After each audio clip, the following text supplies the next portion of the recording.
Welcome into Pete Rich Stadium for the 2023 season opener. Adam Stocks along with Lance Bowman and a host of others that we'll introduce as we go through the evening, as we've got the pregame show kicking off here at 5:30 on this beautiful Friday afternoon, which will go on into the evening time.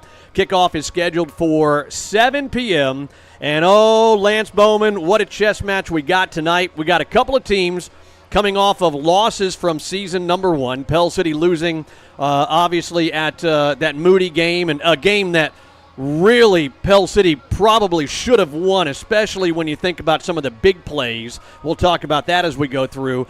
But Leeds coming off of a kind of an unexpected loss in week number one. So both these teams 0-1, and both of these teams with coaches on their respective sidelines that it's going to be a heck of a chess match between Jerry Hood, the head football coach for the Leeds Green Wave, and Rush Probst, the head football coach for the Pell City Panthers.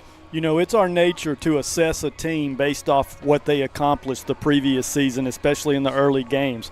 So you have Leeds, who won all 10 regular season games, went to 12-0 before they lost in the third round of the playoffs, yet we don't know exactly every hole they've had to fill across their lineup for the 2023 season. And as you mentioned, Adam, last week they get off to a surprise start in the fact that they lost to a team that was not a major player last year in 5A football.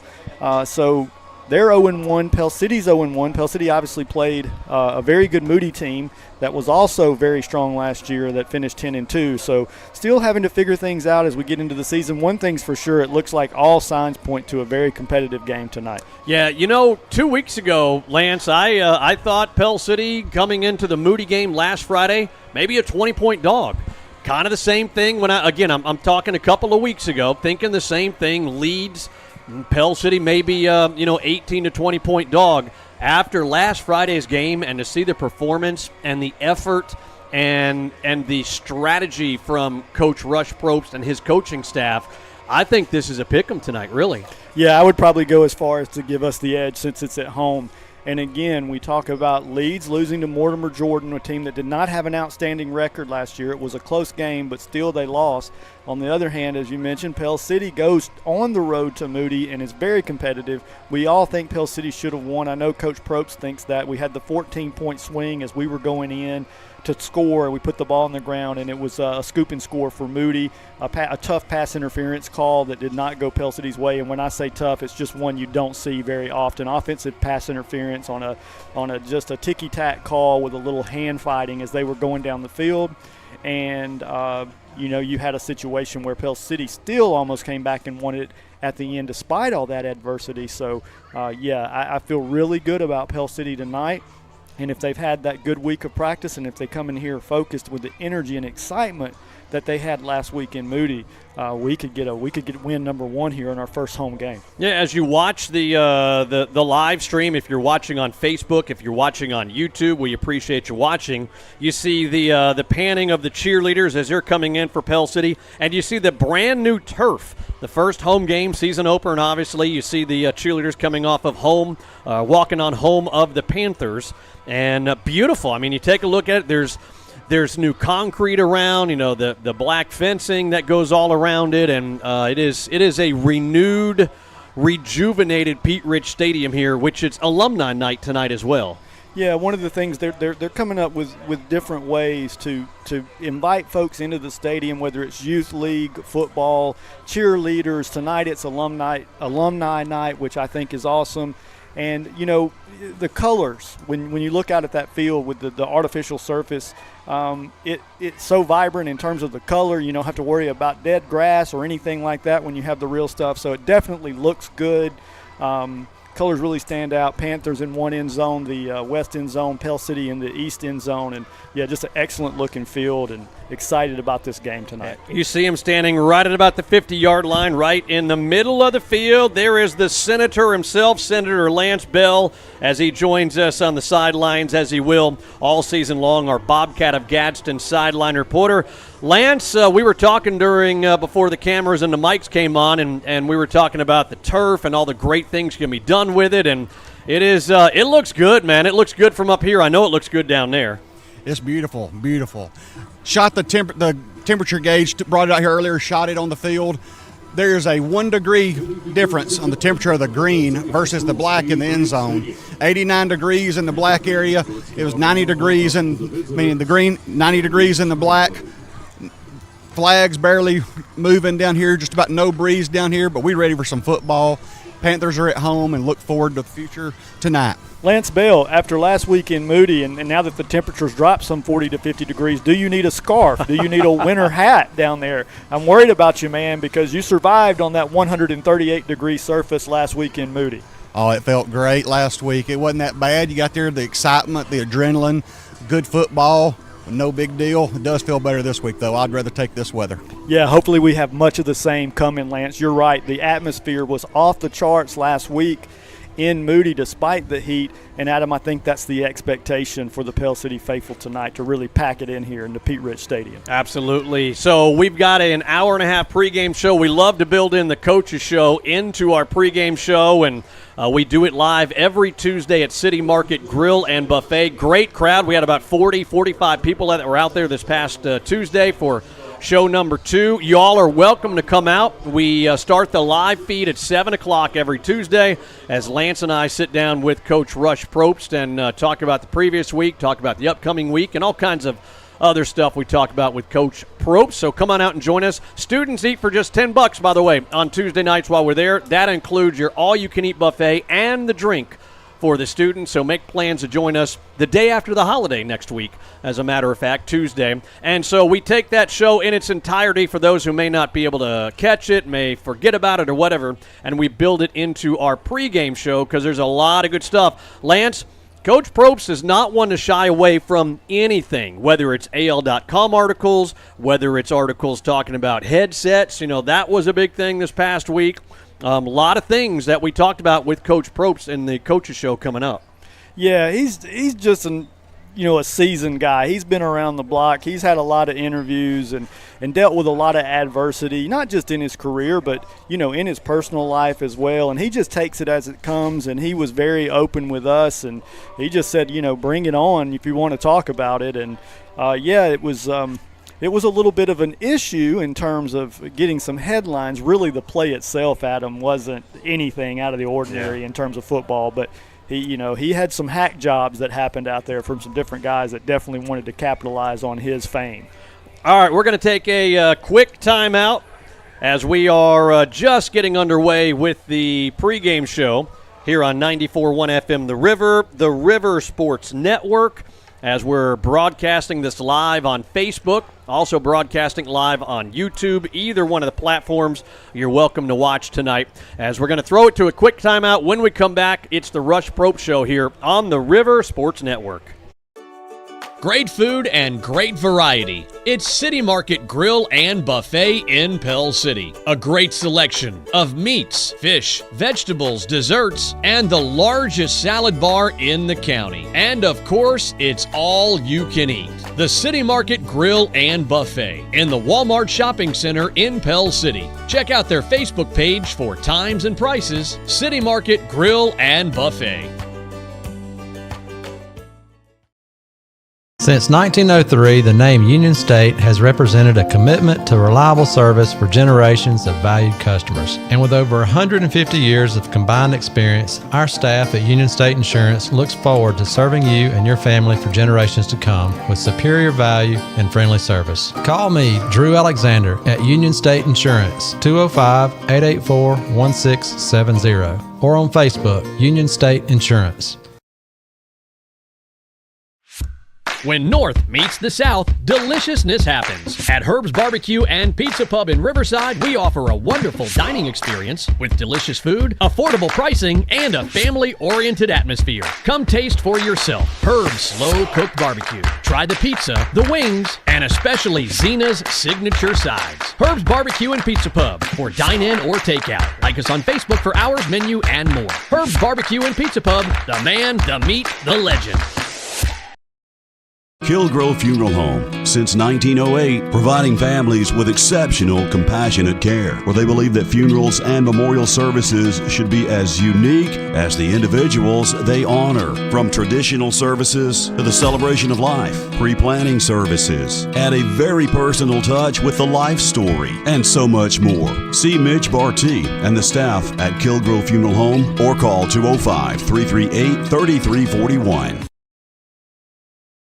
I'm Brian Collins with Two Wheel Heaven Power Sports in Pell City. From sales to service to parts, our goal at Two Wheel Heaven Power Sports is to meet all your ATV, side-by-side, and motorcycle needs. And we finance. We have experienced staff and certified technicians on hand in our service department. And we also have a wide variety of accessories, riding gear will keep you looking good. Two Wheel Heaven Power Sports on Comer Avenue or call 205-473-0143. Are you tired of waiting days or even weeks to see your doctor? Introducing Elixir Health, where quality healthcare meets convenience. We believe everyone deserves personalized attention and timely medical care. From preventative care to chronic disease management, we offer a wide range of services including hormone replacement therapy, IV infusions, weight loss, and DOT physicals. Join the growing number of satisfied patients who have chosen Elixir Health. Your healthier future starts here. For generations, Pell City Flower and Gift Shop has been making every occasion a little more festive, like anniversaries, holidays, weddings, or just because. And you can see all that Pell City Flower and Gift Shop has to offer on their website, pellcityflowers.com. Stop by the store on Comer Avenue or call 205-338-2226. And they're on Facebook. Since 1945, it's always been Pell City Flower and Gift Shop.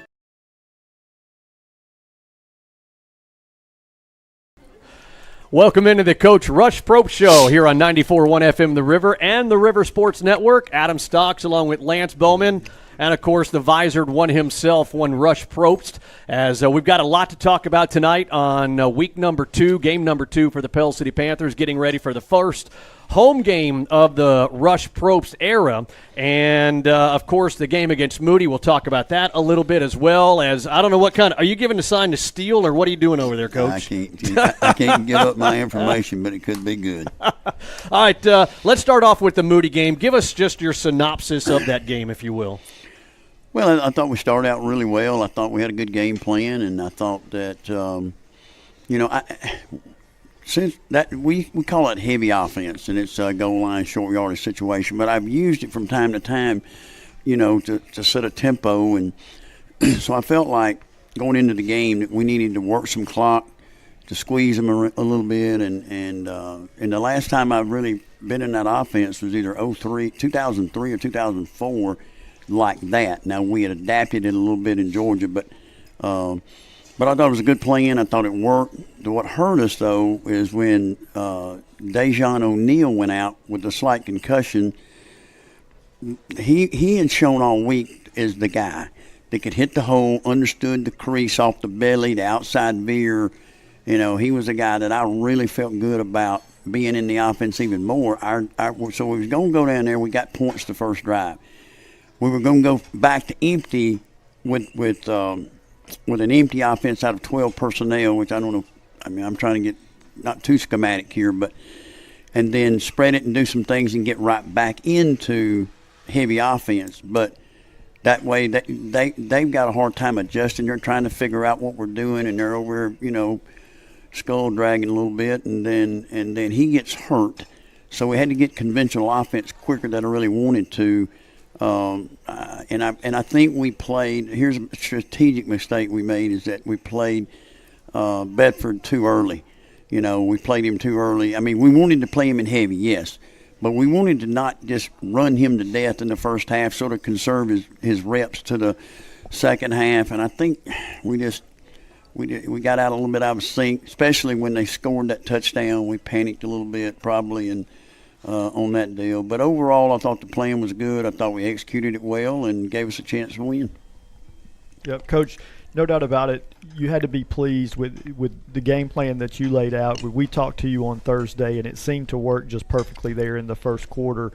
And you'd also mentioned the aspect of limiting big plays on defense, and you only gave up one on the defensive side of the football. Yeah. How did you feel about your defensive effort? I thought we played really well. I thought defensively played extremely well, except for the 3rd and 24. I mean, you can't give that up. And, you know, I talked to Bill Clark, and I was talking on Saturday. We always talk Saturday morning or Saturday mid-morning, you know, and like we both said, you know,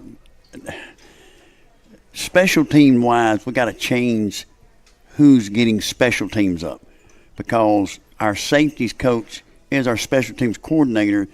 So for the listeners out there, the mat means that players go to the mat in special teams before they go out to perform the special team. What happens is Chase Biles is our special team coordinator. Our assistant special teams coordinator is Ty Burke, who's in the box. So what happened is Chase is trying to get special teams ready. We're trying to get punt block, punt return ready, and he ain't coaching his kids. So that 3rd down, you assume that JJ would not play press man on 3rd and 24. You would assume that Justice Hammonds would not be where he was on the field. He needed to be in a different position. Deep is the deepest guy, all that stuff you hear. Play blanket, cover 3, back the crap up, basically, is what you should be screaming. So they didn't get immediate feedback from our staff on the field. We're going to adjust all that stuff this week. That's another first game deal that you just, you know, you work on play the game, situation, but something comes up that you always forget, or something that slides through the crack, and that was a problem there. So from now on, we're going to follow the ball. We're going to start at the mat, follow the ball, and it's going to be different coaches handling that, not Chase. So that will help with that situation, and hopefully we will be in, you know, that situation again, because if you did that 100 times, you're going to win 99 of them, 98 of them, and, you know, we get off the field on a crucial 3rd down. So, you know, again, there's things in the game that happens, you know, and that's one of them. But overall, defensively, I was happy with the way we performed. You mentioned special teams. The momentum swung over to Moody when they scored a touchdown, and immediately came right back with L.J. Berry, a 90-yarder down the far sideline from left to right. Yeah, great return. We had changed that return actually on Wednesday. I went in and just said, look, Chase, you and Ty, we're not doing this return. We were trying to do wall return. We was trying to do man-on-man blocking, and then, you know, we've not spent an off season doing that. So we just went old-timey Asheville 3A 1989 wedge return, and you know, I think that's what we did. And now we didn't do the confined wedge. We sort of, it was a modified wedge. And the thing LJ gives you, and I told Bedford this too, and Caleb back there, you got to hit that thing 1,000,000 miles an hour. You can't tiptoe. You can't look for a seam. You got to go. And you got 100 miles an hour, and it's one cut. And if it works, it works. And you shoot out like you shot out of a cannon, and he was. And, you know, he was running 21 on our catapult system. It was 21.8 miles an hour. That's hauling it now. 21.8 in high school football is really fast. So that computes into the 4.5s for you people that won't know what that would compute to. It's into the 4.5 range at that time of the game. So it's fast. A couple other things. When we talked to you in the post game, we talked about the Caleb Gross offensive pass interference. We played that thing about 5 times on the replay, and it was just a little bit. And you called it the worst call you've seen. And you've been in football a long time. You call it the worst call you've ever seen. Talk about that. Well, there's been 2 calls, pass interference, been called on me in my coaching career. One in 2011 against Grayson that cost us the state championship, where the ball was thrown 20 yards over the ball, and they got their feet caught up, and no call. Well, the official in that game, Rusty Wins, a friend of mine now, wrote me a letter of apology, and they suspended that crew or that official for that. And in Georgia, they'll suspend officials for bad calls, and so it cost us state title, and no doubt. So come back, I guess, 12 years later, or whatever it is, 12 years later, and lightning strikes again. So here it's not a judgment call. It's a rule interpretation problem with the official. The problem is, as they're hand barring And when I said handbarring, he looks like he got 3 heads. I guess they don't know what that means. You have the ability to fight and use your hands. So Caleb beats him off the ball right off the bat. So he's in trail technique. So to catch up, the DB, which is pretty well coached out of T.D. Marshall, playing at UAB, he grabs his hip, which they do. Well, what are you going to do if you're a receiver? You're going to slap his hip away, slap his hand away. So it's a constant battle. Anything from the shoulder down is legal. Anything that's above your shoulder and you move over a hand is illegal. So, and the problem with high school officials is that they don't know the rule. So high school coaches go to clinics all the time. We go sit there and we listen to Nick Saban talk about press corner play and hand fighting and arm barring and what you got to do as a DB. And so as a receiver coach, you're sitting there and wondering how you counter all that. But officials don't do that in high school a lot. Well, they should, and I think hopefully, but it cost us a touchdown, and it shouldn't have been called, and it was a bad call, and it's unfortunate that it happened that particular night, because I believe if we score right there, that's a different ball game. Coach, the kind of the instant reaction, the feedback when I got home later that night and just wanted to see what folks thought about the effort. I knew that just from my eyes, Pell City had played hard. The energy was terrific, and I was just kind of knocked out that it was kind of a universal response in terms of, wow, they look good, they played hard. It's been a while since we've seen that type of effort. Yet at the same time, we took a 4-point loss. So my question to you is, and I think I heard your sentiment when we talked to you post-game. You were proud of your guys, there's no doubt. Mm-hmm. But at the same time, you want to keep pushing them. You want them to improve. So talk to us a little bit about how you balance that out, being proud of your guys but still wanting to keep pushing. Well, it's just we've got to eliminate the catastrophic play. And sometimes when you're steeped in losing, as long as this program has, it seems like that becomes the norm, and we're trying to break the norm. And those catastrophic plays just can't happen. I mean, we've got to minimize or cut them out for the most part. The fumble Caleb had was it was a killer. It's a 14-point swing. If Caleb is probably MVP of the game on offense if he don't fumble the football.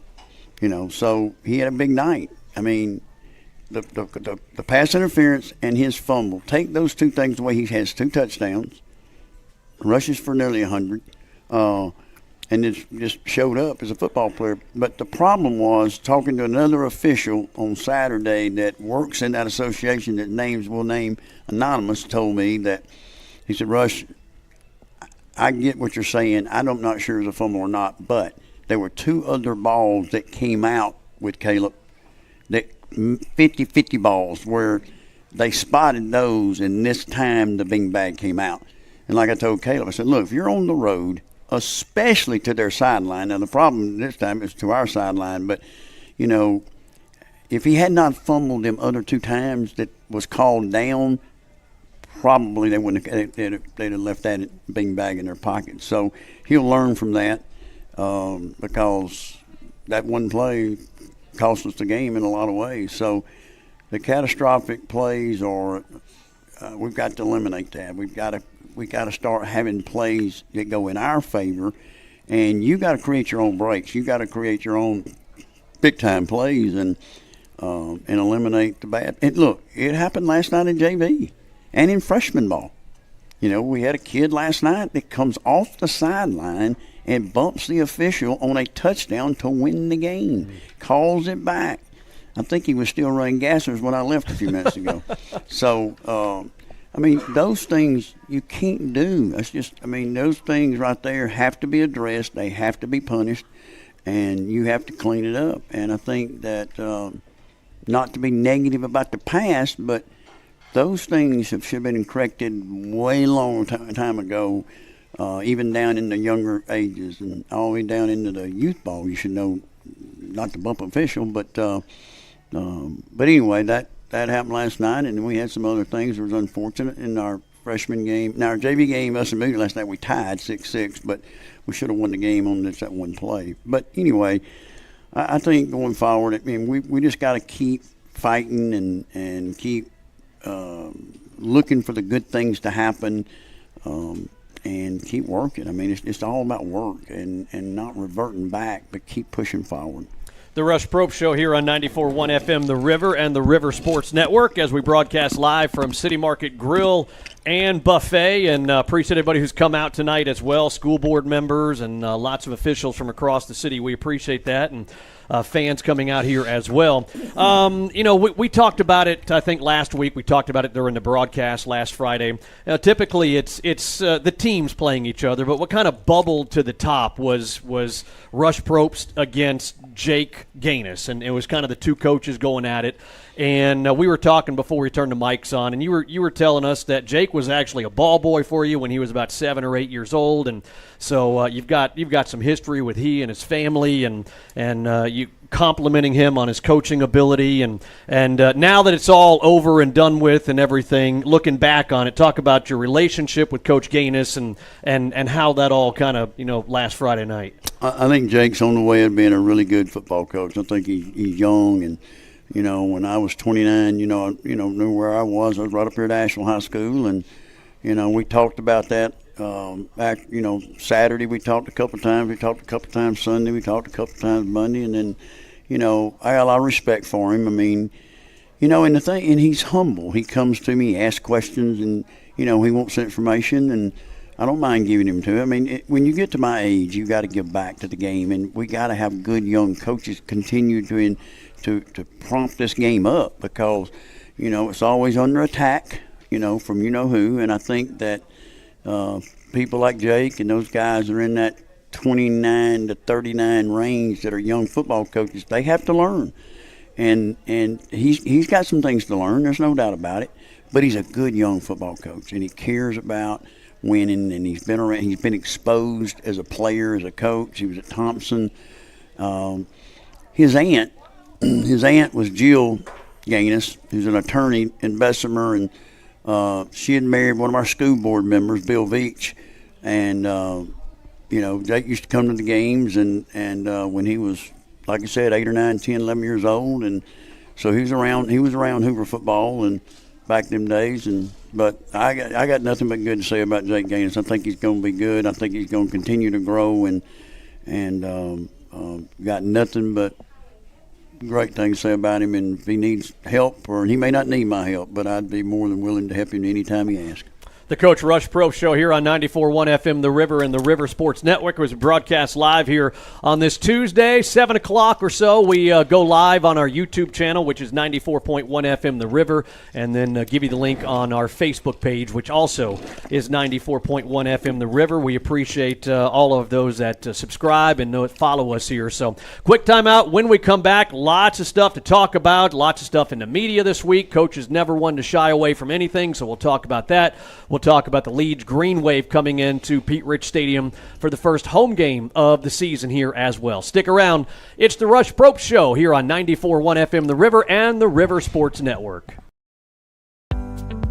When two hometown girls with a love for t-shirts turn a dream into reality, the result is Small Town Blanks, Pell City's new premier t-shirt shop. With our Small Town Blanks t-shirt brand and the highest quality fabrics, we can outfit our customers with the vibrant colors and endless custom options they desire. We offer traditional vinyl and screen printing along with our super comfy sublimation prints, and we are proud to partner with local schools, organizations, and events to design their one-of-a-kind shirts. Small Town Blanks made with hometown love.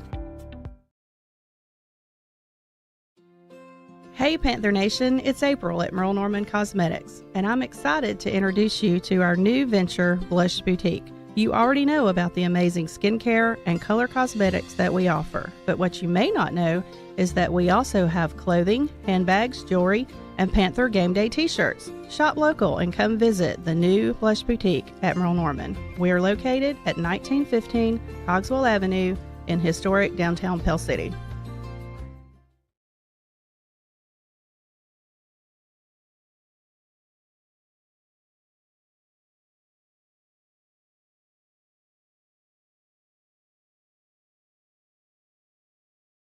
Since 1903, the name Union State has represented a commitment to reliable service for generations of valued customers. And with over 150 years of combined experience, our staff at Union State Insurance looks forward to serving you and your family for generations to come with superior value and friendly service. Call me, Drew Alexander, at Union State Insurance, 205-884-1670, or on Facebook, Union State Insurance.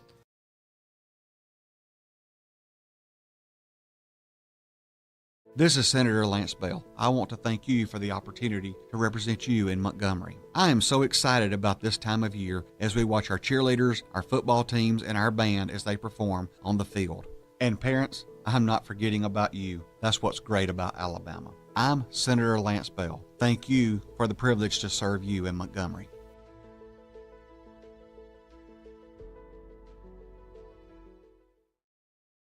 Jefferson State is the best choice for my education. You can get a jump start on college by completing college credit while still in high school. Or get an associate degree in one of Jeff State's high-demand career programs and start earning great pay right away. How about saving thousands in tuition by starting at Jefferson State, then transferring to a 4-year university? And with online classes and 4 convenient campuses, I can earn a degree around my schedule.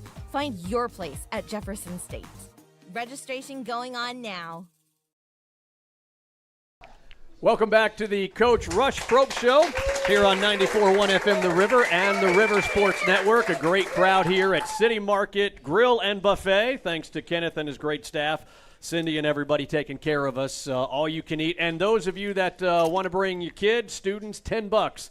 All-you-can-eat buffet on Tuesday nights when we're here, and that includes your drink as well. Lance, make sure you tip, by the way. Lance Bell, that is over there, does a great job on the sidelines for us. I know Norman Wilder won't, so I got to cover for Norman, if you will. I love me some Norman Wilder. Coach, before we get into talking about Leeds and the game, first home game and everything, the officials, tough job that they've got. A lot of stuff is bang, bang, and just, overall, your assessment of the officials last Friday night. Well, I worry about our officials in the state, in both states, to be honest with you. Yeah, they do have a tough job.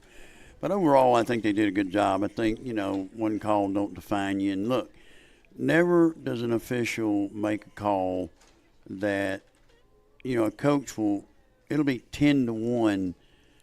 Usually it's 10, maybe 15-1 ratio of how many bad calls a coach makes versus what an official makes. So when you look at overall, there may be 3 or 4 bad calls in a game where a coach is going to make 15, 20 bad calls in a game at least. You're lucky if you're 50-50. So overall, I think they did a pretty good job, and I think that but I do worry in our state of Alabama and Georgia that, in Georgia they're splitting where Friday, Saturday night games early on because there's not enough quality officials. So in some of those marquee ball games, there's a lot of out-of-state games, a lot of cross-sectional games.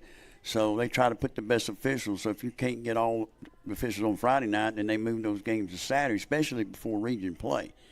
And I think we've got to pay officials more. We can't continue to pay officials $110, $115 a game.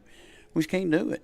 Because the average age of officials in the state of Alabama is 55 or 56 or 57. I think the same in Georgia. Now, in Georgia has raised the pay some because ticket sales in Georgia have gone up more. They're charging for a regular season game in Georgia $11, $12, $13, $14, and playoff revenue is a lot greater too. So, but we got to do a better job of taking care of our officials and encouraging people to get into officiating.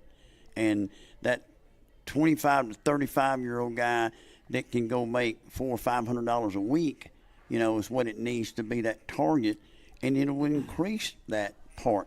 The love of the game, I don't know about that anymore now. You got to pay these guys because, look, we require so much of those people to go clinic and to go do the things they got to do to be a good official, all the coaching stuff they got to do or officiating stuff, the camps they have to attend, the testing and all that. Heck, let's pay them.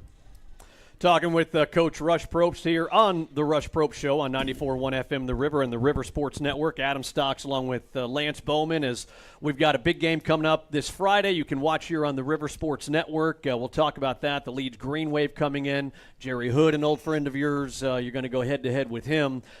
Coach, you're never one to shy away from anything, from any headline, any topic, any subject, or anything like that. So, there's been some articles written recently, and there have been some editorials that they try to make it as news, and just do you hear that? Is it just background noise? Do you use it as motivation? What give us your thoughts on all this. You try to block it out. Paul Feinbaum texted me today and told me to keep doing what I'm doing, and and I think that it meant a lot coming from him, and said give me his best wishes, believed in me, and all that kind of stuff. So, I just think, and there's been more to reach out. I mean, people that you know and you trust, guys that have been in this arena a long time, but no, it's part of the.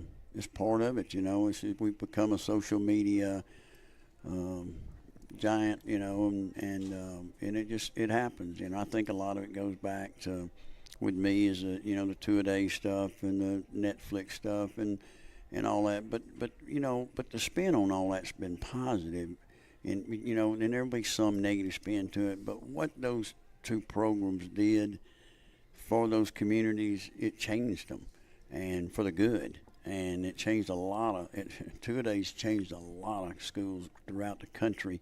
Of the 77 million people that watched it, there were 8-man football that went to 11-man football. There were teams that didn't have football in Alaska, Montana, Utah, everywhere that created football based on that show.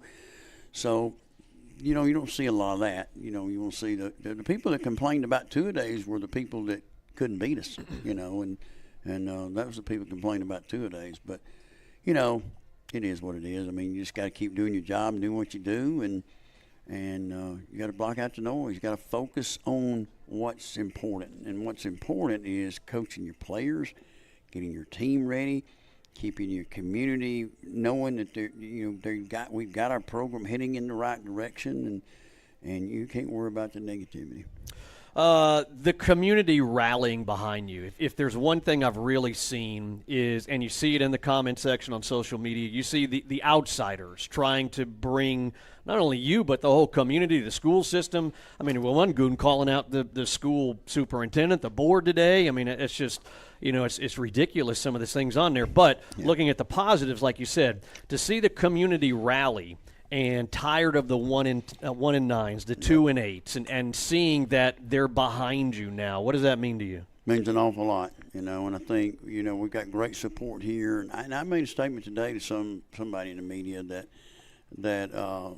this town is about as well. I do a podcast in South Georgia every week, 30 minutes, in South Georgia football, and I think because it's passionate down there too. And I made a statement that I think at Pell City right now is as fired up and passionate about the turnaround of this program as any place I've ever been. I really believe that. I think that, it's been so long, and I've seen it to where, and Steph and I've lived it, people here are hungry to win, and they were other places, but I think this is a little bit different. When we get this place turned around, and we will, then you're going to see a different wave of people. That crowd of the night was enormous. It was a playoff atmosphere. Mm-hmm. There's no doubt about it. And I'm just excited. But, and here, the thing that bothers me more than anything about what's going on is just tell the truth.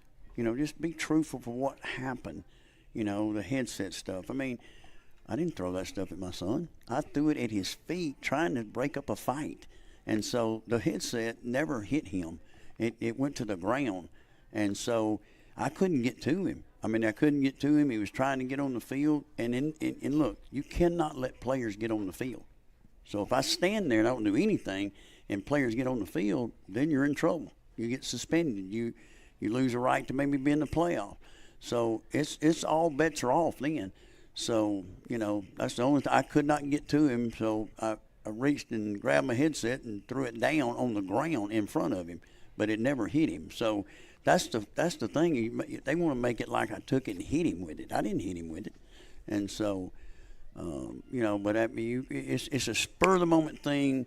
And most of the time, Adam, the people that do that have never been on the sideline. They don't know, and so bless their hearts. You just gotta keep doing your job. And because we're taught as coaches to de-escalate, to keep it from blowing up, because as you know, it can escalate quickly. And I thought we did a great job. I think our coaches and all of us. I know my director of football ops tackled one of our players, and I know that we had to just get it separated really, really, really quick. And when we did, when it got under control, because they had some kids that left their sideline coming our way.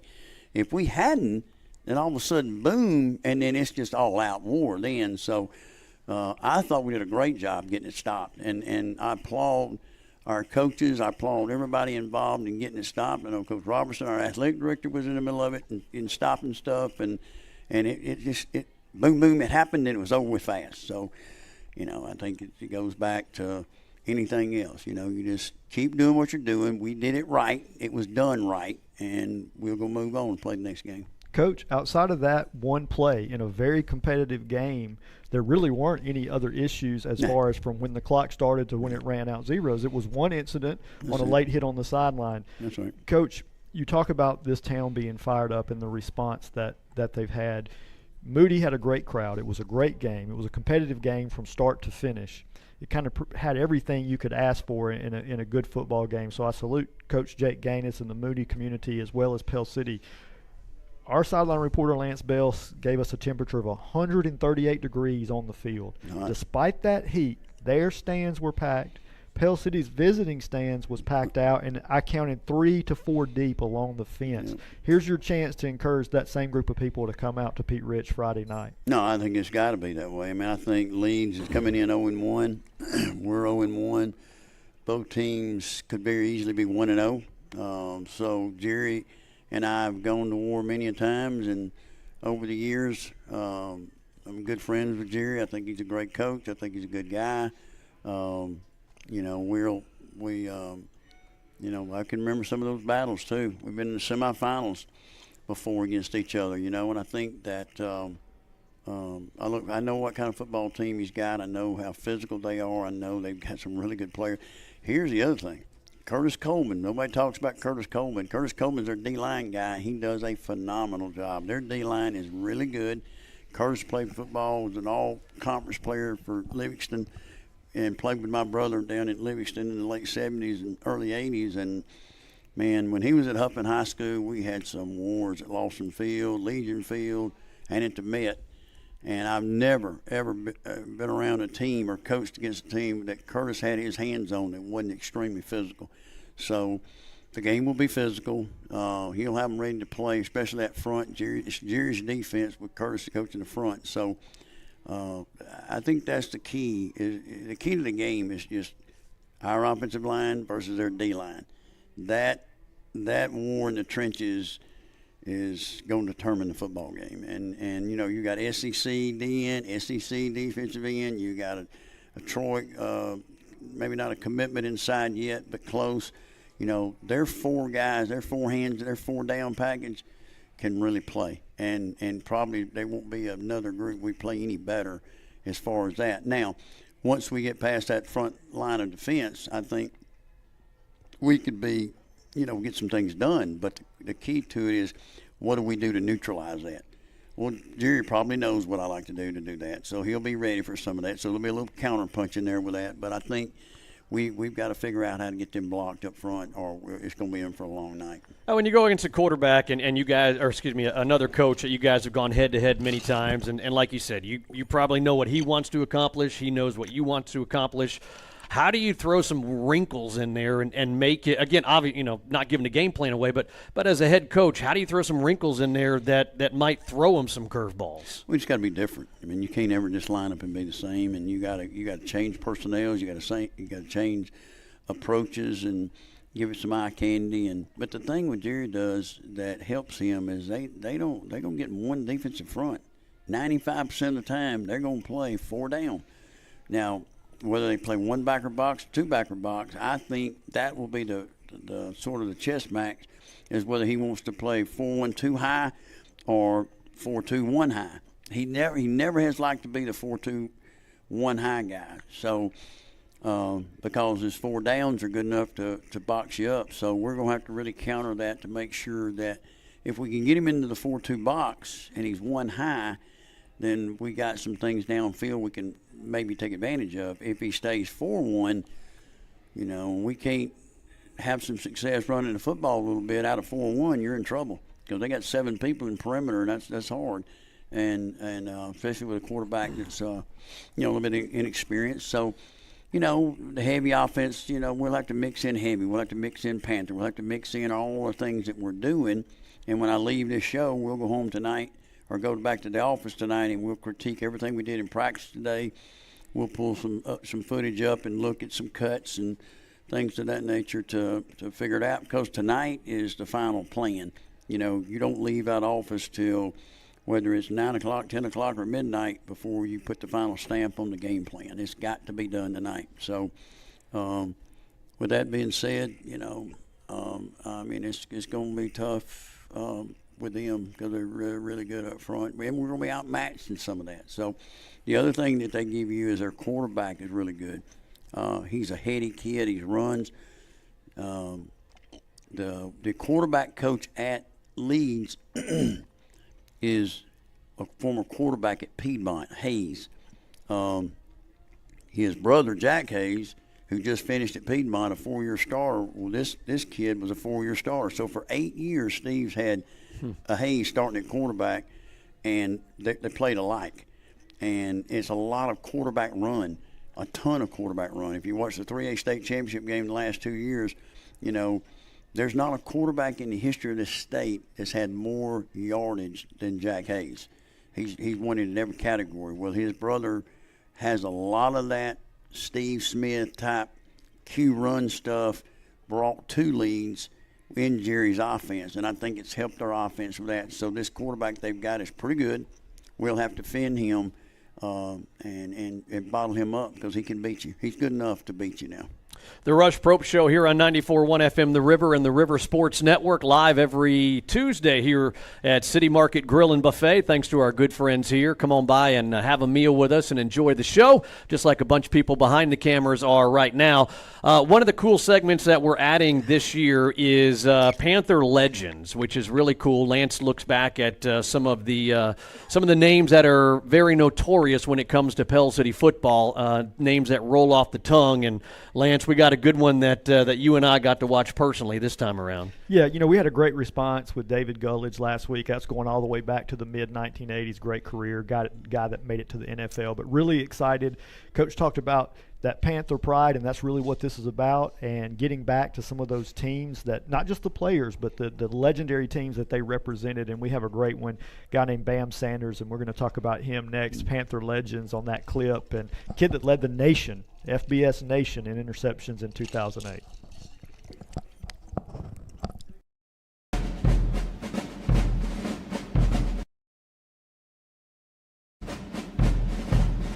Kevin Bam Sanders was a two-way star for Pell City, and as a senior quarterback, he led the Panthers to the most wins in school history, earning All-State Honorable Mention from the Birmingham News and Alabama Sports Writers Association for his play as a defensive back. After signing the highly recruited Sanders, UAB head coach Watson Brown had to make a difficult decision, as position coaches on both sides of the ball were clamoring for Bam's all-around athletic talents. Ultimately, the defensive coaches won out, and the result was Sanders becoming one of the most prolific cover corners in Blazer football history.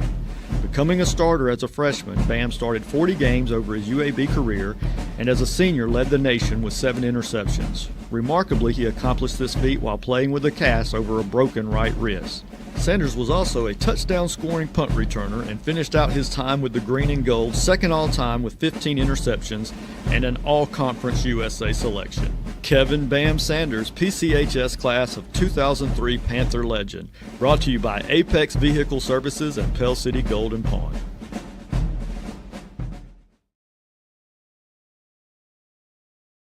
The Bobcat dealer for East Central Alabama is Bobcat of Gadsden, and they're a full-line Bobcat dealer for construction and agriculture. They specialize in parts, service, sales, and rentals. And right now, they have great financing rates. Bobcat of Gadsden, same-day delivery on rentals, factory-trained service technicians, and they're ready to serve you. Call 256-563-4001. Heard about Jeff State's Fast Track program? Listen up. Employment in as little as 6 weeks. Yep. In-demand jobs? Definitely. Jobs in industries like IT, medical, industrial, manufacturing, and more. Get an in-demand career in as little as 6 weeks. Why wait? Get on the Fast Track at Jefferson State. Act now. Visit online or call 205-856-7710 today. Find your place at Jefferson State. Having a teen driver can be worrisome enough. You shouldn't have to worry with how you'll afford the added expense.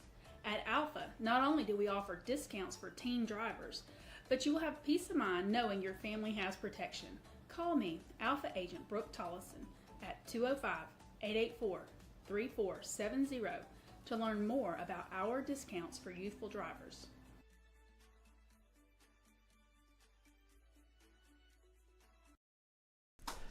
Back here on the Rush Probst Show on 94.1 FM The River and the River Sports Network. Appreciate everybody who's come out this evening and enjoyed a nice meal here. Thanks to Kenny and Cindy and the great staff here at City Market Grill and Buffet. Every Tuesday about 7 o'clock, we go live on the Facebook and also on the YouTube channel, so we appreciate everybody watching it. And we build it into our pregame show on Fridays. It starts at 5:30. Coach, we talked about Leeds coming in this Friday and a big game, alumni night. We were talking about that off the mic. What are some of the things that are going to happen Friday night for them? Yeah, I think it line them up. Our Boost Club lines them up. People that are alumni. I think cheerleaders and former players and former band members and recognize them before the game. And it's been so hectic, Adam, that probably we could have done a little better job with the organization of it. But it's just been so much, so fast because when you get hired late and all the things that went down, it compiles and you just have to prioritize. But, we'll do the very best we can this year. But down the road, each week that you're at a home game, you need to have like an alumni night this time, Arms Force night. Then you need a youth night for your youth teams and march them out in their uniforms and let them watch warm-ups and all the things you do once we get all this fixed. And then, then you got senior night and you got homecoming. So those are 5, but hopefully in the future, we can start playing 6 home games, and 4 on the road. We got to that at the other 2 places I coached, and, we got to buy an opponent or whatever where we have that extra home game.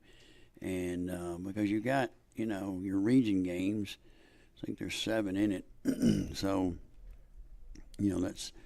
I guess that's 3 at home, 3 on the road, if I'm not mistaken. But I haven't played a 5. This is the first 5-5 home and away that I've played probably in Lord of Mercy, probably since 08. Wow. Yeah. So it's been. So usually we can tip that scale and start going 6-4, and it's just a better sale, for your community and for your town and everything. From the coaching standpoint, assistant coaches, players, what are some of the big differences as far as going on the road and then staying at home? What are some of the advantages for you and the staff and the players? Well, it's the difficulties on the road are nothing more than your pregame and your halftime adjustments and the size facility that you dress in. Or no air in the visiting locker room. Yeah, that was hot. Yeah. It was very hot in there. And so that part makes it difficult. But really, I don't, I've had probably just as much success on the road as I have at home. Statistically, I think we won more ball games on the road in playoffs than maybe any school in Georgia during that 10-year period. So we like traveling, and from that perspective, I think we've got it down pretty pat, on how to travel and what you should do. And let me say this: there's a 30-minute trip, there's an hour trip, There's an hour and a half trip, 2-hour trip, 2.5 hour. Each trip, all the way up to the 6-hour trip, you have to adapt differently. I tried one time to take a 6.5 hour trip and treat it like a 4-hour trip, and we got beat because of it. It's just different. So you have to know all those little ins and outs, and my wife does a phenomenal job of that, and she's been involved with it for a long time and knows how things have got to be done at each little place and how we do that. So, we'll handle you fall a little bit different. I think that's the next away game we got, and the next 3 are at home, so we don't have to worry about it for 3 weeks. And then you fall will be a little lengthy trip, so we'll decide whether we want to leave Friday or Thursday. I think 2.5 hours starts to get into that deal to where you can't travel the same day. That's the advantage of why we won so many ball games on the road, is we wouldn't travel the day we played. You can ask a kid to get on a bus, travel 2 and 3.5 hours on a bus, and get off and play at the level in which because if you do that, you're not going to play as well. It's been scientifically proved over and over and over and over. So, you have to think about that. Now you may be good enough to win, but if things are equal and you're traveling 2.5, 3 hours on the road in a bus, and then all of a sudden you try to play that same day, then your body's just not going to work as well. It's been proven a million times. Coach, one of the things that anytime that we've had the opportunity to spend time with you and talk to you about football, another subject that comes up is nutrition. It's just extremely important to you. Correct me if I'm wrong. No cramps by any Panthers Nope. on a 138-degree Nope. field temperature night? Nope, none. No, I thought that we would have a little bit because I thought we'd pushed them so hard, but they didn't. We had Malik Watts was the only one that started to cramp some, and I don't know what our training staff did to knock it out, but he didn't cramp. So I was talking about on the air, saw today, Saban released a deal about hydration coach that they've attained, and this thing that they can put on under their tongue or on their tongue, that pill allows their training staff to know what their body's missing, what they need. And, and it's become, Brandon Shepard now is sort of our part-time trainer. Brandon was my trainer all 9 years at Hoover. Him and Jeff Allen are very, very close. So trust me, we'll do the research on that one. But we're doing it right now. I mean, like you said, from Wednesday, and we feed them all during the week, but from Wednesday to game time, everything they eat is strategically done by menu, and the combination of foods from protein to the carbohydrates and the things you put in your body from Wednesday morning, starting in the morning. Like tonight, they had, fried chicken fingers and French fries. And it's caloric intake right now. So they're actually not going to play on that. But starting in the morning, what they eat from Wednesday morning till Friday at pregame, they're going to play on that. And so what is different? Well, here's what's become different. So we feed them breakfast. They come down anytime, they come down, they don't eat school lunch. They come to us. Steph feeds them lunch. And the things that we feed them, and then the fruit and the combination of food from breakfast to lunch. And then when they come back down at the 2:15 range, they come in and they get other things, whether it be fruit, whether it be another sandwich, whether it be whatever they eat. And then they go to practice.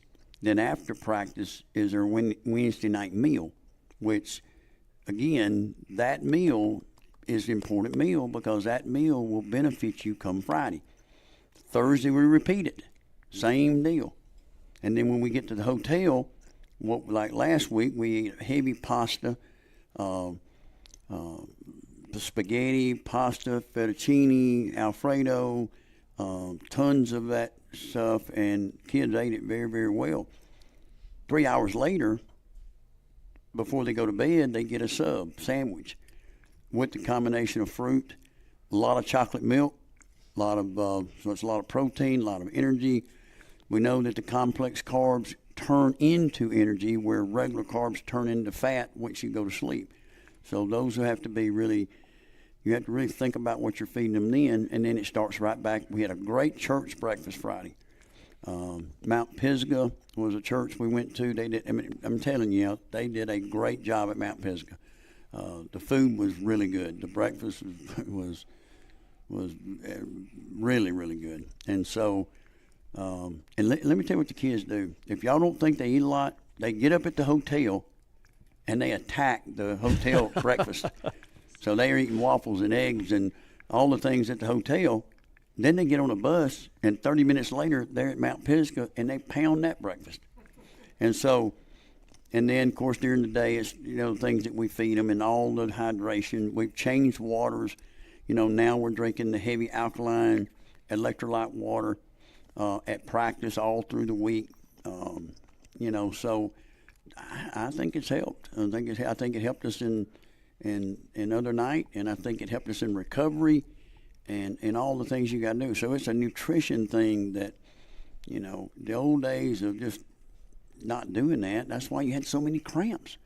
I mean, all those years in the 80s, we'd go play the first 2 games, we'd have 10 or 12 kids to cramp, all the way in the 90s. And, but we started changing the way we do things, and it's just advanced. And I think, we got a pretty good handle on how to do it. You mentioned the hotels, and that made headlines in itself as well. And again, the community just absolutely rallied behind it. Making sure everybody realized that was monies that was raised by the booster club, by the parents, by the kids themselves. Did not come out of any line item out of the city or out of the school system or anything along those lines. The advantages and what happens. Explain to people what happens. Why do you go to a hotel? Why all that? Just the mental focus, making sure they're hydrated, the mental focus part, and then the food consumption. If they go home, first of all, you don't know they're going to bed. And I hate to say it like this, but you can't count on the parents to do it that way. To do it right. They're not going to take their phones from them. They're not going to make them go to bed when they're supposed to go to bed. So, and look, we had kids who brought their Chromebooks to study. And so, and there's teams out there now going virtual on game day. So on Friday, we got teams throughout, especially in Atlanta, Georgia, and some South Georgia. I know Colquitt's doing it now. Those kids go to the hotel on Thursday. They're in the hotel the whole day. They do their classwork in the hotel. And you know what? Their grades start to climb because they're concentrating on that. On game day, how much academic work you think they're getting done on game day? No, you're not. Mm-hmm. You're not. You're just not. It's too much distraction. So in that hotel is you and that one person in that room, and you're sitting there, and you don't have a phone. You don't have a phone. There's my phone. You don't have a phone. That says Nick Saban, by the way, y'all. But I think that part is very smart way to do things. And so you control their nutrition, you control the hydration, you control their academics, and then you can control their outside external factors. Those external factors that can affect the players, is it a girlfriend, or is it a bunch of group of friends, or is it or somebody that's bothering them that's not allowing them to sleep or eat right, or they're out, they're over here, they're over there. That's just not conducive. And so, look, people say, well, it's just high school football. Well, you're right, it is. But I will say this. Most of my players, I'd say in the 90 percentile of players that have played for me that's gone on and played college football, out of that 250, most of those kids come back and say, Coach, I was ready to play college football because we had done this in high school. So that part of it, and we're training that part of it too. And so going forward, I think it can only continue to get better, and we'll continue to improve every facet of our program going forward, because it's not just about playing the game. You have to prepare to play the game in so many different areas and things like, we're at the hotel, we've got meetings talking about, blitz protection. We've got a walkthrough for blitz protection at this particular time. Then we have our run game and going through the run game part at this particular time, or a special team meeting. Defense have got their deal, offense has got their deal. So there's nothing but meetings and film and film and film. And when we get it a little bit better, the coaches can sit when the players go to sleep. We can sit down as a staff and start going through the week and critiquing what we've seen. You know what? I don't know if I like that or not. It didn't do very. So say you ran storm right. Storm right's outside zone right. Say you run storm right out of 3 formations. Okay, ton, ace, and tray. Let's say them 3 formations. And you look at it, and so you take those clips and you look, you know what? I didn't like it out of ace. And that may not come to you till Thursday, and you go, what? Check that off.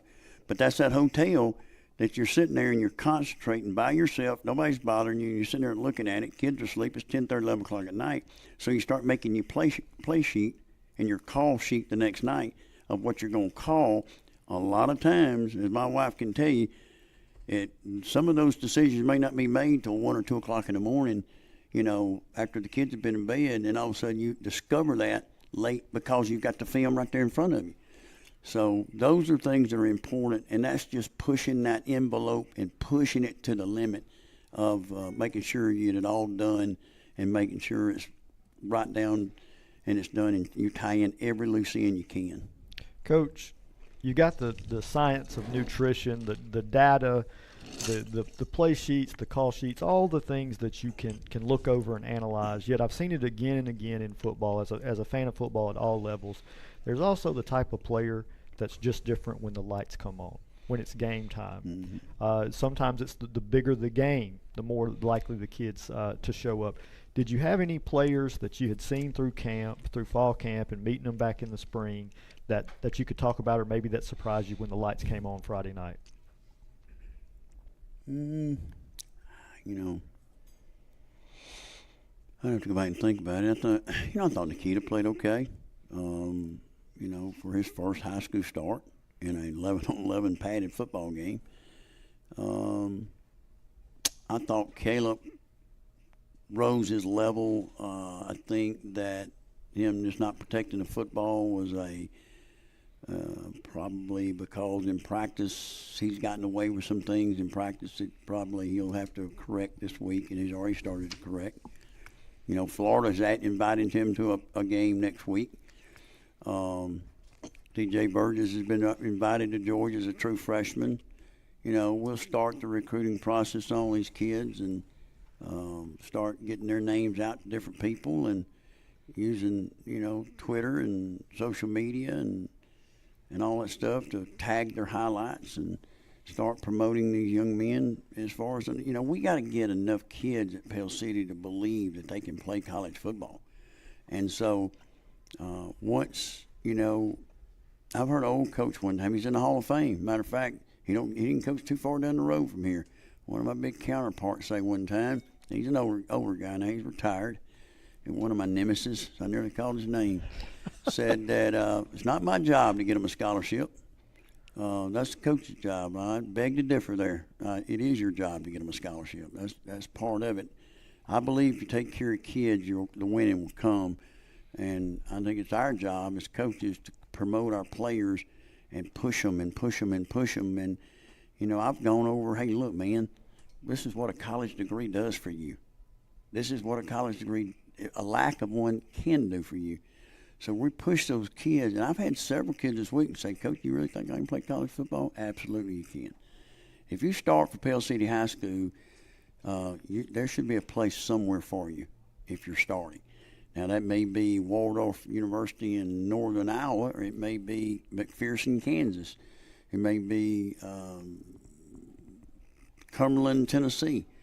But there's enough schools out there that there's enough, if these kids want to go play and get their education paid for, they can do that.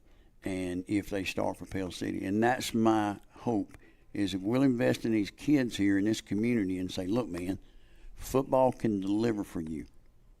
And guess what? It will pay a lot of the tuition and the full scholarship. Man, football takes care of everything, and I think, that's what we want. And I think if we do that and we keep pushing that deal, then the winning will come. And mothers will be excited that, man, my son, I can't afford for my son to go to school. Well, yeah, you can. If he's playing football, you can.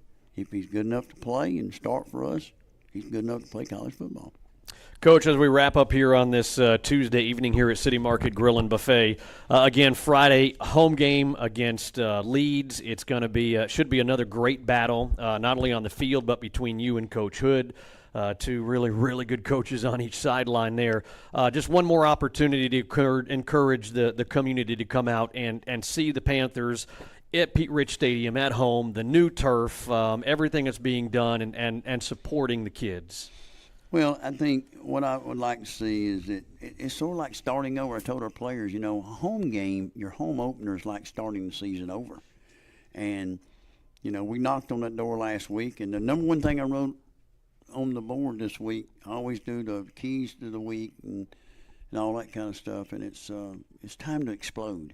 It's time to take that step, and I think it's time to go win and find a way to win and think about how you're going to win and put yourself in that right framework to win. And, I'm sort of like Coach down the road. I try to tell our kids to not let the scoreboard dictate your play. Don't let the result of the scoreboard during the game affect how you play. And that is so hard to get your kids to understand that, is quit looking at the scoreboard and play the game. Play the game, do your job. Play the game, do your job. And when that play's over and you've done your job, play the next play. Play the next play. Do not be result oriented. Don't let external factors bother you. Don't let, and what I mean by external factors is, and it could be millions of different things, and that's the maturity of our club's got to get better. We've got to hone in on being focused on what we have to do to win games. It's not about the music. It's not about the hype. It's not about anything but do your job that you've been coached to do. Prepare yourself mentally. Prepare yourself physically to get ready to win, and then see yourself winning. Now, our crowd can affect the game. It can. The one thing I'm going to ask and the people is, we got to make sure we turn our music down when we're in the offensive huddle, because we couldn't hear last night for nothing. So when it's in between series and we got a timeout, I'm trying to calm that down a little bit, especially when we're in the offensive huddle, talking and trying to get a play call in. But we'll get that worked out too. But I think I'm excited about our fans. I'm excited about the community. I just need everybody Friday night to be there. And it's a new beginning in our stadium, like you said, with new turf. And I think you'll see an effort, and I'm going to really push our team to explode and play well and play fast and play physical and then let the best team win. I mean, I'm excited about it. But look, if we can get this one,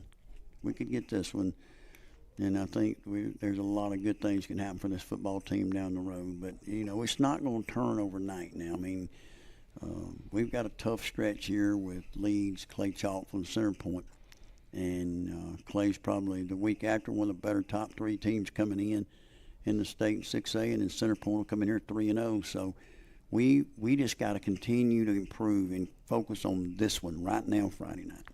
Well, Coach, it's always enjoyable to sit down and talk some football with you, and we appreciate you coming out and looking forward to the game on Friday. Thanks so much. Thank you all for having me. All right, that is going to wrap it up for the Coach Rush Probst Show. Here is again broadcasting live every Tuesday. We do it. Come on out and join us. City Market Grill and Buffet starting at 7 o'clock. If you can't make it, we live stream it. Come on out. Pete Rich Stadium this Friday. Kickoff is at 7 o'clock. Get there early. It is going to be a packed house on both sides. So come on out and support some Panther football here on the River Sports Network. Your exclusive Bobcat dealer for East Central Alabama is Bobcat of Gadsden, and they're a full-line Bobcat dealer for construction and agriculture. They specialize in parts, service, sales, and rentals. And right now they have great financing rates. Bobcat of Gadsden, same-day delivery on rentals, factory-trained service technicians, and they're ready to serve you. Call 256-563-4001. The Food Barn in Raglan offers the best in good old-fashioned hometown service when you're shopping for groceries, plus the latest ways to get great food specials your way. Click on RaglanFoodBarn.com. Follow the Food Barn on Facebook and listen to the River for weekly specials. Where you can get everything you need from down on the farm and it won't cost you a leg or an arm. And they're open 7 days a week. For the best cuts on quality meats, great service, and great prices, it's the Food Barn in Raglan. Hey, this is Shane Ray with Stockton Mortgage. It's that time of year again where Friday nights are lit up under those stadium lights. We're thrilled to back our local high school football team. Their determination, teamwork, and community spirit reminds us what we're all about. We're not just here to help you finance your home. We're here to invest in our future, our community, our teams, and our children. So let's gear up and show our unwavering support and cheer on the Panthers this season. Hey guys, Michelle Green with the Realty Pros. You know me as Sell with Michelle. Sell with Michelle. Sell with Michelle. Sell with Michelle. If you're thinking about buying and selling, think of me, Sell with Michelle. And look me up on Facebook. Don't forget, Sell with Michelle. Sell with Michelle. Oh, crap.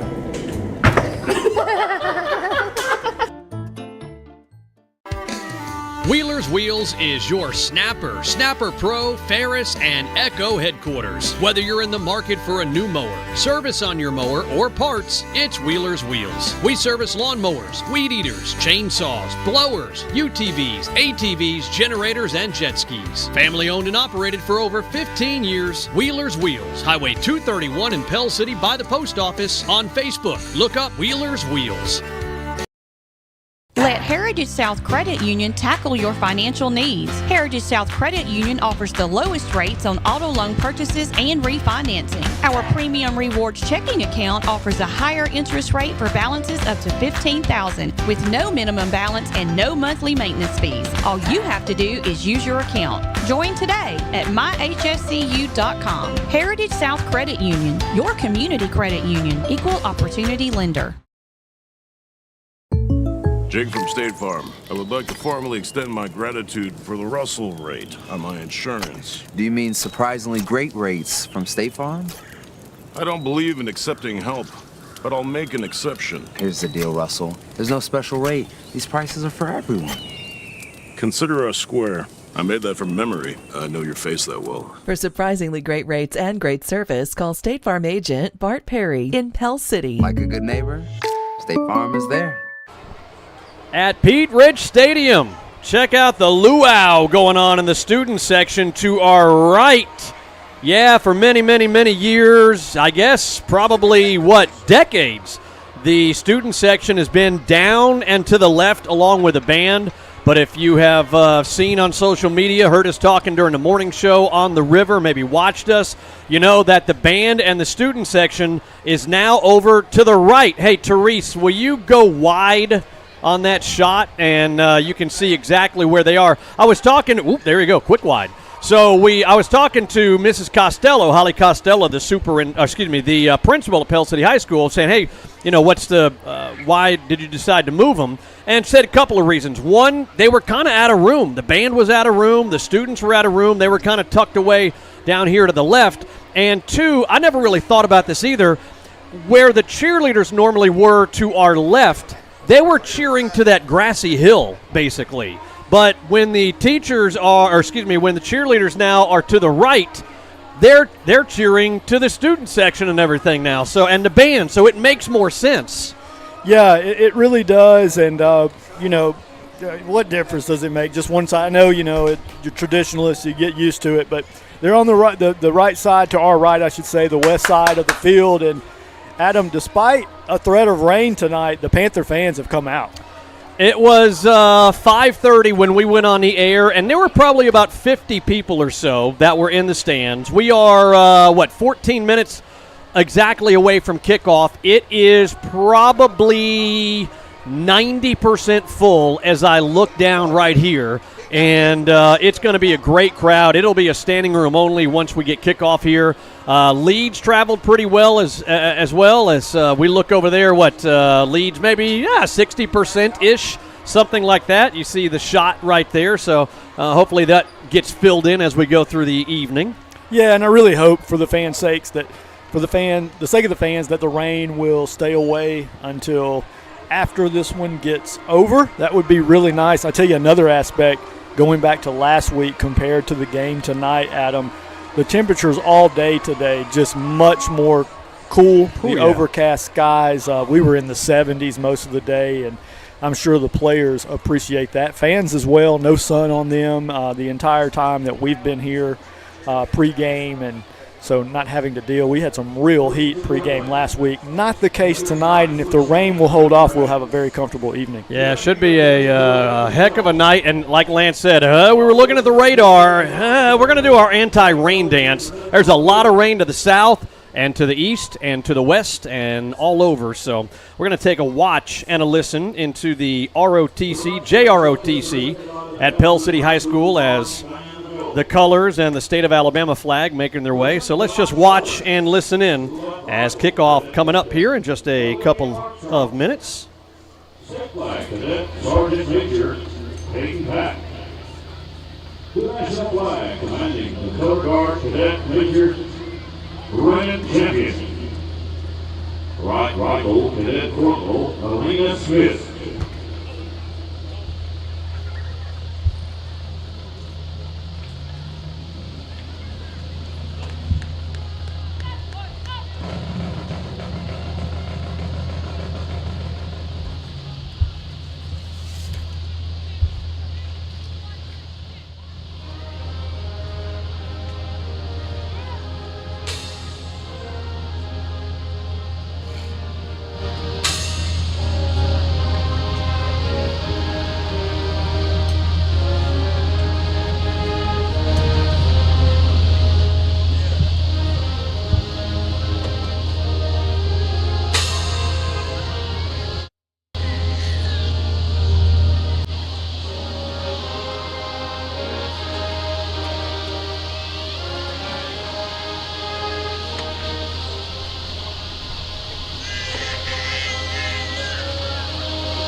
Great rendition of the national anthem.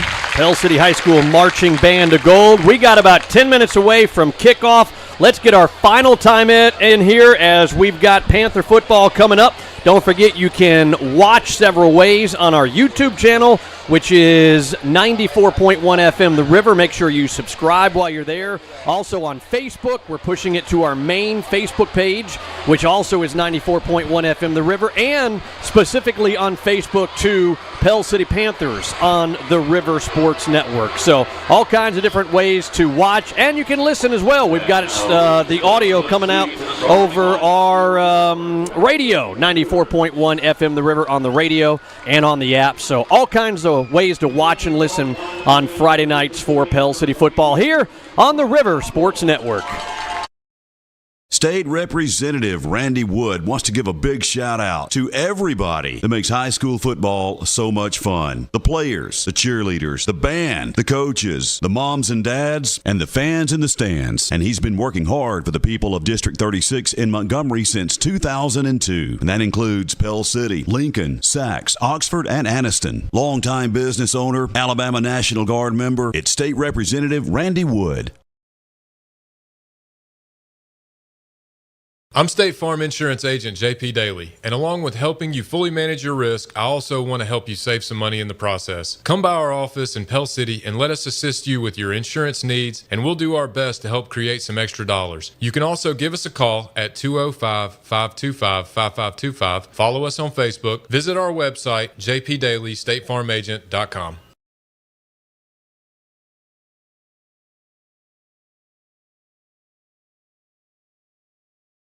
Looking to break free with internet that will not hold you back? Only Hargray offers the fastest internet in town with unlimited data as well as local service and tech support. Try Hargray stress-free with no contracts and a 30-day money-back guarantee. If you want speed, reliability, and great value, call 205-350-9885. Go to hargray.com for more and switch to Hargray today.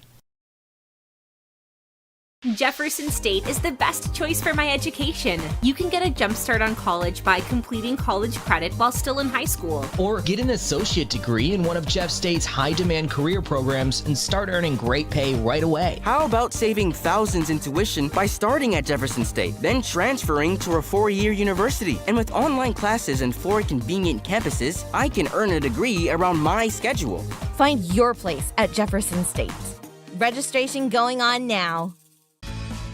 THM Electrical and Maintenance Services is the call you need to make for all of your electrical needs, residential or commercial. And with over 22 years of experience, there's no job we can't handle because we take great pride in providing home and business owners with high-quality electrical services. We show up when we promise. We're also an authorized Generac generator dealer. Click on thmelectrical.com or on Facebook, THM Electrical. We're back here at Pete Rich Stadium, home of the Pell City Panthers, as we get ready for the home opener as Pell City hosting the Leeds Green Wave. Both these teams looking for their first win of the season. We're going to be taking a listen into the coin flip coming up here in just a second, brought to you by State Farm Insurance agent Bart Perry. The 4 captains for Pell City out there. Captains for the Leeds Green Wave making their way out to the field. Keys to the game, Lance, which is brought to you by Michelle Green. Sell with Michelle. And, you know, we talked with Coach yesterday and got a lot of stuff out of Coach in that hour-and-a-half talk we had with him. Yeah, first and foremost, and the key to this football game, according to Coach, the defensive line of Leeds and how Pell City uses the offense to keep them off balance. They've got a very strong front. The defensive front for Leeds is the strength of their team. Our offensive line had a great effort last week. We're going to need more of the same, but we're probably, might need to go about it in a different way with the guys they have up front. So that is the number one key to the game. Of course, Adam, we want to limit the turnovers. We had the big plays off the turnovers, the scoop and score that was really a 14-point turnaround. That's any football game. You want to limit turnovers, limit penalties, play clean, and that's our Michelle Green. Sell with Michelle, keys to the game. And now the coin toss and the 4 captains for the Panthers, 72 William Molan, 77 Michael Snow, 29 L.J. Berry, number 10 Jacob Tucker. Let's take a listen in.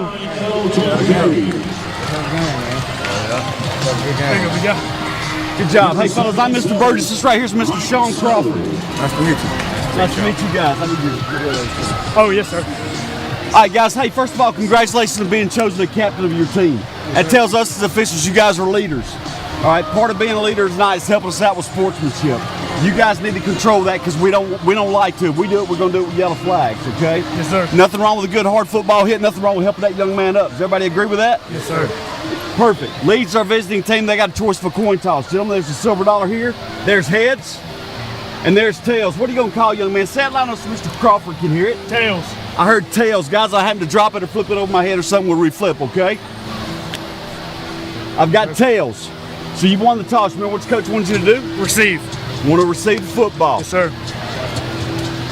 All right, Leeds Green Wave. They win the coin flip, and they want to receive, which actually, when we were talking to Coach yesterday, he said he wanted to defer to the second half if they won, so it played exactly like Coach wanted to. Yeah, great job there, and I hope that the White Hat calls a great game as he did just now in the coin toss. That was an excellent job there, setting up sportsmanship for the night. Great job by Senator Lance Bell down there, our Bobcat of Gadsden sideline reporter. And Adam, in just a few minutes, we will get ready for our Fields Gossett Realty kickoff for tonight's action, and this should be a good one. Yes, it should. Both teams about to make their way out on the field. You see the banner. That thing's about 30 feet high. Great job by the cheerleaders for Pell City High School. You got the new Panther logo you see all over on the shirts and jerseys and helmets, and you got a shirt right there from one of our great sponsors. Yeah, Small Town Blanks outfitted me with this really cool Panther shirt. Even let me design it. This is my own custom design, Adam. This is a Lance Bowman special. I know you can't see it. It says Pell City and the Panther. Yeah, I got real daring. Here they come.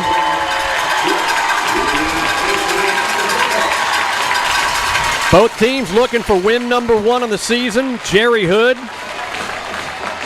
storied career in the state of Alabama, won a state championship with Clay Chalkville. A lot of success while he's been at Leeds as well. Rush Probst, championships all across the Southeast, 3 different schools, 2 in Georgia, 1 in Alabama, state championships. Everybody, of course, in Alabama very familiar. 2-a-days, Hoover, the state championships, everything that he's done there. Yeah, there's been years where we played Leeds, seemed like every year on the schedule for a while, and then we would go several seasons without playing them. 19-16 overall against Pell City, so they hold a 3-game advantage in a very competitive series. But you were talking this morning, we actually haven't beat them since 1988. And last year we lost 38-10, a 12-1 team overall last year, undefeated during the regular season. Talking about the Leeds Green Wave, and Adam, Pell City 1-9 last year, but there was a different feel to the game last week against Moody. So Pell City getting ready to come out and hopefully get that first win of the season here at home. I appreciate everybody watching on Facebook. Again, our main Facebook page with nearly 30,000 followers. That's 94.1 FM The River, that Facebook page. We've got a page specifically built for Pell City athletics and other things that we do within Pell City High School.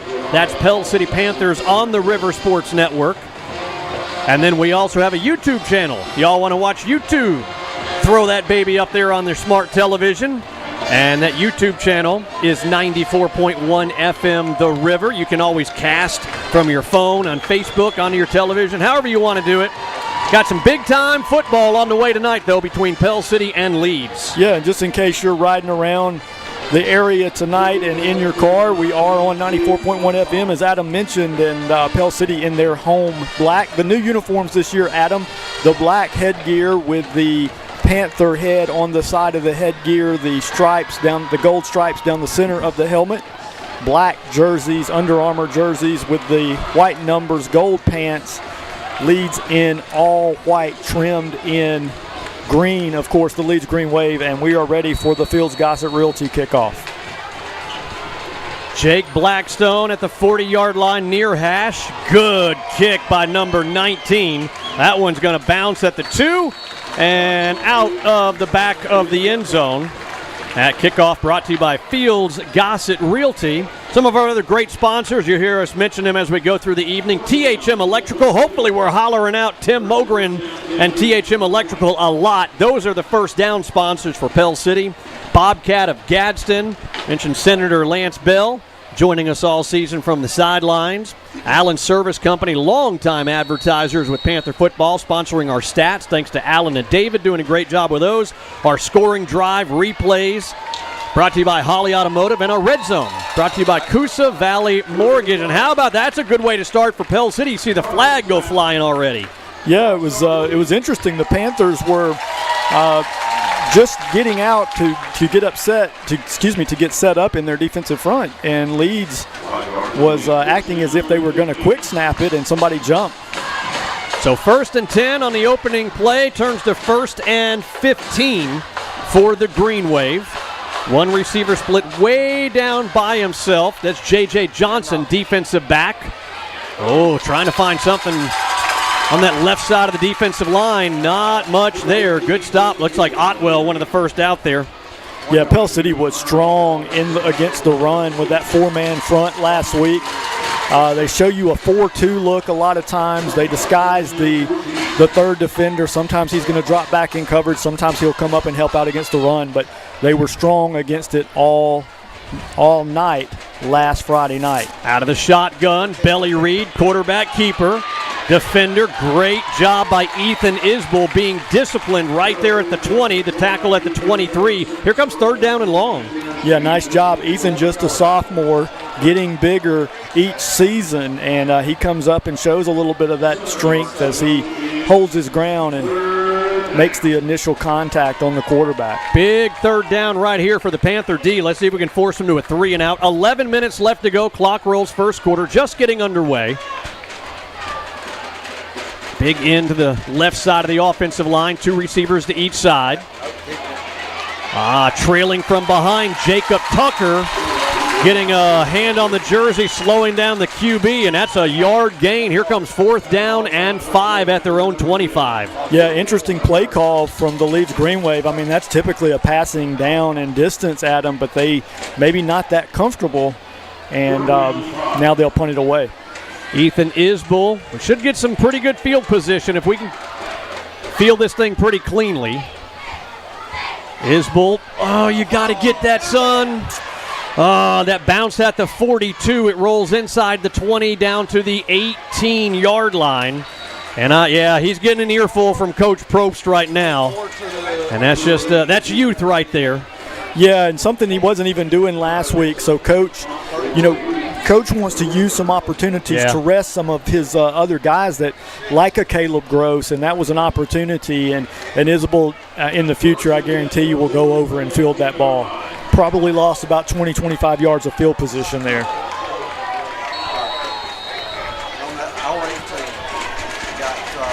$10:09 left to go here first quarter. Panthers opening drive coming out with Getmanshuk in the shotgun. Quick throw, far side. Trying to find a block over there is Caleb Gross. Not much. Lance, this is what Pell City has to do. The defensive line is a stellar unit, led by a young man who is going to Arkansas. Over 50 offers. And you got to slow down Kavion Henderson, number 6. Keep an eye on him. Number 6, Kavion Henderson. Got to make sure that we try to get these guys gassed as we go through the night. Again, the shotgun. Quick throw. It is complete. First down. Tripped up at the 35 to the 37-yard line. And that's Ethan Everett there. Yeah, and it was literally a trip up, as you mentioned, Adam, because the feet collided as the DB was closing in on him. But that is a first down for the Panthers, a THM Electrical first down. Yeah, great job there. We told you we wanted to holler out THM Electrical first downs a lot tonight. There's a big one right there. Change move. 9:15 as the clock rolls. Opening drive. Pell City forcing a 3-and-out on Leeds' first offensive possession. Here comes the rush again. Quick throw across the 40 to the 42-yard line. Dalton Fink with a nice catch right there at the middle of the field. Yeah, Adam, and when you've got an imposing defensive front, it's all about spreading them out, whether it's your line, the way you line up as offensive linemen and the way you move the football quickly and to the outsides. And watch how quickly Getmanshuk gets rid of this ball. Has to get rid of it quickly. 1.5 seconds or less if he's going to throw. There's penetration from the right side of the line, maybe falling forward for a half a yard, but Getmanshuk has to get that ball out of his hand quickly.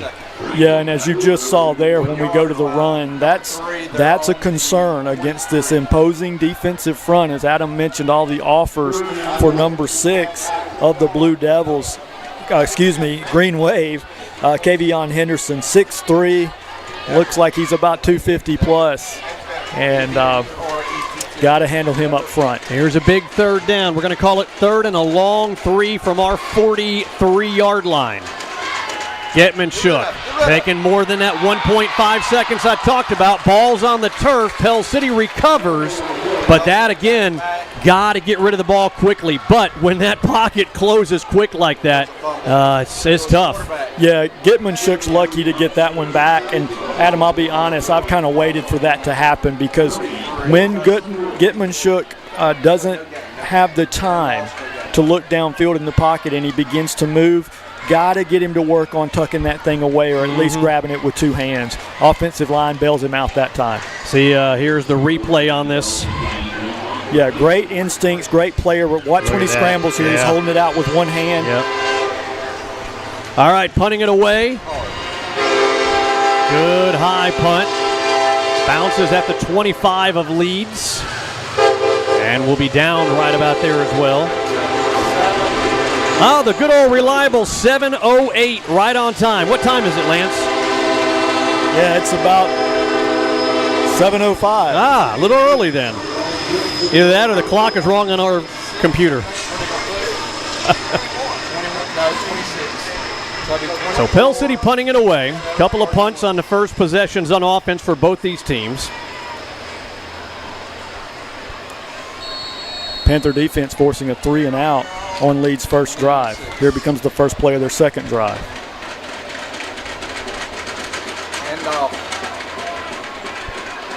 There's the handoff far side across the 30 to the 31. It's about a 5-yard gain right there for the Green Wave.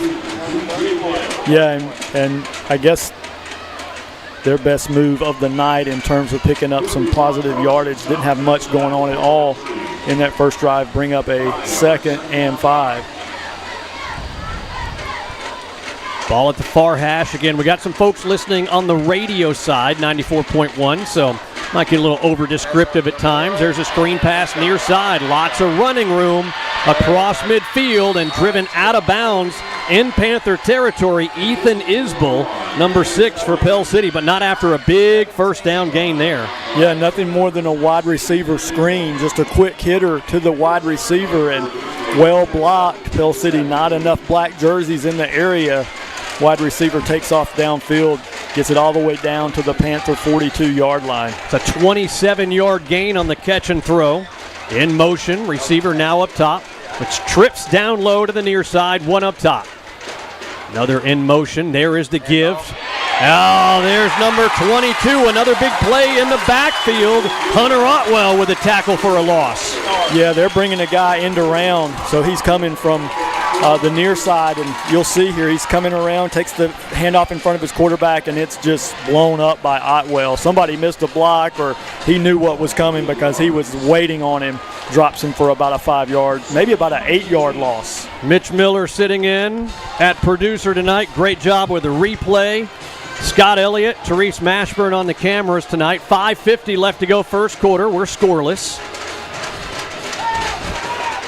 Here comes a lot of pressure, setting up the screen as they let those defensive linemen into the backfield, but a little bit too much mustard. Incomplete, third down, and about 17. Yeah, one of those linemen was Brandon Smith, and he was coming fast. Going to have a heat timeout on the field after Brandon Smith disrupts that last play. Let's take it with him as well as the rain is coming down as well at Pete Rich Stadium. 5:42 left to go first quarter here on the River Sports Network. If you're thinking about buying your first home, then Coosa Valley Mortgage can help you unlock the door to home ownership with first-time home buyer programs that can put you in the home of your dreams. Conventional, FHA, USDA, VA, or construction perm options. We are a local family serving local families since 1996. Coosa Valley Mortgage. We've got you covered. Equal housing lender. NMLS 198757. Great food and great variety. It's City Market Grill and Buffet in Pell City. A great selection of meats, fish, vegetables, desserts, and the largest salad bar in the county. And of course, it's all you can eat. The City Market Grill and Buffet in the Walmart Shopping Center in Pell City. Check out their Facebook page for times and prices. City Market Grill and Buffet. Back here at Pete Rich Stadium, 5:42 left to go first quarter. We're scoreless. Opening home game. Here comes Otwell in pursuit from the backside. Complete. Move for a first down inside the 40. Spun down and finally brought down at the 37-yard line on 3rd and 17. Take that back. That was the original line of scrimmage. 3rd and 17. Looks like they picked up about 15, maybe 13-ish. How many? 13, thanks. So what it boils down to, 4th and 5, Lance. Yeah, 4th down, 4 or 5 to go, Adam, and that was another great play by number 22, Hunter Otwell. He came in and got a good shot in on the quarterback. Pass was completed, but not enough for the first down, but they will go for it here on 4th down. Yeah, this is kind of no man's land right here in high school ball. From the 37 out of the shotgun, they will go on 4th and 5. Penetrations, there's a sack in the backfield. Big tackle by Boyle, number 43, coming straight in, and that's going to be a turnover on downs. Yeah, what do you do here, Adam? You send more than they can block. Nick Gentry dials up the linebacker blitz. Number 43, Sean Boyle, comes in for the sack. That's where you want it to happen. You had Jacob Tucker coming around on the outside. You send Boyle up through the tackle and guard slot, or end and tackle slot, and he gets the sack. Turnover on downs to the Panthers. Great job. Number 43, Sean Boyle, the leader of that linebacker unit. Short field for Pell City at their own 47-yard line. They're offsides. Yeah, they are. Yeah, the DB. Good catch right there. That 21 on the DB on the near side. At 1st and 10, now 1st and 5. It'll go on the other side of the 50 as well. Yeah, I think he was actually one of 2 members of the Green Wave. Christian Burge, number 7, I think he may have had his hand in the turf about even with the ball, and then the cornerback came up and even got more over offsides than he was. 1st and 5, the ball now at the 47 of Leeds. Second penalty of the night against the Green Wave. 2 penalties, 10 yards. No penalties against Pell City. Getman shook. There's the toss, digging it out of the dirt. It is complete, about 1.5 yards short of the first down marker. Yeah, Gitman-Shook doing a great job throwing it underneath. I was watching those feet. He's felt the pressure here so far in the first quarter, and he was getting ready for it to come again. Again, the strength of this Green Wave team, as we've said all night, is the defensive front. Yeah, but they had that 5-yard penalty. On 2nd and 2, ball at the middle of the field. Again, that one a bit high. Nice job of shedding off the defensive back. And that one is going to go for a THM Electrical first down. Yeah, great job there by number 88, Ethan Everett. There's some contact between the defender. Watch here on the replay. It will not just be the defender, but also his blocker. And Everett clings into them both, but stays on his feet. Does a nice job picking up that additional yardage, which was just enough to give us a THM Electrical first down. Yep, change move down to the 42-yard line. 4:28 shows on the clock here in this first quarter. We're scoreless. Great job by Mitch and the replay crew. High snap, Getman-Shook. Good thing he's tall, brings it down, and there's a handoff. Immediately tackled is Landon Strong, and that'll be about a 3-yard loss. And sometimes all it takes is that high snap to get Landon a step slower to the ball and his cut than he normally would be if everything had gone cleanly. So it puts Landon Strong, number 3, in a tough spot. He's got somebody on him as soon as he gets the football, and he's dropped. On 2nd down and a long 12, closer to 13. Getman-Shook. The pass up, it's intercepted, and this one is going to go the other way. That is about a 60-yarder. There is a flag right in the middle of the field. That's where the offensive and defensive lines were. Let's find the white hat. Pell City could certainly use a break here because Getman-Shook just threw the football into a crowd. And so, yeah, it's not going to bail us out, unfortunately. It'll be a hold that will be declined.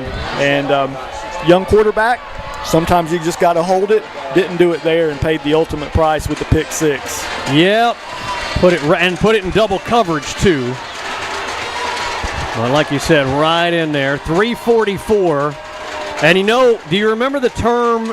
Well, we'll hold off on that here in a second. 3:44 left to go in this first quarter. The PAT, a line drive up, and it is good. So Leeds on top 7-0 here in this first quarter here on the River Sports Network. There's a place where evil dwells. In the shadows they hide. But after nightfall is upon us, they want to play. Do you have what it takes? Prepare yourself for all the horrific details. Check out atroxfactory.com. Atrox Factory. Let us hear you scream.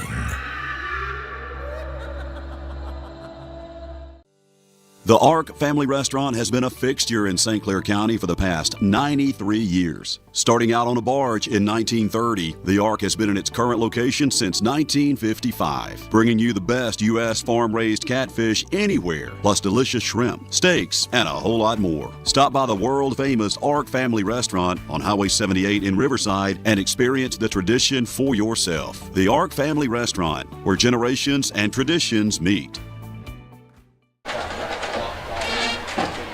Back here at Pete Rich Stadium, it's a 7-0 deficit for the Pell City Panthers. A 60-yard INT return for a touchdown for the Leeds Green Wave gives them their first points of the score, of the night, I should say, 7-0 with the PAT. Kicking from left to right. The rain is still coming down, light rain. Easy for us to say, we're inside. High end-over-end kick. It's going to be called for a fair catch. And that's Boyle, one of the up men. And Pell City will take over at they're going to mark it, 22-yard line? All right, the INT. Do you remember two words that Coach Probst called it? The fumble return for a touchdown against Moody. And he specifically called them catastrophic plays. That was a catastrophic play right there, that INT. Yeah, no question. Catastrophic play last week, another one this week. Anytime your offense is giving up touchdowns, that's just not a good thing, and it's happened 2 weeks in a row now. Going to go down and Lance Bell right after this play. Out of the shotgun.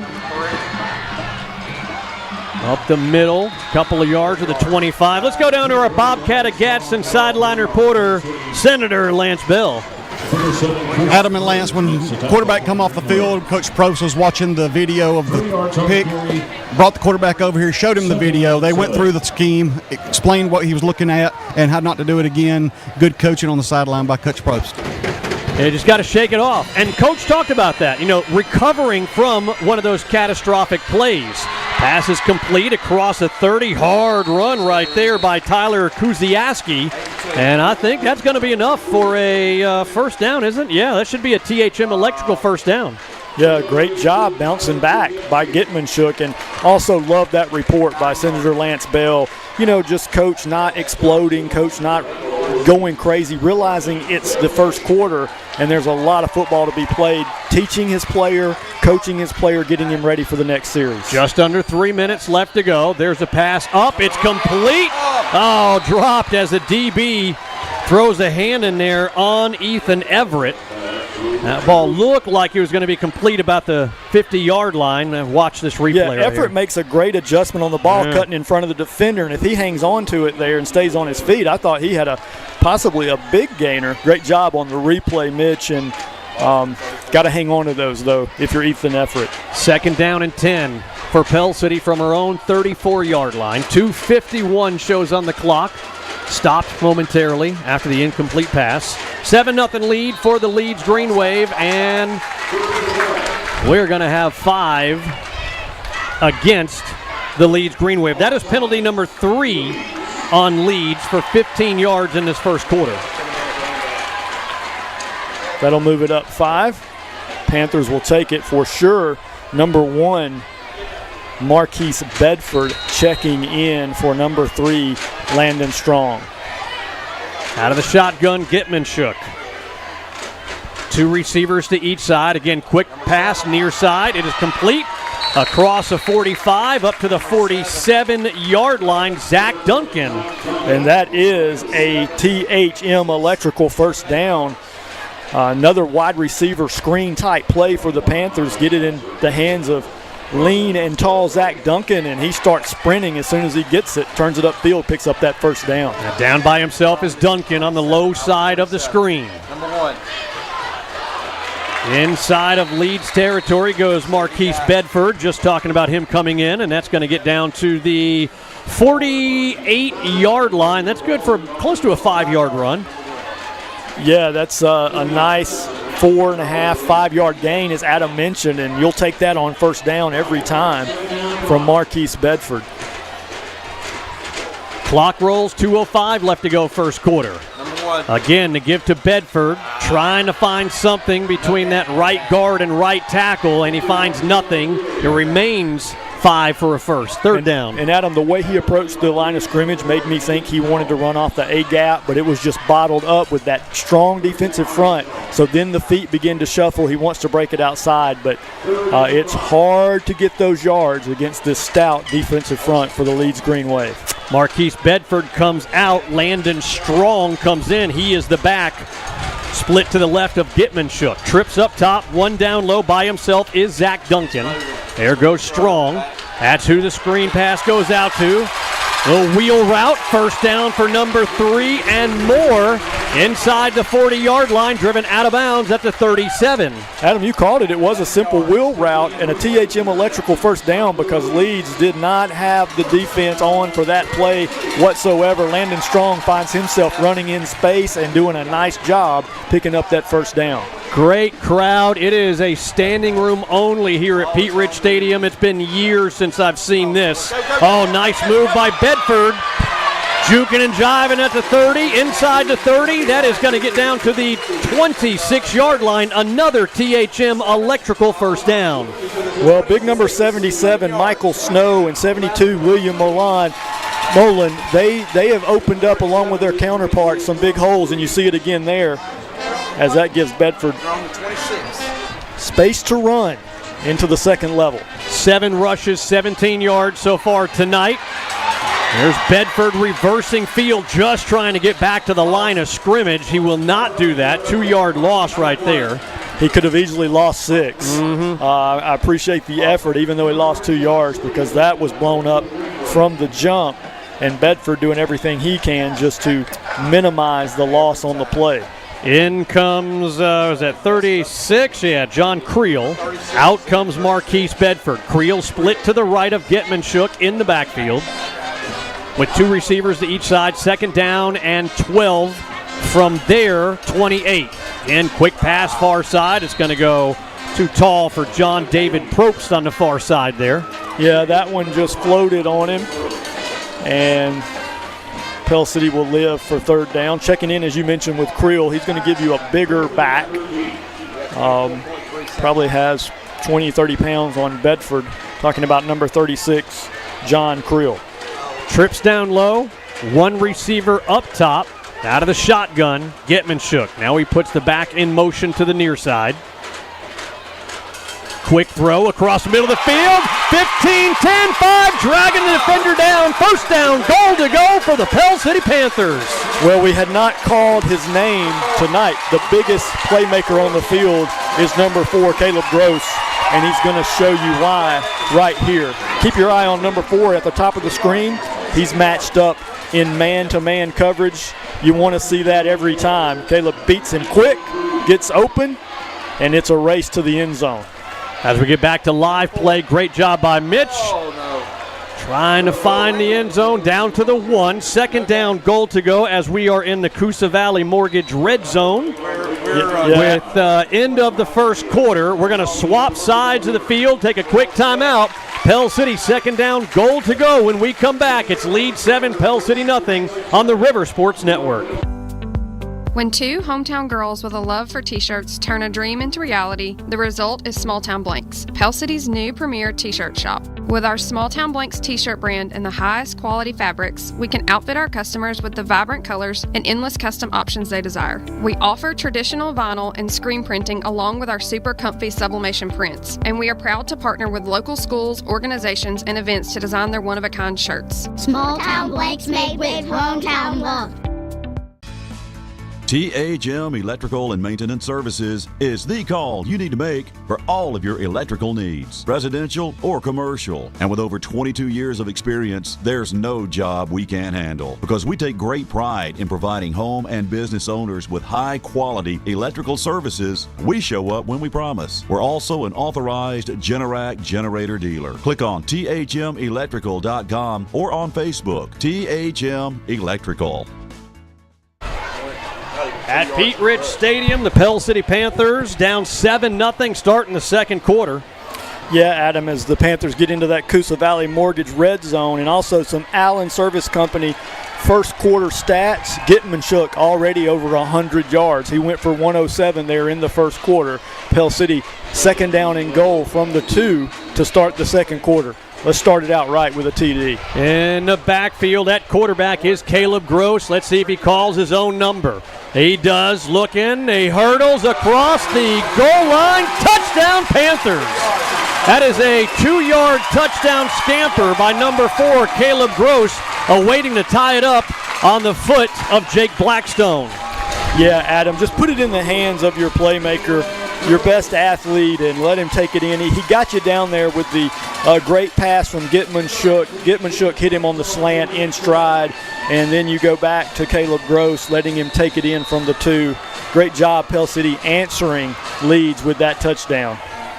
Awaiting the PAT, the holder is Ethan Everett. Good snap, good hold, good kick, and it is good. 11:55, just starting the second quarter. It is Pell City 7, Leeds 7 here on the River Sports Network. Hello everyone, Dale Benton of Benton Nissan. We are proud to support the people we live with, work with, play with, and pray with. We truly care about selling quality vehicles and providing our customers with exceptional service. Come shop our huge new inventory of Nissan cars, trucks, and SUVs, as well as our certified pre-owned inventory. Benton Nissan, serving 3 locations, Bessemer, Hoover, and Oxford. Your friend in the car business.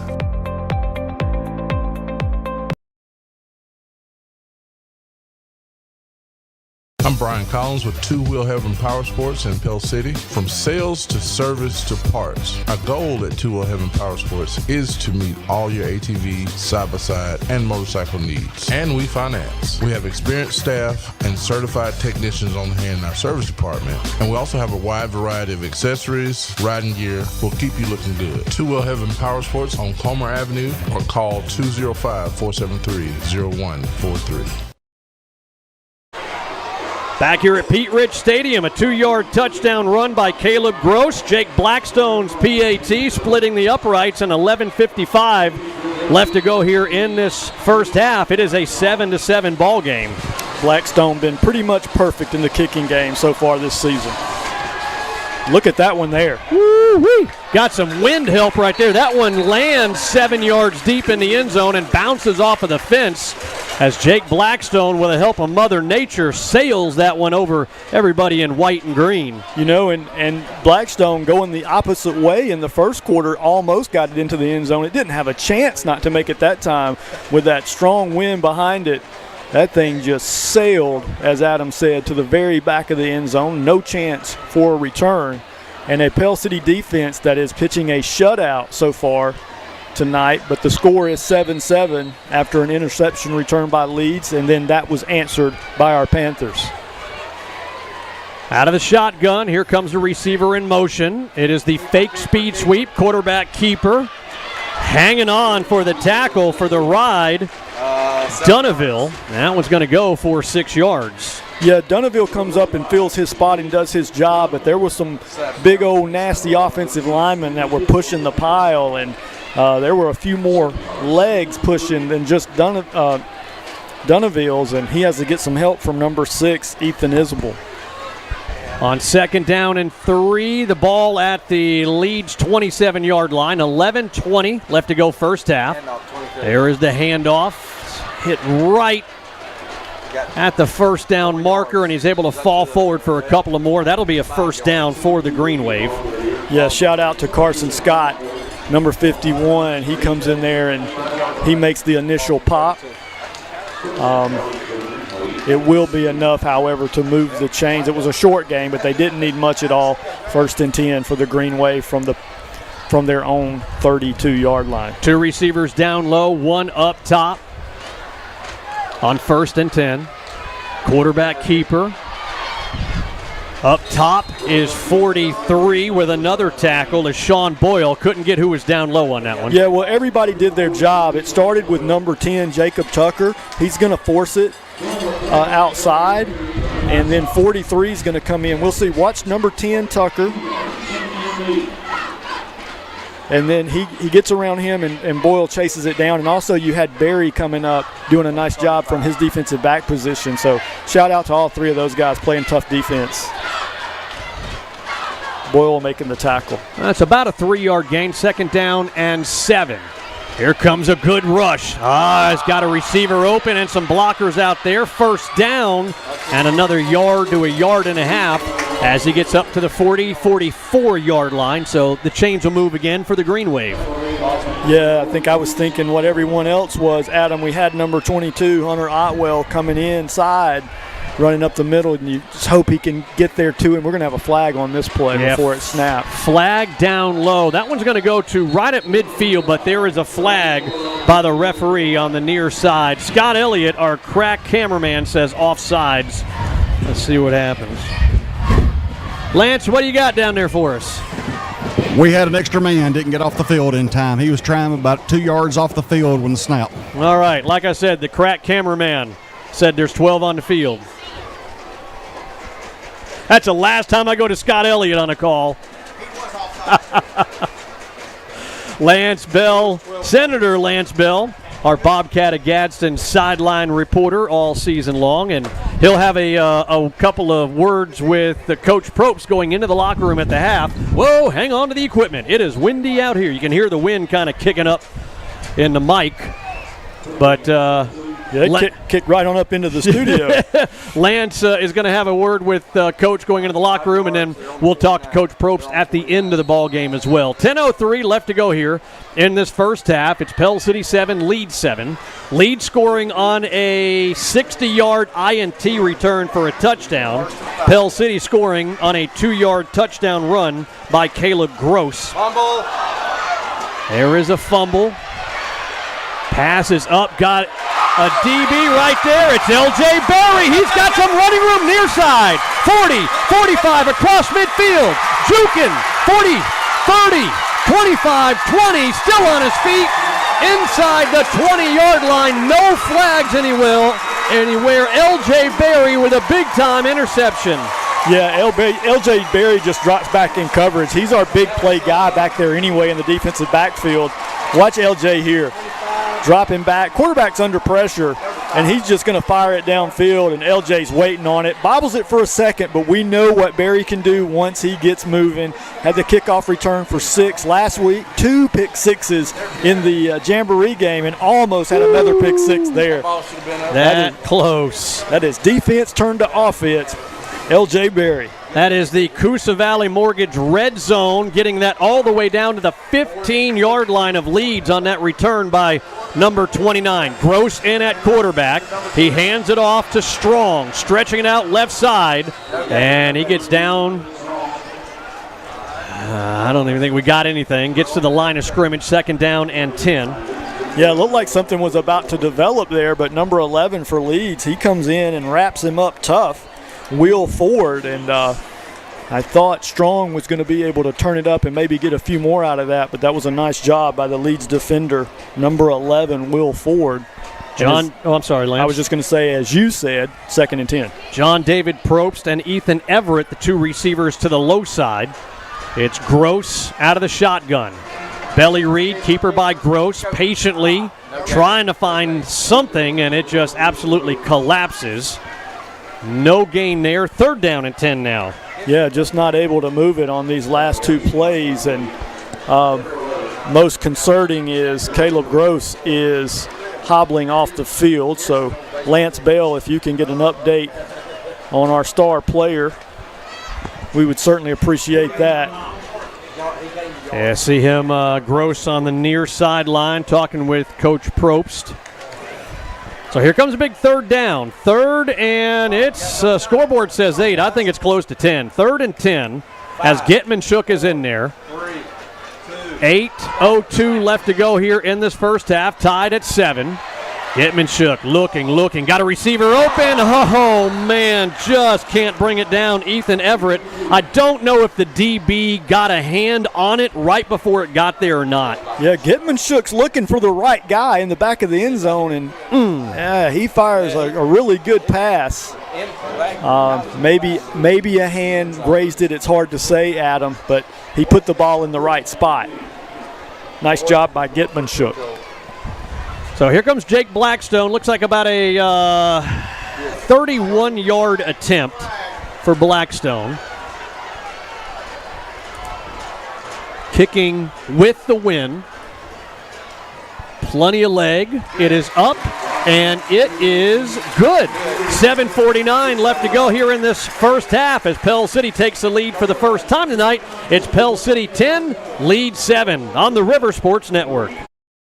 The Food Barn in Raglan offers the best in good old-fashioned hometown service when you're shopping for groceries, plus the latest ways to get great food specials your way. Click on RaglanFoodBarn.com. Follow the Food Barn on Facebook and listen to the River for weekly specials. Where you can get everything you need from down on the farm and it won't cost you a leg or an arm. And they're open 7 days a week. For the best cuts on quality meats, great service, and great prices, it's the Food Barn in Raglan. Since 1989, Metro Bank has continued to build on the philosophy of friendly, caring bankers that work to meet the needs of everyone in the community. Whether it's personal or business checking, investment accounts, consumer and commercial lending, home mortgages, equity lines of credit, and more, Metro Bank would love the opportunity to serve you. Come home to us, Metro Bank. Member FDIC, an equal housing lender. When we hit it just one time, and that's it, yeah. Oh, no, it's all right. No biggie. Advertisers, yeah, here we go. Hey, look at the flag right there. God bless America. We're back. 7:49 left to go in this first half. Blackstone again with the help of the win. Return man is going to field this at the 4-yard line near side. Ooh, a big hole right there, and Blackstone makes the tackle. Usually it's not good when your kicker's making the tackle, but up across the 30 to the 32-yard line as Blackstone, you see him going back to get his kicking block now. He got a little ooh and ah from the crowd there. Great to go, Jake Blackstone. Perfect in the kicking game and making a tackle. Hey, let's go back to that field goal real quick, Lance. Yeah, that'll be our Holly Automotive scoring drive replay, and we were just talking about Jake Blackstone. And once again, a 30-yarder there, keeping him perfect on the year in PATs and field goal attempts. On first down and 10 for the Leeds Green Wave. Ball at the near hash, going from right to left. Speed sweep, quarterback keeper instead. Still churning across the 45 and finally brought down.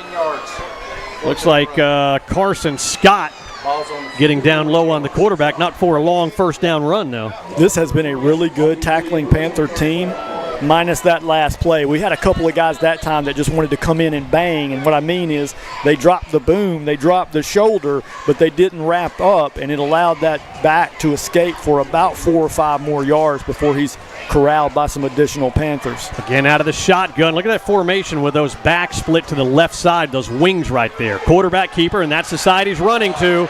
And there's some blockers. Got to turn the Jets on. J.J. Johnson cannot catch him. And just like that, the Leeds Green Wave responds and retakes the lead after a 52-yard touchdown run by the quarterback.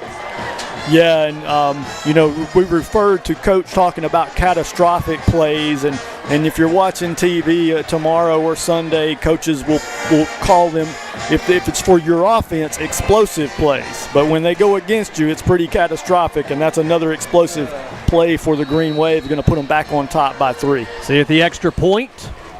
See if they can put them up by 4. It is up.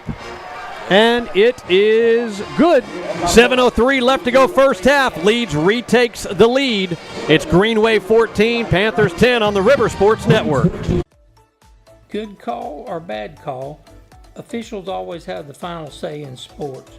And at Alpha Insurance, we know it's important for you to have the final say on your insurance plan.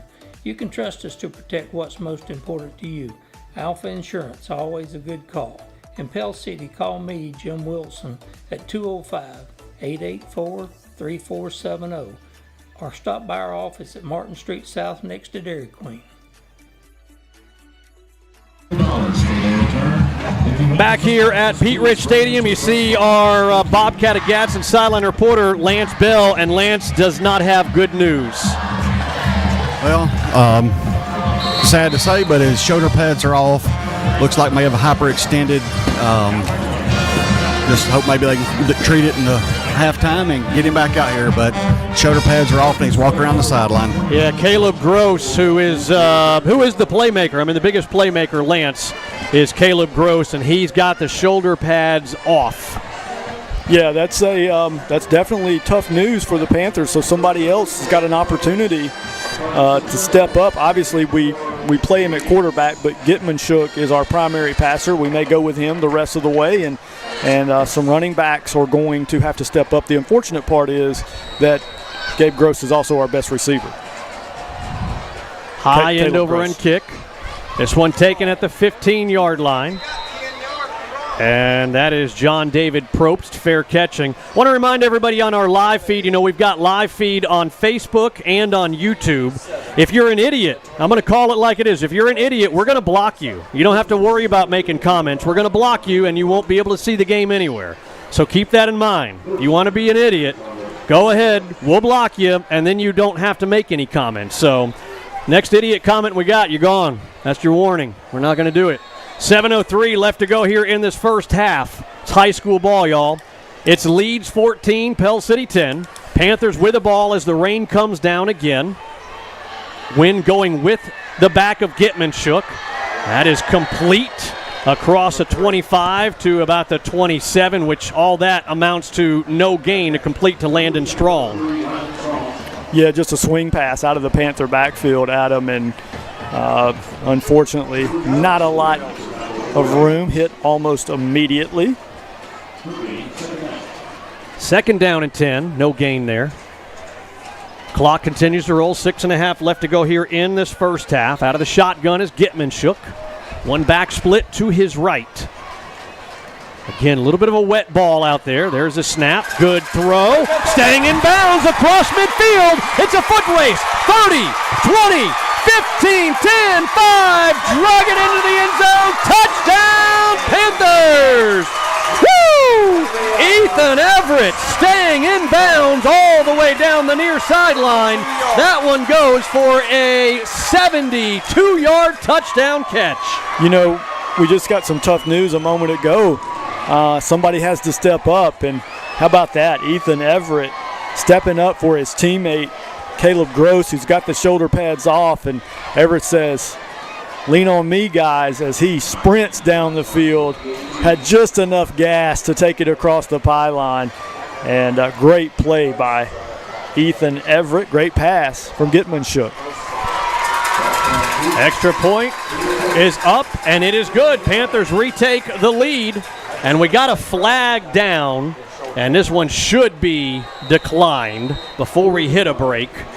It is offsides against the Leeds Green Wave. Pell City will keep that 1 point. Well, I don't know. You see Rush Probst. We go wide. We go to that shot. You see Rush. All right. I don't know. They may be going for two. Yeah, well, if you get half the distance, Adam, maybe he feels like this is a chance to take that 4-point lead. He didn't go for two last week when he had a chance to take a 4-point lead. Obviously, totally different scenario, but he's going to take advantage of it tonight. So it looks like they will go for two here. Blackstone is out there. Yeah, so now that wouldn't make any sense at all. No, it wouldn't. Lance, we may all right, I see Lance Bell. We're going to get the explanation because they're kicking it. It was an offsides. What do you got, Lance? You have to replay that this year. That's what the official just explained to me. They were offsides. We have to replay it. Really? Well, they just go offsides every time that we. Well, anyway, it's an extra point up and good. Good job by Blackstone regardless. So the score is Pell City 17, Leeds 14, 6:13 left to go in this first half here on the River Sports Network. Jake from State Farm. I would like to formally extend my gratitude for the Russell rate on my insurance. Do you mean surprisingly great rates from State Farm? I don't believe in accepting help, but I'll make an exception. Here's the deal, Russell. There's no special rate. These prices are for everyone. Consider us square. I made that from memory. I know your face that well. For surprisingly great rates and great service, call State Farm agent Bart Perry in Pell City. Like a good neighbor, State Farm is there. Since 1989, Metro Bank has continued to build on the philosophy of friendly, caring bankers that work to meet the needs of everyone in the community. Whether it's personal or business checking, investment accounts, consumer and commercial lending, home mortgages, equity lines of credit, and more, Metro Bank would love the opportunity to serve you. Come home to us. Metro Bank, member FDIC, an equal housing lender. At Pete Rich Stadium, you see Senator Lance Bell, our Bobcat of Gadsden sideline reporter. All right, some clarification on why we kicked that PAT again. Penalty was before the kick, dead ball foul, so re-kick. Yeah, now that obviously makes sense. Thank you for the explanation, Lance Bell. I thought it was, like during the kick or right before the kick, and if it's not a dead ball, then why would you make us kick it again? But they're saying, hey, it's a do-over, basically. Don't know why they wouldn't move it in a little bit, though, but oh well. See Coach Probst on the bottom of the screen there with that classic white visor. Do we have that scoring drive replay? Yeah, we do. I'll tell you what, let's go after the kickoff, Mitch. We'll go to the scoring drive replay on that 72-yarder after the kickoff here. 17-14 the score. Pell City on top of Leeds with 6:13 left to go here in this first half. Our sideline reporter, Senator Lance Bell, will get a couple of questions in with Coach Probst going into the locker room. Of course, we'll have the entire Pell City High School Marching Band of Gold halftime performance coming up as well. Do we have something up our sleeve? Poof. I don't know. It's just a dead ball. No. It's just a ball rolling off a tee. You thinking maybe a little sneaky weaky? Well, they had the little sugar huddle there before they. I don't know. Momentum's on your side right now. Don't give it back. I agree. There's a good kick by Blackstone. That one lands 8 yards deep in the end zone. Bounces off the fence in the back there, and it's going to be first down and 10 from their own 20. Let's go back to here is that replay, Lance. Yeah, watch him just take the contact, stay in bounds, and now it's just nothing but turf in front of him. And he's looking back. He knows it's going to be close, but gets across that goal line. Great job, Ethan Effort. That is our Holly Automotive scoring drive replay. Panthers back on top, Adam, 17-14. Yeah, 72-yarder. Again, Caleb Gross out. He's got his shoulder pads off. He's got ice on his shoulder. Don't expect him to return. 6:13 left to go. First and 10 from their own 20. Tiptoeing in the backfield, and a good tackle by Jacob Tucker in the backfield. Yeah, Jacob Tucker's out on an island there. He's out on the edge, and it's coming his way, as you'll see right here. The right side of the defensive line. Yeah, your edge rusher, number 10, fights off the block, makes the play, drops him for a loss. 2-yard loss.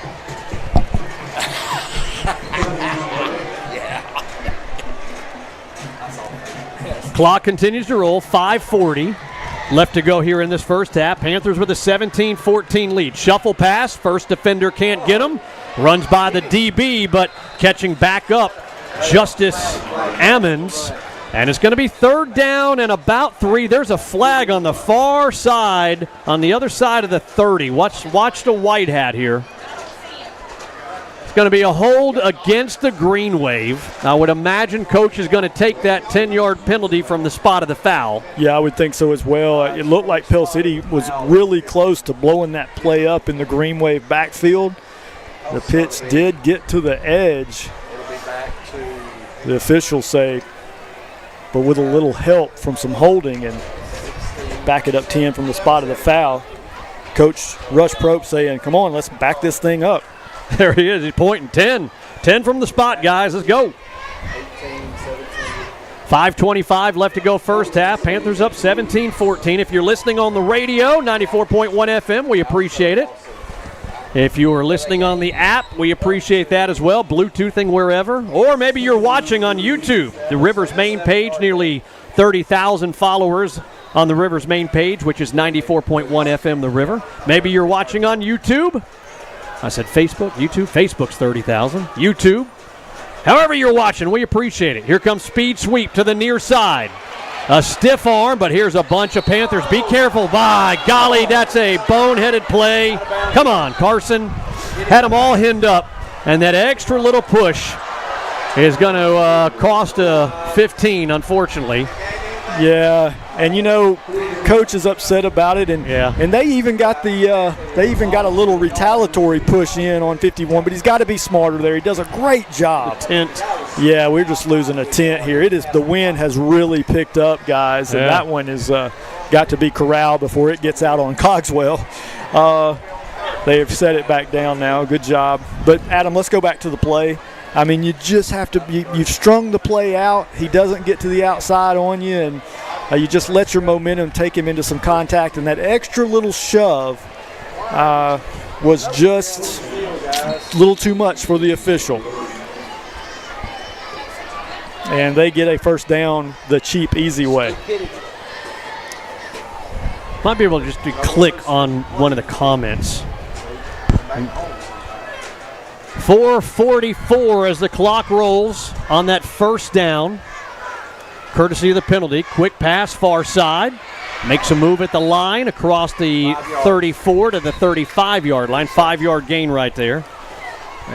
Justice Ammons, number 2, doing a nice job coming up aggressively.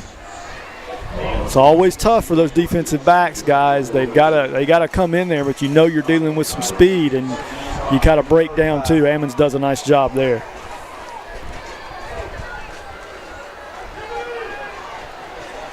Second down and 5. Good job by the defensive line right there, Pell City. It remains 5 yards for a first down. 3rd and 5. Yeah. I love a interior 2-gap run stuffer, and that's exactly what Jaden Elston can bring. A big man in the middle, and he stuffs it up inside that time. Nothing doing. 3rd down. Big 3rd down right here. Woo, almost got him to jump, because that would have been it's 3rd and about 4.5, so a 5-yard penalty would give him a first. 3rd and 4.5. 3:30 left to go. Panthers with a 17-14 lead. Receiver is open. Great open field tackle on the near side. L.J. Berry, another big play by 29. Yeah, I mean, this is what you want. Here comes the ball. Here comes Berry just doing everything right now. And that is how you aggressively come up and tackle. Great job, L.J. Berry. 4th down, punting into the wind. There's a quick snap. All right, calling for a fair catch. No, he does not. You don't get near it. Don't get near it. Stupid down. As John David Probst. Yeah, once you don't catch it, you can't play around with it. You've lost your chance, and John David doing a nice job there of deciding, hey, the wind's blowing hard. I might not be able to field this thing clean, so he does that right, in my opinion. The other part you got to be careful on is once you get away from it, get away from it. Yeah, exactly. Good job, though. It is 3:12 left to go here in this first half. Panthers hanging on to a 17-14 lead. Gitman shook. Empty backfield. 3 receivers to the wide side up top, 2 down low.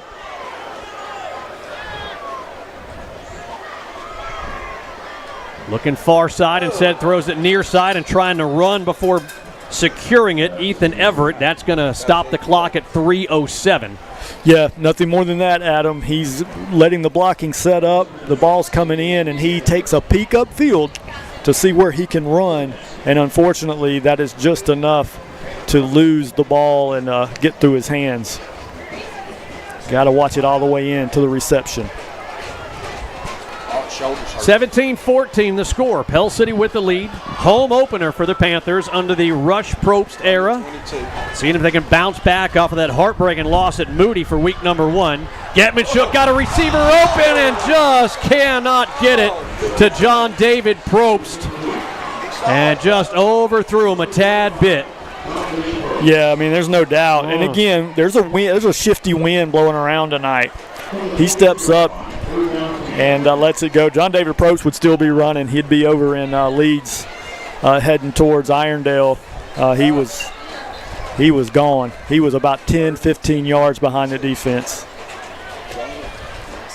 3rd down now. Clock stopped at 3 minutes exactly. Oh, ball's on the turf. Somebody get it. A Panther does pounce on it.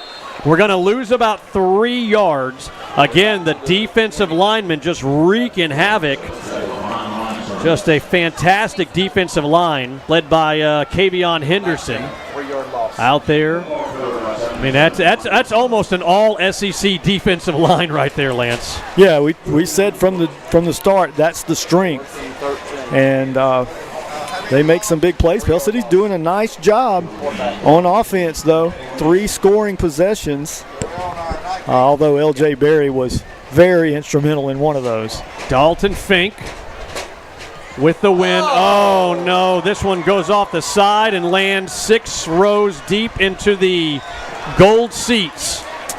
We saw that on Dalton's first punt at Moody last week, and he got things straightened out. But this one right here with 2:13 left to go in the first half, and Panthers with a 17-14 lead, we give great field position to Leeds. Yeah, that's a 5-yard punt, and there's no way to sugarcoat it. Don't want to pick on anybody. Just a tough break, went off the side of the foot, and I mean that thing made a dart out of bounds. And Panther defense just got to help their guy out. Make a stand here. Yeah, big defensive stand, like you just said. 2:13 left to go. Got to hang on to this lead. Keep it to a field goal if possible. Some running room. We'll stutter step 20. First down inside the 15. Down to the 13-yard line. That's enough for a first down. Clock will stop momentarily at 2:04 until the chains move. Yeah, the Leeds offensive line that time is going to win the battle up front. You're going to get the quarterback into space, and once a playmaker gets into the second level, you're really holding your breath. And thankfully that time, number 6 Ethan Isabel comes across the field, and he's able to slow him down and get him at about the, I'm going to say, 13-yard line. 1:45 on the clock here as it rolls in this first half. Panthers hanging on to that 17-14 lead. Pistol formation. There's the give to the deep back. He's going to be met at the 12, down to the 11. That one good for 2 yards as the clock rolls continue. 1:30 and keeps going down. Yeah, Nick Gentry brought a lot of bodies up to the line of scrimmage, almost like a stunt-type play. And nice job by number 10. We've said his name quite a few times tonight, Jacob Tucker, from that edge position, doing a nice job on that 4-man front. Yeah, I don't think Jerry Hood, the coach for the Leeds Green Wave, has any desire to give the ball back to Coach Probst. They're draining as much possible off the clock. There's a big shift to the right side. Let's see if they go that way. They do. Quarterback keeper inside the 10. Third down, though, and about 5 as we're at 48 seconds as it continues to roll here in this first half. Yeah, I'm going to say I'm looking for the spot of the ball, Adam, and depending on the spot, it'll be about 5. 3-yard run. You pretty much 5, maybe 6. And nice job by number 51, Carson Scott, coming across, making a nice play. 28 seconds as the clock rolls. Left to go in the first half. Down to 22. Rain coming down sideways from left to right as we're watching here from the second story of the press box. Looking to throw with 15 seconds. It is up and it is incomplete. 11.8 left to go. Clock stops on the incomplete pass. And that's a good scenario. We gave it to them deep in our own territory, and right now they got to kick into the wind with it raining.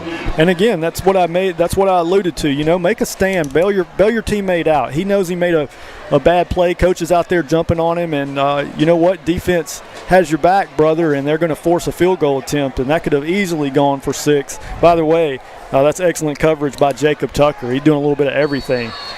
25-yard field goal attempt, and we got a timeout by Coach Probst. As the rain continues to come down, let's take it with them as well here on the River Sports Network. When you're a Win South customer, we're with you all the time. Through the workday, into game day, dinner time, all the time. So now is the time to choose Win South. We're with you. Convenience, security, service. It's what we do. Win South. We own it.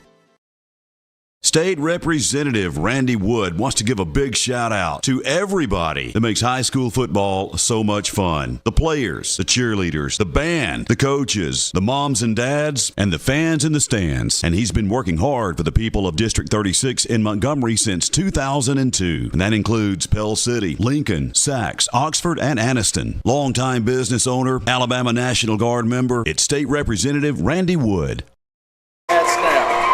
Back here live, attempting the PAT. The kick is up, and before the kick is made, it is going to be another timeout by Coach Probst. We're going to keep it here, Mitch. So right before the snap, Coach calls another timeout to see if we can ice the kicker.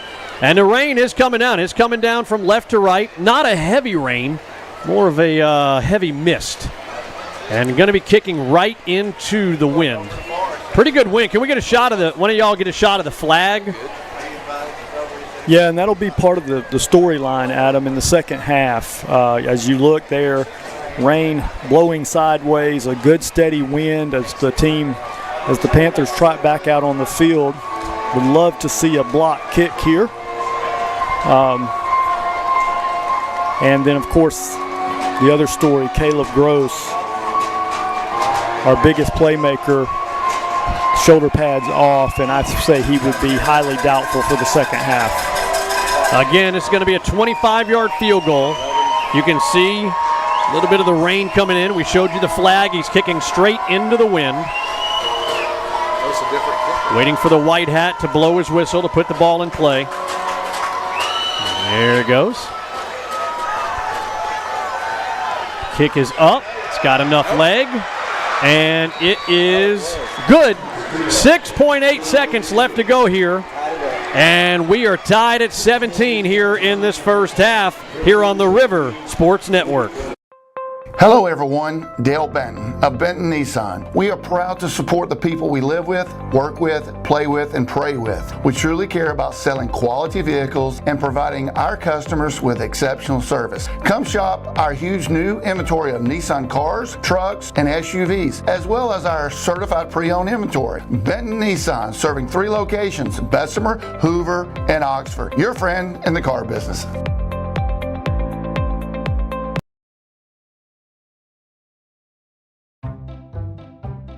Hey guys, Michelle Green with the Realty Pros. You know me as Sell with Michelle. Sell with Michelle. Sell with Michelle. Sell with Michelle. If you're thinking about buying and selling, think of me, Sell with Michelle, and look me up on Facebook. Don't forget, Sell with Michelle. Sell with Michelle. Oh crap.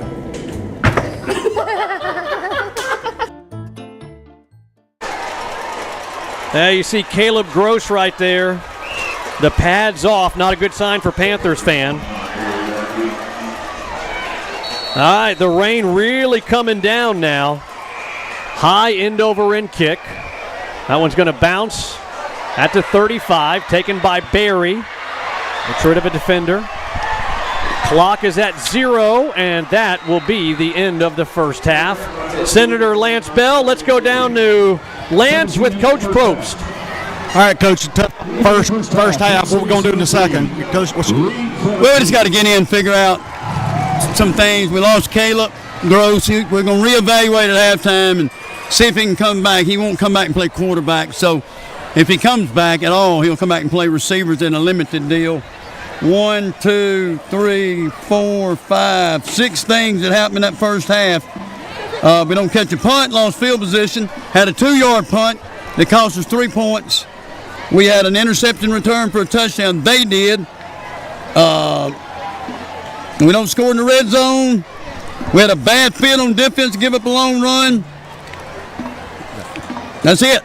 You got to get it fixed. Thank you, Coach. All right, Rush Probst, head football coach. He's looking at the he got everything. He got more bads on there than he wants to, I think, from that first half. You know, the only thing that surprised me about that interview by Lance Bell was that Coach just kind of laid it out as calmly as he did. I knew he was going to call his team out. He doesn't miss a thing, and he's sharp when it comes to football, and he He's spot on. Those things are unacceptable, and we've got a 17-17 game, guys, that quite frankly could possibly be a 2-3 score Pell City lead if they play clean football. Yeah, and we'll talk about that. Kind of the same thing last week. Pell City, if they had not had those, as Coach called them, catastrophic mistakes, it could have been a 2-possession win for Pell City, and it didn't turn out that way. Now, what you got to love, though, is this continues to be a team that can bounce back from those mistakes. They get down, but then they answer. They get punched, and they jump back off the mat, and they make a big play, and that's how we arrive at the 17-17 tie. Adam, maybe the best news is that Caleb Gross is going to be reevaluated. He was moving his shoulders when I was watching him down there, so as Coach said, maybe we can get him back as a receiver. Hey, can we go out, Scott? Can you get the offensive lineman playing the guitar in the band for Leeds at the 48-yard line to the right? Check that out. How great is that? Look at this shot right here, Lance. He's got the electric guitar, the offensive lineman for Leeds, as they're taking the field.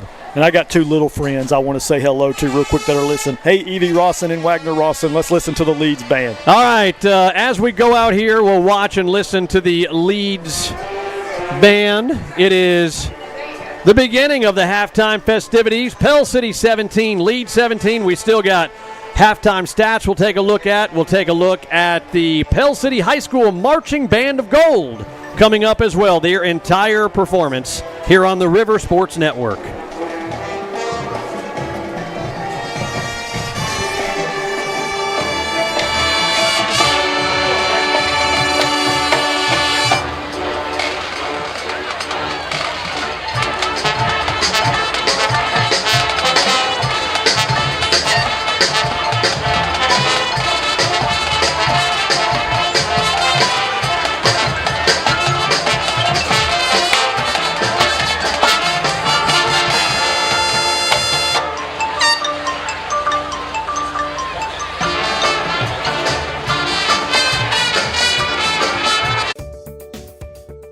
If you're thinking about buying your first home, then Coosa Valley Mortgage can help you unlock the door to home ownership with first-time home buyer programs that can put you in the home of your dreams. Conventional, FHA, USDA, VA, or construction perm options. We are a local family serving local families since 1996. Coosa Valley Mortgage, we've got you covered. Equal housing lender, NMLS 198757.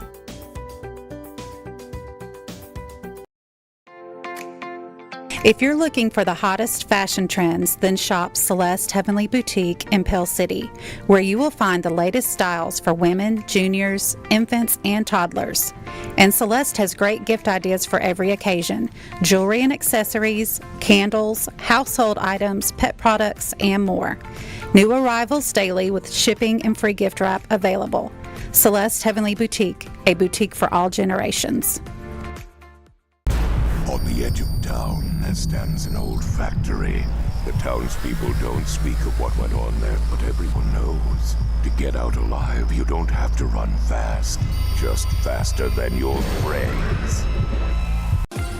Fields Gossett Realty is your local full-service real estate agency and has been a proud sponsor of Panther Athletics for over 40 years. And at Fields Gossett, helping you with all your property needs and giving back to the community is our winning combination. For more info, visit fieldsgossett.com for listings, agents, and tips for buying and selling. Fields Gossett, your community partner in the real estate business.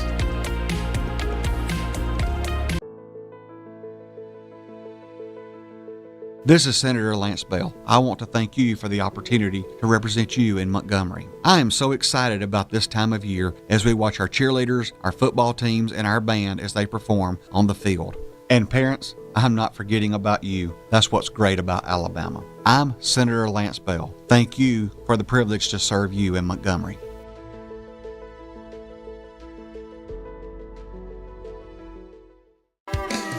Wheeler's Wheels is your Snapper, Snapper Pro, Ferris, and Echo headquarters. Whether you're in the market for a new mower, service on your mower, or parts, it's Wheeler's Wheels. We service lawnmowers, weed eaters, chainsaws, blowers, UTVs, ATVs, generators, and jet skis. Family owned and operated for over 15 years. Wheeler's Wheels, Highway 231 in Pell City by the post office. On Facebook, look up Wheeler's Wheels. Hello everyone, this is Brent Bunton from Holly Automotive in Pale City, Alabama. We are a family-owned and operated local independent dealership. We have local credit union financing available, and we also offer extended warranties. And we also have Carfax report on every vehicle. If you're in the market to buy, sell, or trade, please come see me, Brent Bunton, at Holly Automotive on the corner of Florida Road and Old Coast City Road. Be sure to like and follow our Holly Automotive page on Facebook. Back here at Pete Rich Stadium. Hey, that was nice and loud right there. You see the American flag. Lots of wind tonight. We still have a light rain coming down. Oh, we only had, Lance? Maybe 30 seconds of a pretty decent rain. But other than that, it's kind of been a mist and a light rain. Just enough to be a nuisance if you're outside watching.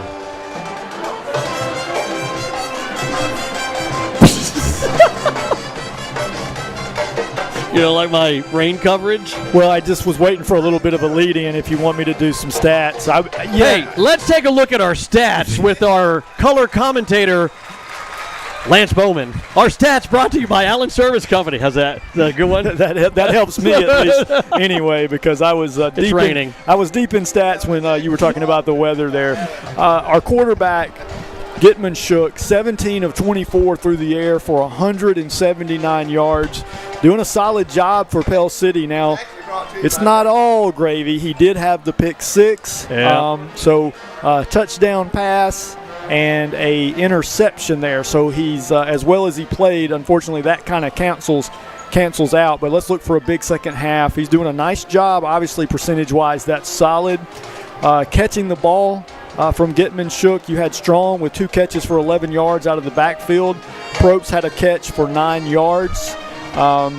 Duncan had a catch for 8 yards. Fink had 2 catches for 8 yards.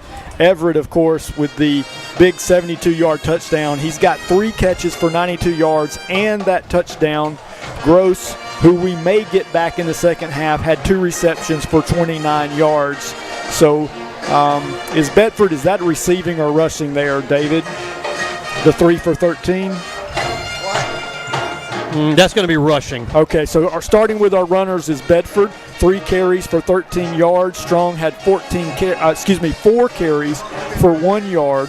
Gross had 1 carry for no yards. Gitman Shook 4 carries, no yards. So that speaks a lot, Adam, to that impressive defensive line. So 193 total yards for the Panthers, folks. Only 14 of that on the ground. 13 rushing attempts for 14 yards. So we told you up front, we weren't kidding. That defensive line is stout. Coach told us, and he knew it was going to be tough, but I think he's done a nice job keeping them off balance. Yeah, definitely. And it's going to be interesting to see, especially Lance in the second half, is to gas those big defensive linemen, and when it really starts to take effect in the second half, especially, late third quarter into the fourth quarter is when let's look for hands on hips out of that defensive line. Yeah, and that goes back to the chess-like strategy of our coach, Rush Probst. He's doing things in the first quarter with personnel, with play calling that he's setting up for this second half. He wants to be in a better position to win the game than his opponent, and there is definitely some gamesmanship going on in this great matchup between 2 quality coaches in Rush Probst and the coach for the Leeds Green Wave. Help me. Jerry Hood. It's raining. Slipped my mind. Yeah, I'm struggling with the weather here. Stats by Allen Service. You got to quit, man. You're getting in my head now. Yeah, Allen Service Company stats. Let's take a quick look at Moody. 5 of 7 through the air for 54 yards. And the Green Wave have 17 carries for 44 yards. And I think I may already possibly be at the beach. I could possibly be laying out right now. For those who don't know, when we turn the cameras off, Lance and the Bowman clan are going south immediately. So you're already gone. Dolphin Island, where are you going? Wherever you're there, wherever it is. Yeah, the Perdido area right there on the state line. And actually, the families, they're there. They're waiting on me. So it's just going to be a lonely drive. And folks, I'll try to refocus here and get it better in the second half, because that may have been my biggest struggle at the half I've ever had. All right, do we have time to take a quick time. I think we can get a quick 30-second time in here, Mitch, if you don't mind. At the half, it's 17-17. When we come back, Pell City High School marching band of gold here on the River Sports Network. When two hometown girls with a love for t-shirts turn a dream into reality, the result is Small Town Blanks, Pell City's new premier t-shirt shop. With our Small Town Blanks t-shirt brand and the highest quality fabrics, we can outfit our customers with the vibrant colors and endless custom options they desire. We offer traditional vinyl and screen printing along with our super comfy sublimation prints, and we are proud to partner with local schools, organizations, and events to design their one-of-a-kind shirts. Small Town Blanks made with hometown love. Hey Panther Nation, it's April at Merle Norman Cosmetics, and I'm excited to introduce you to our new venture, Blush Boutique. You already know about the amazing skincare and color cosmetics that we offer, but what you may not know is that we also have clothing, handbags, jewelry, and Panther Game Day t-shirts. Shop local and come visit the new Blush Boutique at Merle Norman. We are located at 1915 Cogswell Avenue in historic downtown Pell City. Back here live as the Pell City High School marching band of gold. Drum majors Emma Gibson, Bryant Fung. You'll see them doing their thing. First time we get to see the marching band of gold. You know, we had them on last week at Moody, but they were pointed away from the cameras to the home side of Moody. So we get to see and hear for the first time tonight the Pell City High School marching band of gold. Get to hear, see if you can pick out who it is and what they're playing. And thanks to our band halftime sponsors, Bucks Island and the City of Pell City. I want to appreciate them sponsoring our halftime show. Thanks again to Bucks Island, Southside Gadsden, and the City of Pell City. Mayor Bill Pruitt, the council, City Manager Brian Munger, all the great folks in the city. Let's take a listen in.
Pell City High School Marching Band of Gold. Fantastic job by Mr. Corey Funderburg, the band director, and everybody involved. The first home show.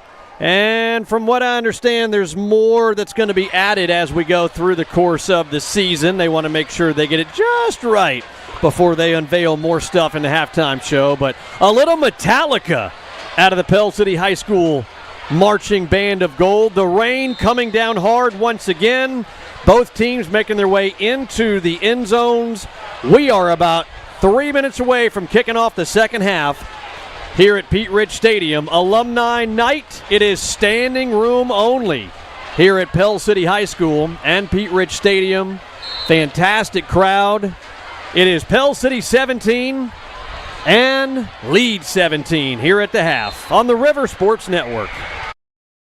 I'm Brian Collins with Two Wheel Heaven Power Sports in Pell City. From sales to service to parts, our goal at Two Wheel Heaven Power Sports is to meet all your ATV, side-by-side, and motorcycle needs. And we finance. We have experienced staff and certified technicians on hand in our service department. And we also have a wide variety of accessories, riding gear. Will keep you looking good. Two Wheel Heaven Power Sports on Comer Avenue or call 205-473-0143.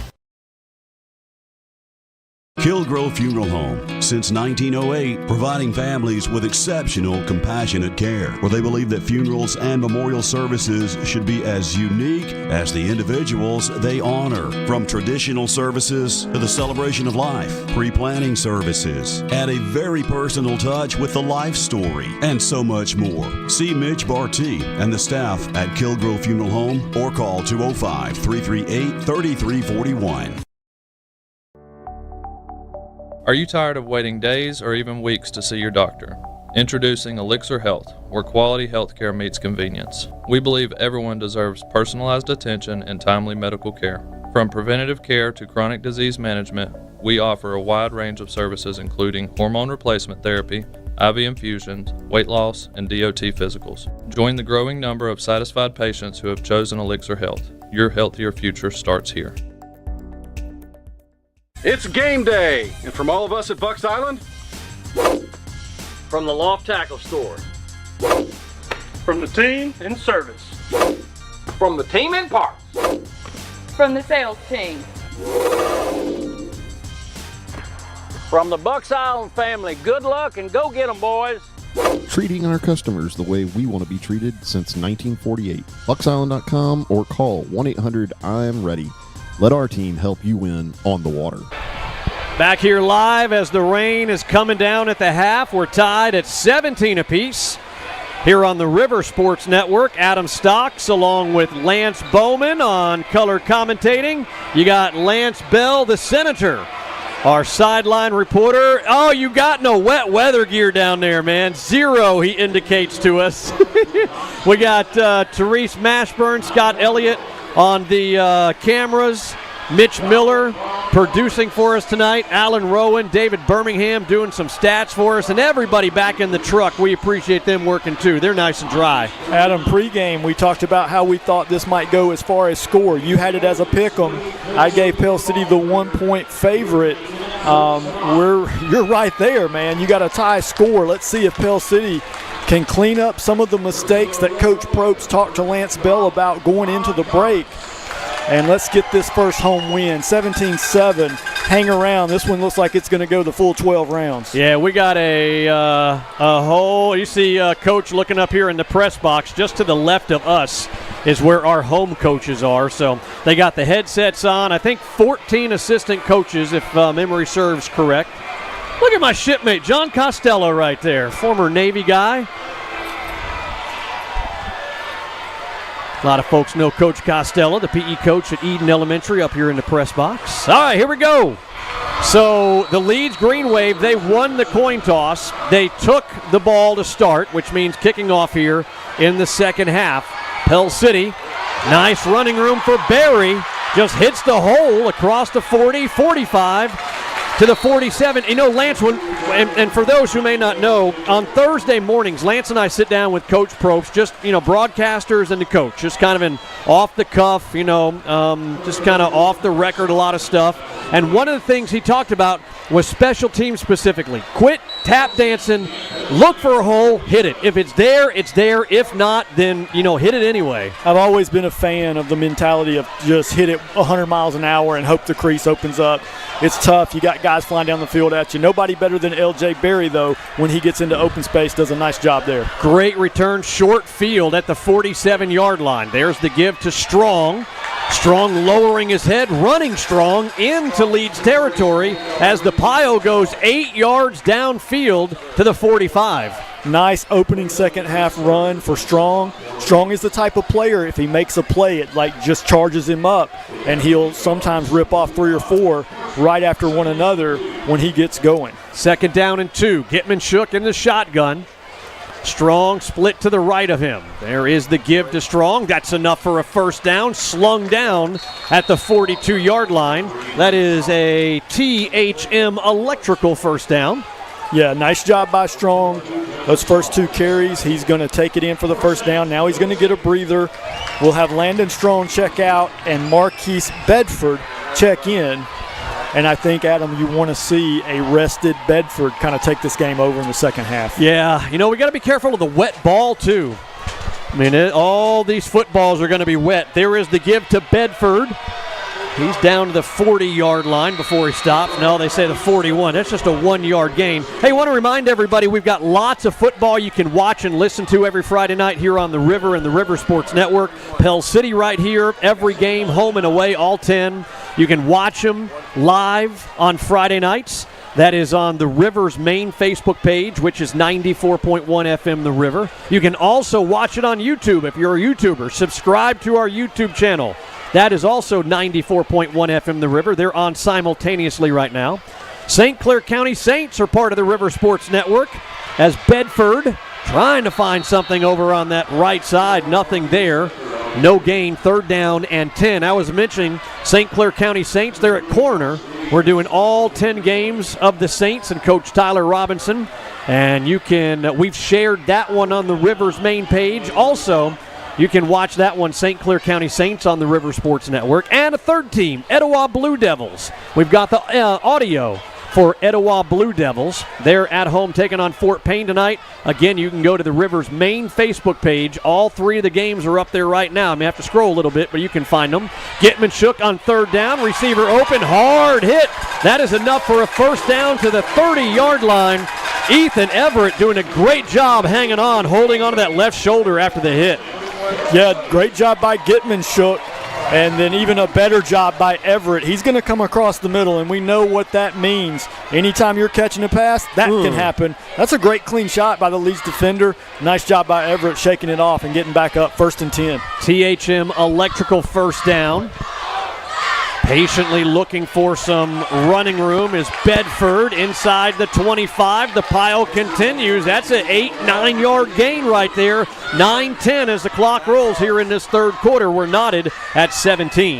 Yeah, Bedford had a tough go of it his first 2 carries in the series, but that's the run we were looking for as he pushes ahead for 9, just driving those legs. 2nd down and 2, knocking on the door of the red zone. Out of the shotgun, it's Bedford split to the right in the backfield.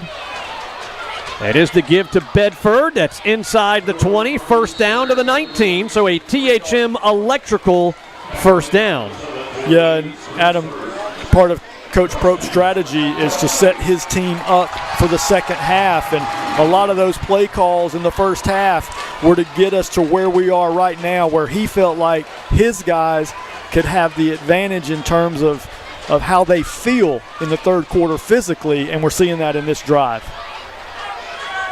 Again, the shotgun on first down. Bedford stretching it out near side. One defender missed, picking up a great block there from Jarrett Doran. And that is going to get down to the 15-yard line. Looks like about a 4-yard run. Yeah, and how about Bedford setting that block up for Doran? He does a nice job there maneuvering where that block will pick him up the additional yardage. And here we go on 2nd down now inside the 15. Now rain continues to come down. Panthers are going into the wind as well and into the rain. Landon Strong, not much there. There goes a marker, a beanbag on the ground. but Panthers not panicking. They retake the possession. Also in the Coosa Valley Mortgage red zone on that first down run a couple of plays ago. But Lance, 3rd down and 8 now at the 17 of Leeds. Yeah, and you want 6 here. You don't want 3. That was one of the things Coach talked about going into the break, and it hinges on this play right here, 3rd and 8. One receiver to each side. There is the give. Oh, man, some great penetration from the right side of the defensive line. That is going to be a 4-yard loss. Right now, line of scrimmage 20 with 30 and 41. That's going to be about a 37, 38-yarder. Here comes Jake Blackstone to attempt that. Yeah, nothing wrong with bringing Blackstone in because he's dependable. Now, this will be a little bit longer of a kick. As you mentioned, they're going to push it back maybe to the 29. So let's call this one a 39-yarder. Let's see if he has the range. I believe he has the strength. Yeah, wet turf into the wind. Kick is up. It's got the leg, and it squeaks over the upright, and the Panthers retake the lead on a 39-yard field goal into the wind with the rain with 6:59 left to go in the 3rd quarter. It's Pell City 20 and Leeds 17 here on the River Sports Network. Hello, everyone. This is Brent Bunton from Holly Automotive in Pell City, Alabama. We are a family-owned and operated local independent dealership. We have local credit union financing available, and we also offer extended warranties. And we also have Carfax report on every vehicle. If you're in the market to buy, sell, or trade, please come see me, Brent Bunton, at Holly Automotive on the corner of Florida Road and Old Coast City Road. Be sure to like and follow our Holly Automotive page on Facebook. Looking for a little more comfort in your life? Don't think you can afford a top brand heating and cooling system? Well, Carrier has the right solutions for every budget. And at Allen Service Company, they'll show you the full lineup of best-in-class home comfort systems. Turn to the experts at Allen Service Company, where financing is available, subject to credit approval. Call 205-338-2311, 205-338-2311, or visit online at allenservicecompany.com. Back here at Pete Ridge Stadium, not good news from our Bobcat of Gadsden sideline reporter Lance Bell. Adam, Caleb Gross is in street clothes. He's out for the rest of the game just to be cautious and get him checked out, make sure he don't injure himself anymore. Yeah, thank you, Lance, and obviously that hurts. Oh, we got a live ball here. Oh, that was close, too. Woof. Can we get a replay of that one, Mitch? Watch this thing. Yeah, as Lance was updating us, we've got a timeout on the field by the referee, and you'll see here Leeds lets this ball hit the turf, Adam, and heads-up play by J.J. Johnson, who almost got the big turnover. But back to Lance Bell's report, Caleb Gross out for the rest of tonight's action. Hey, Lance, turn that mic off for me, if you will. Thank you.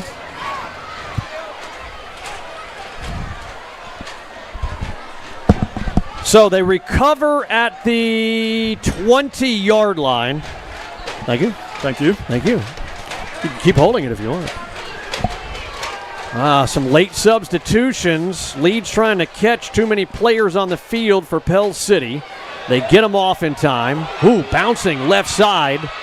Across the 30, first down to the 31-yard line. So 6:48 left to go here in the 3rd quarter. Pell City with a 20-17 lead as we take a look back, Lance, at the 39-yard field goal by Jake Blackstone into the rain and the wind. Yeah, but Jake Blackstone is perfect on the year, and that was just enough there. All PATs and field goals made.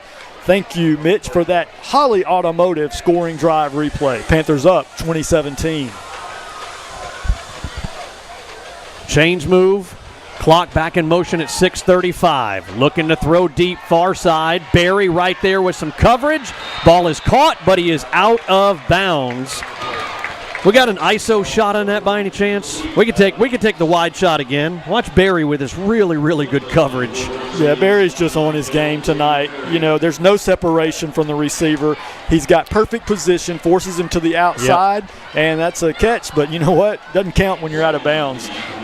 And you pointed it out, perfect position, forcing that receiver without, really using hand checks of out of bounds. He made the catch, but he was a yard and a half out of bounds. And it all starts with position and his foot speed, because he's got his right to be on the field anywhere as much as any other player does. 2nd down and 10 after the incomplete pass. Quarterback keeper. No, right side of the defensive line says, you're not going anywhere. No gain. 3rd down and 10. In comes number 46, Caden Joyner for the Pell City Panthers. Give me some love. Big number 90, Jay Nelson. Here he comes. Those defensive linemen don't always get the glory, but they usually are the ones that stuff that first hole and let those linebackers come in and finish the ball carrier off. Elston's a good one. Big 3rd down, Lance. We're right at 6 minutes, clock rolling here in this 3rd quarter. Panthers up 20-17. Going from left to right, 2 receivers to each side. Here comes some great penetration. There's a sack back at the 20-yard line. Oh, a great play by Jacob Tucker. And there's another sack. That is sack number 2 on the night for the Panthers. I think one of the most enjoyable aspects of this job is watching a player come into his own. Jacob Tucker, man, is just growing up before our eyes. Punting it away. Return man for Pell City is John David Probst. Makes the first man miss. Here comes 2 more Leeds defenders. Brings the ball up to the 48-yard line of Pell City. So another short field for Pell City with 5:20 left to go in the 3rd quarter. And the Panthers with a 20-17 lead. John David showing a little wiggle, cut back and zigzag. Thought he had a chance to pop some additional yardage there for a second. He showed some moves. And there again, thank you, Mitch. I'm just enjoying watching number 10. He's been number 10 and number 29 starting to really show out for this Panther defense, and we're going to need it. We've got a good one going, 20-17, Pell City over Leeds, 5:20 here in the 3rd quarter. Adam. You see the offensive lineman, Coach Dell Hufford, there on the left side of the screen, just right there, talking to William Mullen, and of course you got Rush Probst right there in the visor, talking to the guys in the booth in the room to the left of us here on the 2nd floor of the press box. How improved is that Panther offensive line this year? I mean, really. Woof. Yeah, big That's time. Night and day. Yep. Want to thank our great sponsors, too, our presenting sponsors. You see them on the bottom of the screen from left to right. Hargrave Communications, Jim Wilson, and Brooke Tollison with Alpha Insurance. Benton Nissan in Oxford, and City Market Grill and Buffet. Hey, don't forget, City Market Grill and Buffet. That is where we do the Rush Probst Show every Tuesday at 7 p.m. live. Come on out and join us. Students eat for just $10. All you can eat. That includes the drink. Nothing up the middle. Bedford tries to bounce it outside. Close to midfield. Good for a couple of yards. 2nd down and 8. 5:09 as the clock rolls here in the 3rd quarter. That's a little more choppy stepping than I'm used to seeing out of Marquise. Bedford is a put his head down and go type of guy. He's got great vision, so he's obviously struggling to find running room, because typically when he gets the ball, he's looking for the hole and he hits it wide open. Getman-Shook looking at the near sideline, getting the play. The fake to Bedford. Instead, Gutman-Shook just throws it away, lives to play another down, 3rd down and 8 now. Yeah, big 3rd down right here. We're in the middle of the field, but we're still actually the ball is resting. The nose of the ball is resting on the 50-yard line, the backside of the football on the Panther side of the field. So big 3rd and 8 here. And thanks to everybody watching on Facebook Live or YouTube Live. Got about 1,500 combined live viewers right now. We appreciate y'all checking us out. And once the game's over, it's up there forever. Go back and watch it, parts of it, all of it, whatever you want to do. Kids love to go back and watch it. Rush Probst right in front of us on the near sideline, runs to the referee, calls a timeout before the snap on 3rd and long. Let's take it with him on the River Sports Network. Hey, this is Shane Ray with Stockton Mortgage. It's that time of year again where Friday nights are lit up under those stadium lights. We're thrilled to back our local high school football team. Their determination, teamwork, and community spirit reminds us what we're all about. We're not just here to help you finance your home. We're here to invest in our future, our community, our teams, and our children. So let's gear up and show our unwavering support and cheer on the Panthers this season. Let Heritage South Credit Union tackle your financial needs. Heritage South Credit Union offers the lowest rates on auto loan purchases and refinancing. Our Premium Rewards checking account offers a higher interest rate for balances up to $15,000 with no minimum balance and no monthly maintenance fees. All you have to do is use your account. Join today at myhscu.com. Heritage South Credit Union, your community credit union, equal opportunity lender. At Pete Rich Stadium, it is a full house, standing room only, 3rd down and 8 for the Panthers from the middle of the field. 4.5 left to go in the third quarter, and Getman Shook is sacked for the 3rd time, I think 4th time tonight. And now here comes 4th down and long, and out comes the punting unit for Pell City. Lance, last time we punted, we netted 5 deep in our own territory. Yeah, that's only punt of the game, and we get a chance for Dalton Fink to come out, see if he can get his leg into one this time, make up for that punt that was shanked earlier. Woo! 4th down and 14. Much better by Dalton Fink. Bounces at the 25, picked up at the 20. And a nice tackle. J.J. Johnson, Triple J right there. J.J. with the old bulldog. He snatched him by his jersey and started jerking him around pretty good. Hey, it was effective. Got him to the turf, and hats off to Dalton Fink bouncing back there, getting a much better punt off that time. Hey, let us know where y'all are watching from tonight. Whether you're watching on the YouTube channel live or whether you're watching on Facebook Live, let us know. We're always curious. Football games like this, a lot of alumni. I know we got a lot of Leeds folks watching tonight as well. Just give us a shout where you guys are watching from tonight. What city? Always curious to see. We appreciate that. As the old reliable 848 comes right on time. Amazing every time.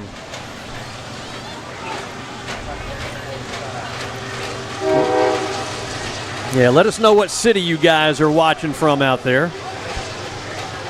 Leeds with 17 points. The Panther defense only giving up 10 of those, as there was a pick 6 for Leeds' first score, actually the first score of the game, to put Leeds out in front 7-0.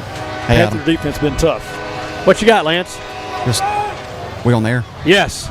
Well, hold on. We'll fix play. All right. Quarterback keeper, left side. 25 up to the 26, maybe 2 yards. What you got, Lance? Or do you have anything?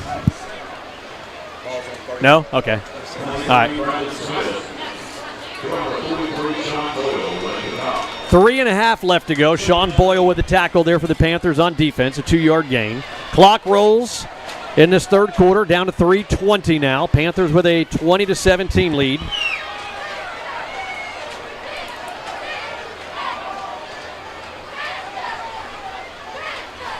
Four down linemen for the Panthers.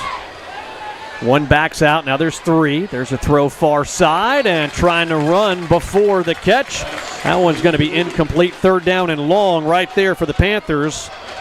DJ Vergas will right there anyway. Yeah, DJ, just a freshman. He got a little invitation out to Athens to go check out a Bulldog game. Yep. Congratulations to that young man. Also, Jordan Perry on the edge right now for Pell City on the other side. So, Lance, here's a big 3rd down, 3rd and long, 3rd and 8 from their own 26-yard line. Here's some penetration up the middle, setting up the screen. Can we track it down in time? No, running out of bounds far side. He goes out before the 1st down marker. Wow, that was a very key mental mistake there. Well, I think he had, I attribute it to Carson Scott. He's giving chase there, and I think Carson, look at number 51 here, Adam. Okay, they're going in a hurry-up offense here. But we'll go, let's go back live, Mitch, if we can. There's the live. He does get the punt off, and it's going to be dead where the Leeds player touched it and tried to catch it. So that's going to be, it'll be dead right there. Wow, we tried to show a replay, and the whole world went crazy there for a second.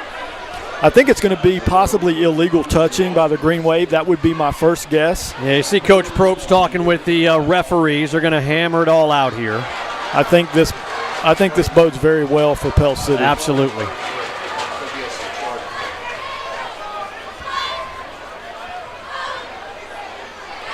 .241 shows on the clock here in the third quarter. I have been wrong before, though, and I did go Mitch McConnell at halftime. Yes, you did. We on break? No. Can you hear us? Let's see. We had to take the stuff down out of the rain. Yeah, he may be needing to. Yeah. Can you got us now? Okay. Yeah. That's our Bobcat of Gadsden sideline reporter, and some of the rain has affected our equipment. There was a windy rain that was actually blowing into the press box as we have the windows open. It feels great outside, but the wind is whipped around, and Lance had to let us know that although we could hear him, he wasn't able to hear us, and we think we've got that corrected now. And there's the mark-off, Adam. Yep. So if you if you go to that shot, you'll see Coach Jerry Hood. He wants the explanation from the white hat as far as why the ball was marched all the way down to the Leeds 23-yard line. So great field position for the Panthers here. At worst, we need to try to come out of this with 3. At worst. Yeah, but, at this phase of the game, this is really where you need to stick it in. You get up 2 scores right here. Let's go for a touchdown. Couldn't agree with you more. There's a nice cut. Here's a late flag.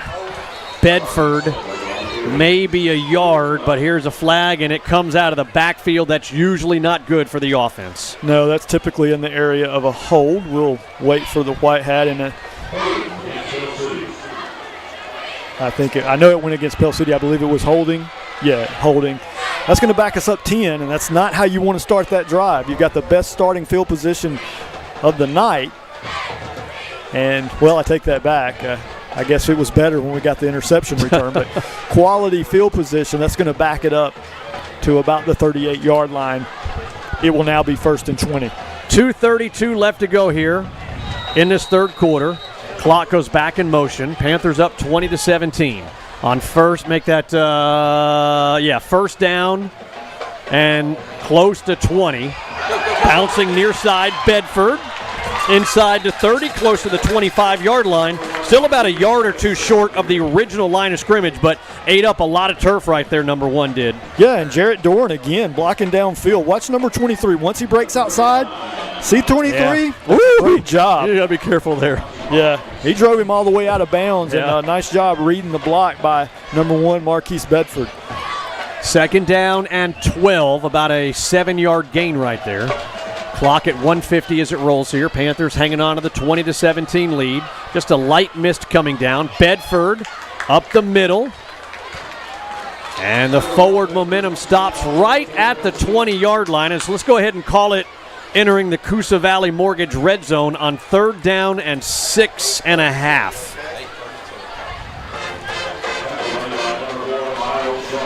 Not a whole lot. Well, you got 33 carries, 76 yards for Pell City on the ground.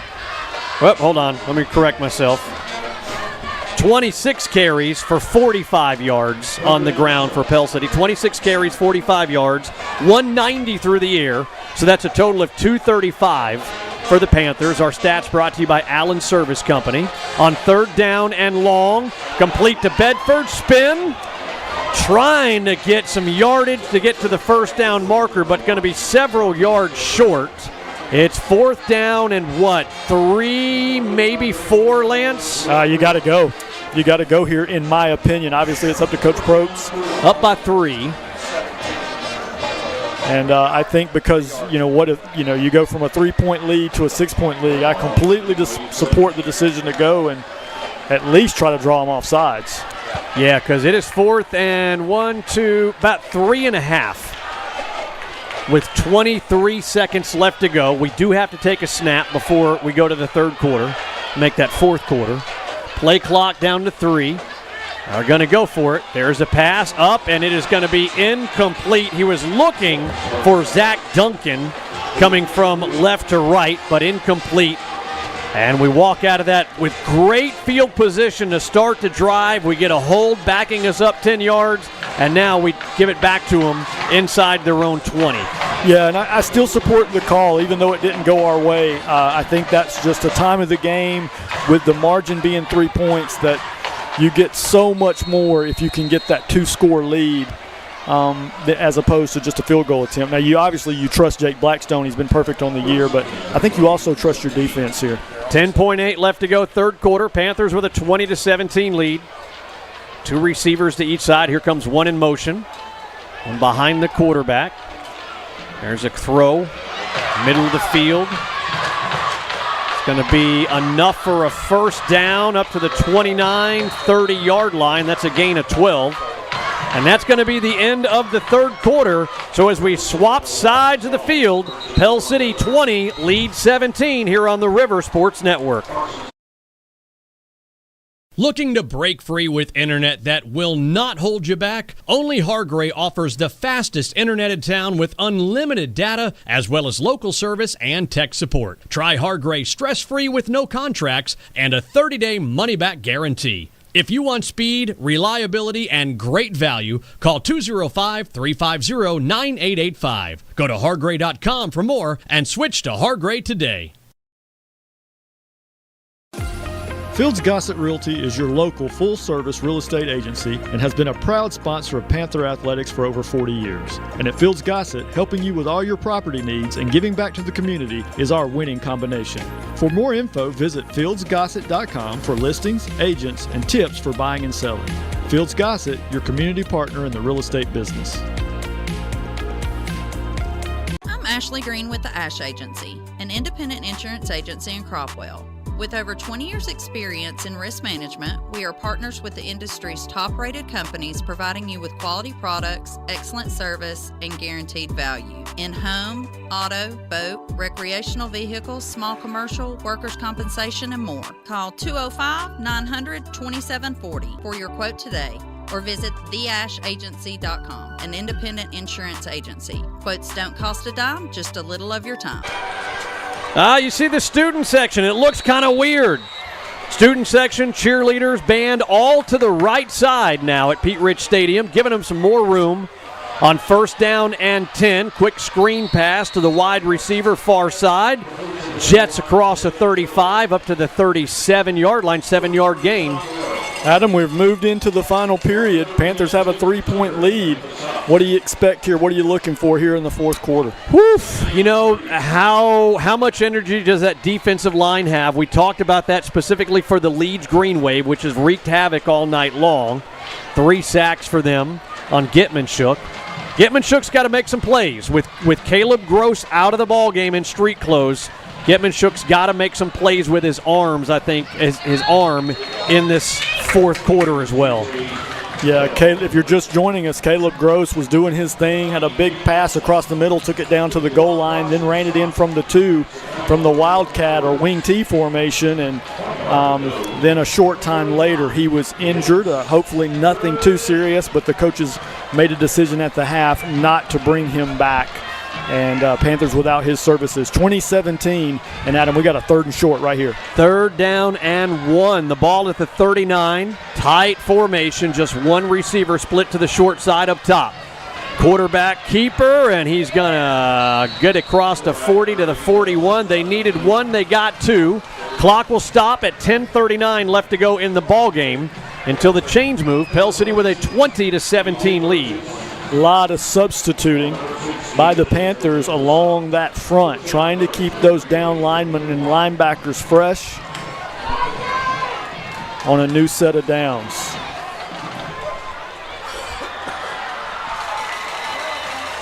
In motion, now the wing to the left side of that offensive line. Trips down low, that's where the quarterback's rolling to. Got a receiver open. Picking up a block at midfield and then running him down from behind is Boyle, but not before a big gain down to the 41-yard line of Pell City. Yeah, it's the type of play that you just look back and you know it's going to be reviewed in the film room. It just seemed too easy, didn't it? And that usually is typically maybe somebody not aligned or doing their job quite like the coaches wanted them to.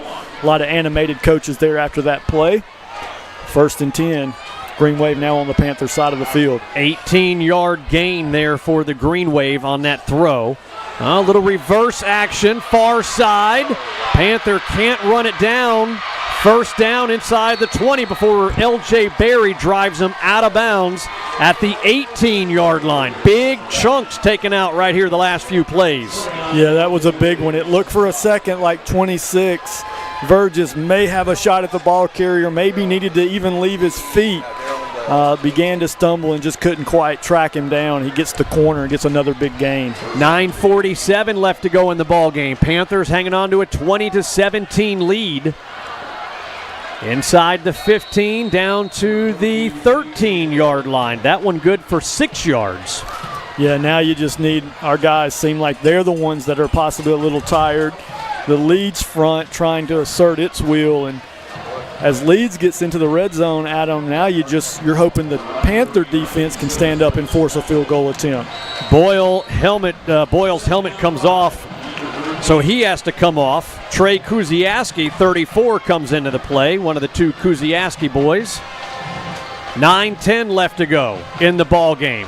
Big fullback, right side. Couple of Panthers drive him out of bounds, short of the 1st down marker, right at about the 10-yard line. Going to be 3rd and short for the Green Wave as we're going to be right at 9:03 left to go here in this ball game.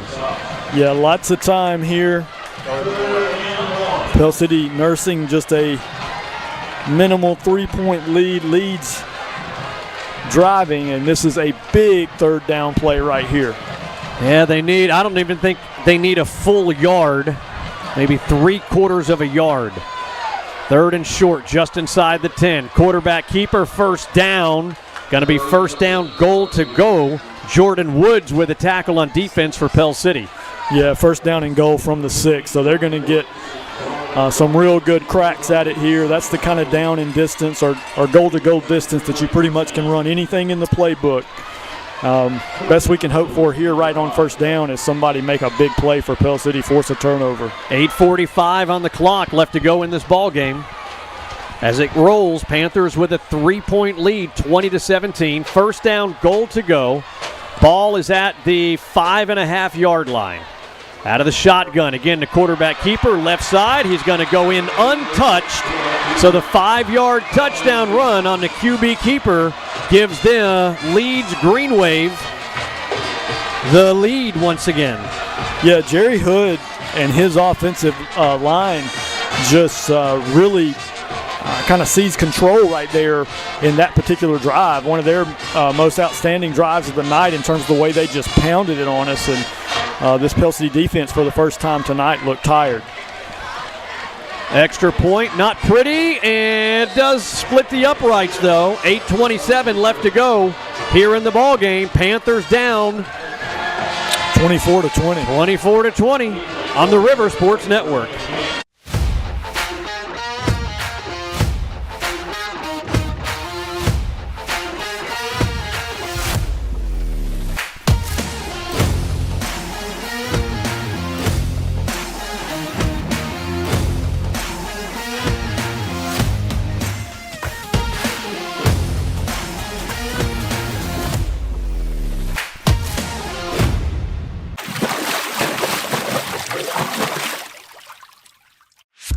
When North meets the South, deliciousness happens. At Herb's Barbecue and Pizza Pub in Riverside, we offer a wonderful dining experience with delicious food, affordable pricing, and a family-oriented atmosphere. Come taste for yourself Herb's slow-cooked barbecue. Try the pizza, the wings, and especially Zena's signature sides. Herb's Barbecue and Pizza Pub for dine-in or takeout. Like us on Facebook for hours, menu, and more. Herb's Barbecue and Pizza Pub, the man, the meat, the legend. It is the home opener for the Pell City Panthers. Sold out, standing room only. The rain helped thin it out a little bit. 8:27 left to go here in this ball game. Panthers down 24-20. Far side on the kickoff.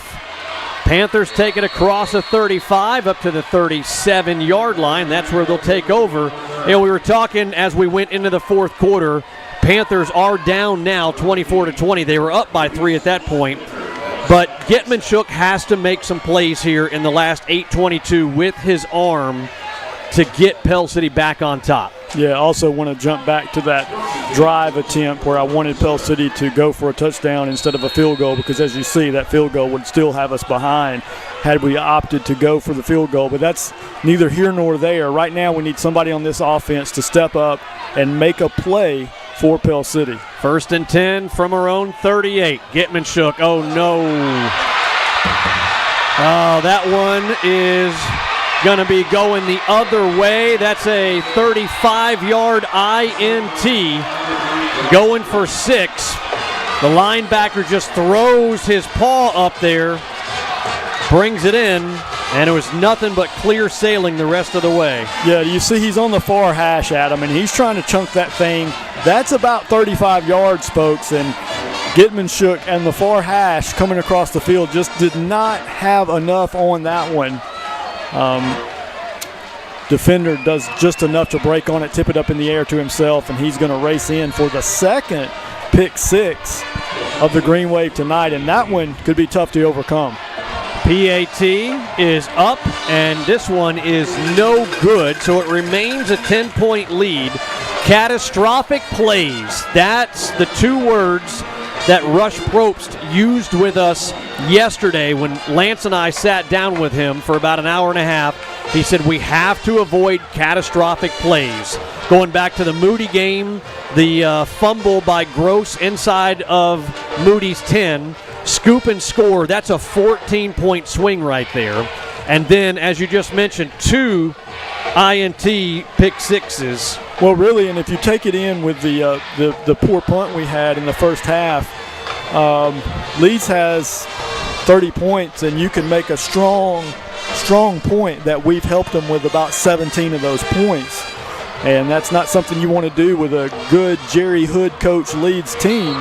And Pell City with 8:13 left to go needs a big play. They need one fast. They've been able to do that throughout the season. Just when you think they're about to lay down, somebody makes a play, and we could use one here in the kick return team for sure. Well, old 2-9 is standing at the 15-yard line on the far side to our left. Also standing to the near sideline, Marquise Bedford. And remember last week against Moody, Moody scores, and then L.J. Berry takes it back. This one will be fielded by Berry. Actually, no, we've got a whistle right before the kickoff. I don't see any flags. Do you guys? No, and I'm waiting to see what the Probst is pointing that they need to back up, so they must have been offsides on the kickoff. Hey, and that only helps. And look, I'm surprised they try to kick it anywhere close to L.J. Berry. I would not. I would be kicking it as far away from him as I possibly could, and if they continue to do it, they may pay a pretty serious price.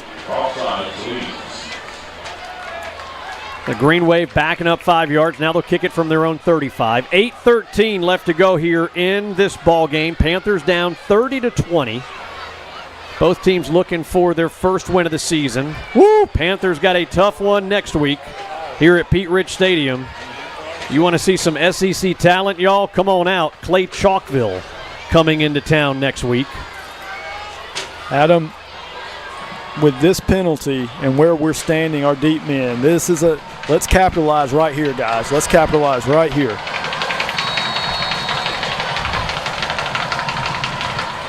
This time they will kick it away from Berry. It's Bedford. He'll follow Berry's block. Right up the middle, Bedford bouncing outside. Inside the 40. Down to the 35, 34-yard line. Big return by Bedford right there. Lance, after a big return like that, we got to get 2 scores in the next 8:02. We got to get a hold in on defense. Do you take a shot on first down right here to the end zone? Well, you're right. You know, you have to get that first score before you can get the second one. You just come off the big play. Now you've even got an extra chance to talk about it because, unfortunately, we have an injured Leeds member of their kick coverage team down at the 43-yard line. So, I don't think that's a bad call at all. Let's watch this one here by Bedford. Again, just turn the jets on. If it's there, hit it. If it's not, you get tackled. I was most interested on the cut he made right there. I kind of wanted him to bounce it back outside, but that's real easy when you're sitting in a press box to say great return by Marquise Bedford. Outstanding. You know, it's kind of a pick your poison thing. We were bragging about L.J. Berry, what we've seen him do, but obviously you got another weapon back there with Bedford, and he makes the play we needed. I said somebody needs to step up and make a play, help us get back in this thing, and certainly hope this young man that you're seeing on the camera there on the field is okay. Yeah, that's 21 for the Green Wave. Let me look at the roster right here. That is Miles Ashford for Leeds. I can see him moving his upper body, and I think he's communicating to his coaches, but I did not catch what happened on the play. Yeah, you'll see Coach Probst come into the picture here in just a second. There he comes in. He's checking to make sure that he's okay as well. Jerry Hood, you see him coming in on the left side. Look at that hug by the two. Ton of respect for these two coaching staffs.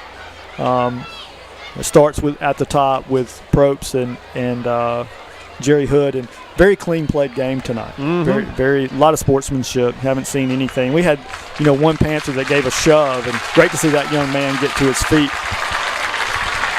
and walk off the field under his own power. All right, so does Pell City take this shot? 8:02 left to go on that big kickoff return here in the ball game. Panthers are down 2 scores, 30-20. And that last offensive possession, I realize we got to get in here. We got to get 7 or 3, one way or the other. We got to cut this to a one-possession ball game. So take care of the ball. Let's march this thing in where at least we get 3, preferably 7. First down and 10. 2 receivers down low, 1 up top. Again, 8:02 left to go here in this ball game. Bedford split to the right of Getmanshuk. There's a quick throw. This one is going to be complete. Diving down to the 20-yard line, Zach Duncan. That's going to be a THM Electrical first down. Yeah, take your hat off to Getmanshuk. It takes a lot of courage to drop back and just release a slant like that. It was on the money, and especially after giving one up the previous series, really have an appreciation for him coming back and throwing that strike right there. That's a 17-yard gain. Giving it to the big man. Yeah, for the first time tonight, Adam, we see Dejan O'Neal with a carry. Another freshman that Coach Probst is really high on. Clock continues to roll, under 7.5 now. Panthers trying to cut it to a one-possession ball game. Out comes O'Neal, in comes Bedford. 2 receivers down low. J.D. Probst as well as Ethan Everett, the 2 receivers down low. 1 up top is Zach Duncan.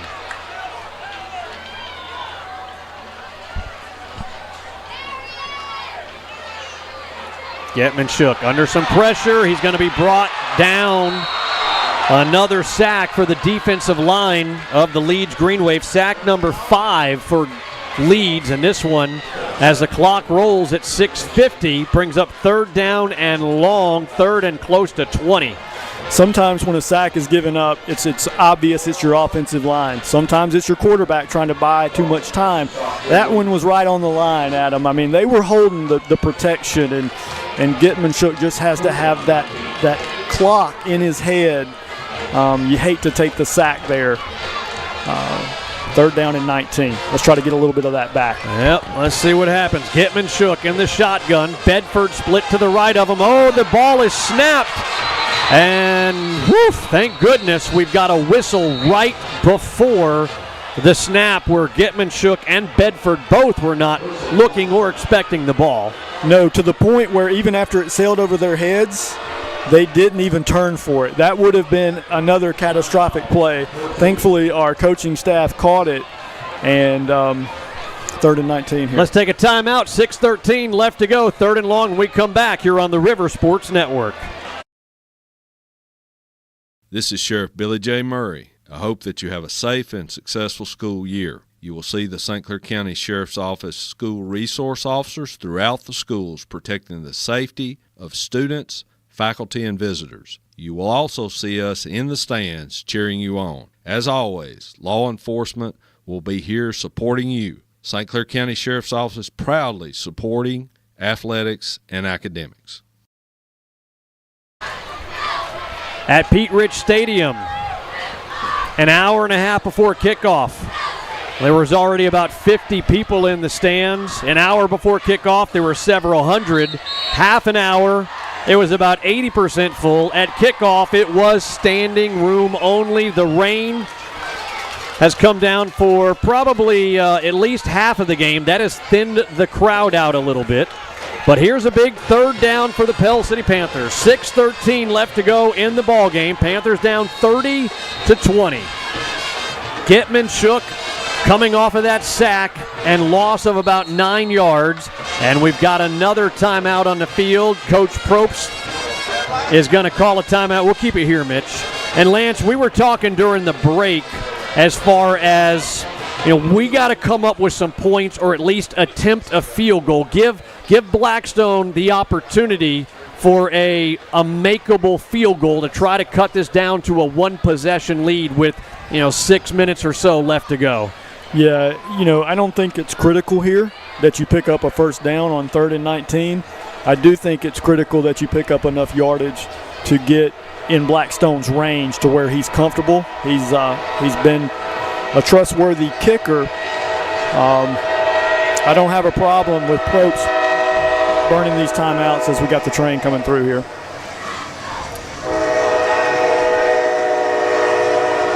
And the reason I say that, Adam, is because this is make or break right here. You got to have it. You got to have the right play dialed in here for sure to have a chance to come back and win this thing. Yeah, I don't know if this is two down territory, 3rd and 4th, but you got to get enough to get Blackstone the attempt to at least make it a one-possession ball game and see if the defense can do something and us get the ball back. 3rd down and 19. There's Bedford slipping as he tries to make the cut from left to right.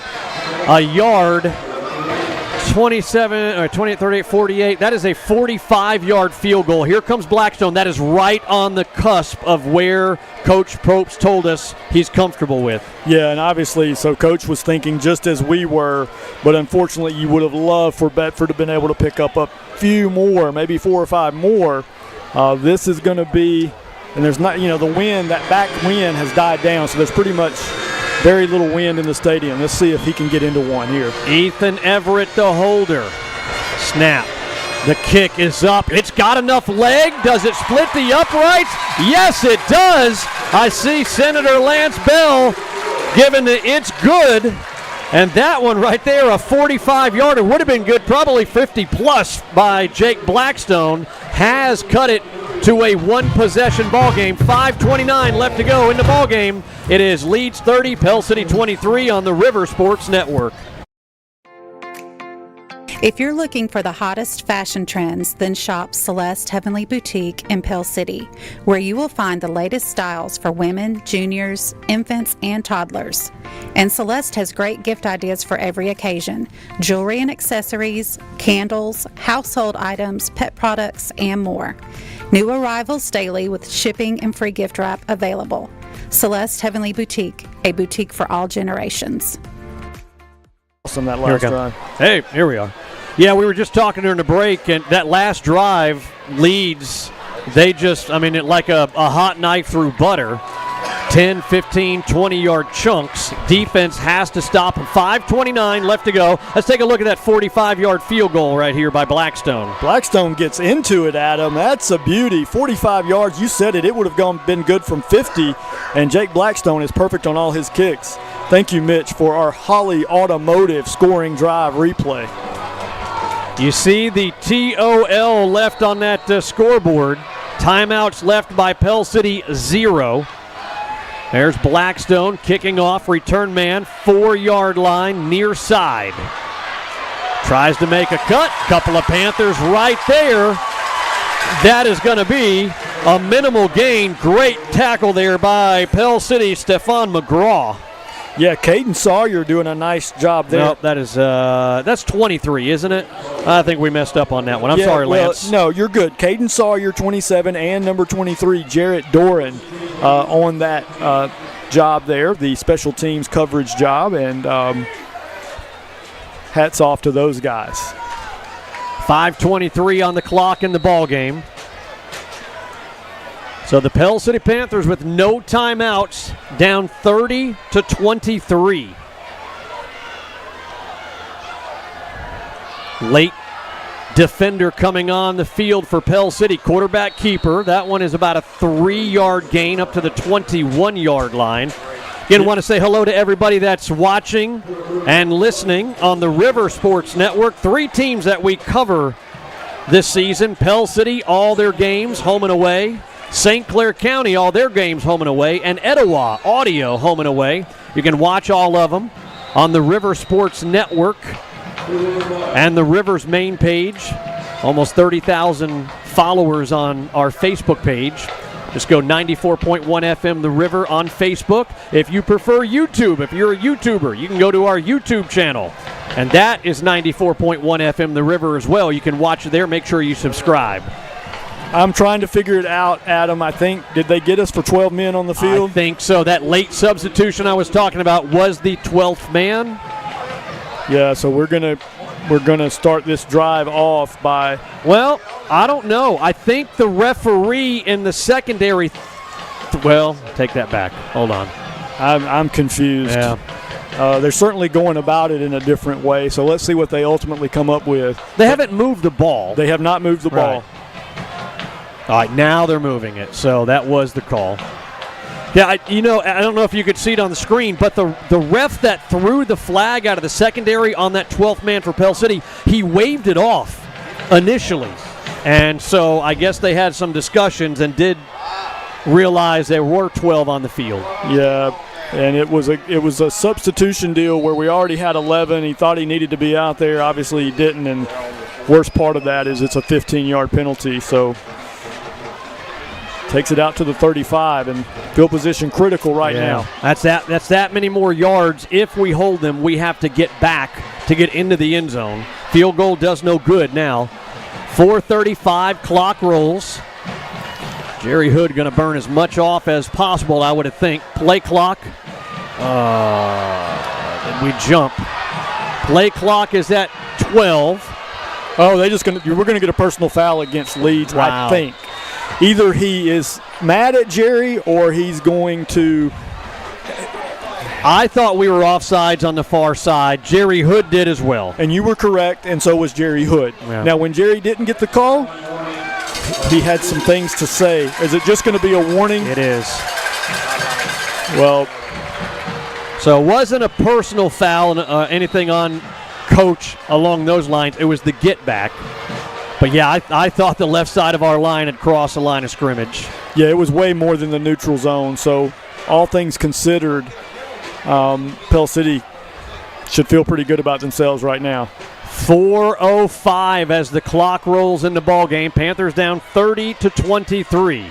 Quarterback keeper eaten up in the backfield. There's the double deuce. Hunter Otwell with a tackle for a loss of 2 yards. Otwell made some great plays early. Hatton called him as much here in the second half. We needed that from that great player along the front four for Pell City. Great time for Hunter Otwell to show up and make a big play, dropping him for a 2-yard loss. No timeouts for the Pell City Panthers. 2nd down and 12. Game clock at 3:30. Play clock at 15. Yeah, with no timeouts, it probably needs to happen right here. This is where you got a 2nd and 11, 2nd and 12. Just make it, get him off the field. Again, the quarterback keeper, this time rolling right side. He's stuck by 0 after about a 2-yard gain. Good tackle there by J.J. Johnson. You know what, every coach appreciates a defensive back that can tackle in the open field. And I think that's one more reason why Russ Probst has been so high on his corners, as you see Johnson tackling in space as a cornerback. And obviously they're going to bleed as much clock as possible. Adam, we got to have it right here on 3rd and 9. Yeah. Ball game right here. Yep, this is the ball game right here. Got to hold them. 3rd down and 8 at their own 37-yard line. Quarterback keeper has got a 1st down and more. In Panther territory, inside the 45, down to the 43-yard line. That'll move the chains. Clock that will stop momentarily at 2:25 as the chains move. Yeah, we will be. I don't know the exact mathematics of it, but that's going to make it near impossible for Pell City. We can get it back, but that was the play we needed right there. 2:10 as the clock rolls left in the ball game. Panthers down 30-23. Now the turf is wet, I'm sure. See if we can maybe pop the ball loose. Yeah, we really need a break like that at this point. Flag. There's the give. Right side. Big fullback inside the 40 down to the 37-yard line. That's a 7-yard gain for the Leeds Green Wave. And we'll talk to Coach Probst right at the end of the show. So make sure you stay tuned to hear Coach's thoughts on the game tonight. Yeah, and Adam, I think you and I can both guess a little bit of what's coming. Hey, when you give up 2 pick-six, it's tough to win a ball game. 2 interceptions taken back for touchdowns, and obviously you see the scoreboard 30-23. You can do the math. Quarterback keeper up the middle. That's going to be enough for a 1st down, and that will do it.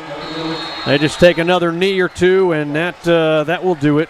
Clock at 1:06. It'll stop as the chains move. Ethan Isbell with the tackle for the Panthers. And then once the clock goes back in motion, a knee or two, and that will end it. And another spirited effort from Coach Rush Probst, Pell City Panthers.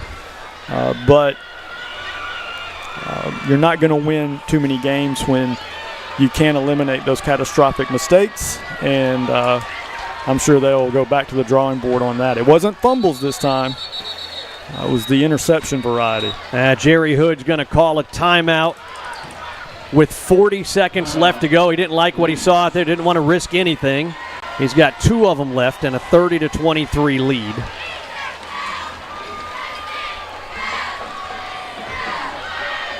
Here's Coach Rush Probst, 0-2. He'll go unless something crazy happens.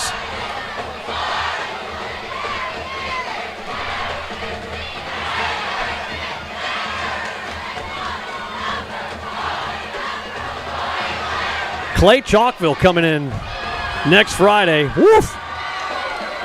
You want to see some big-time players? Come to Pete Rich Stadium next week. Of course, if you can't make it, we'll have it right here on the River Sports Network. But, Lance, we talked about it at the end of the game last week. Talk about it at the end of the game this week. The difference that we've seen out of these players. The coaching staff, the preparation. There's the knee, and that will be it. Just one knee needed. But you see, the building blocks are coming together for this. And Rush he said, this is not going to happen quickly. It's not going to happen this year. But you see it starting to develop. Oh, there's no question. I mean, we're a different program, and now it's not about we know we can compete. Now let's go out and start winning them. Hats off to a Class A program, Leeds High School, Coach Jerry Hood, all class, all the way, and a well-played ball game between the two teams, and we just made one too many mistakes.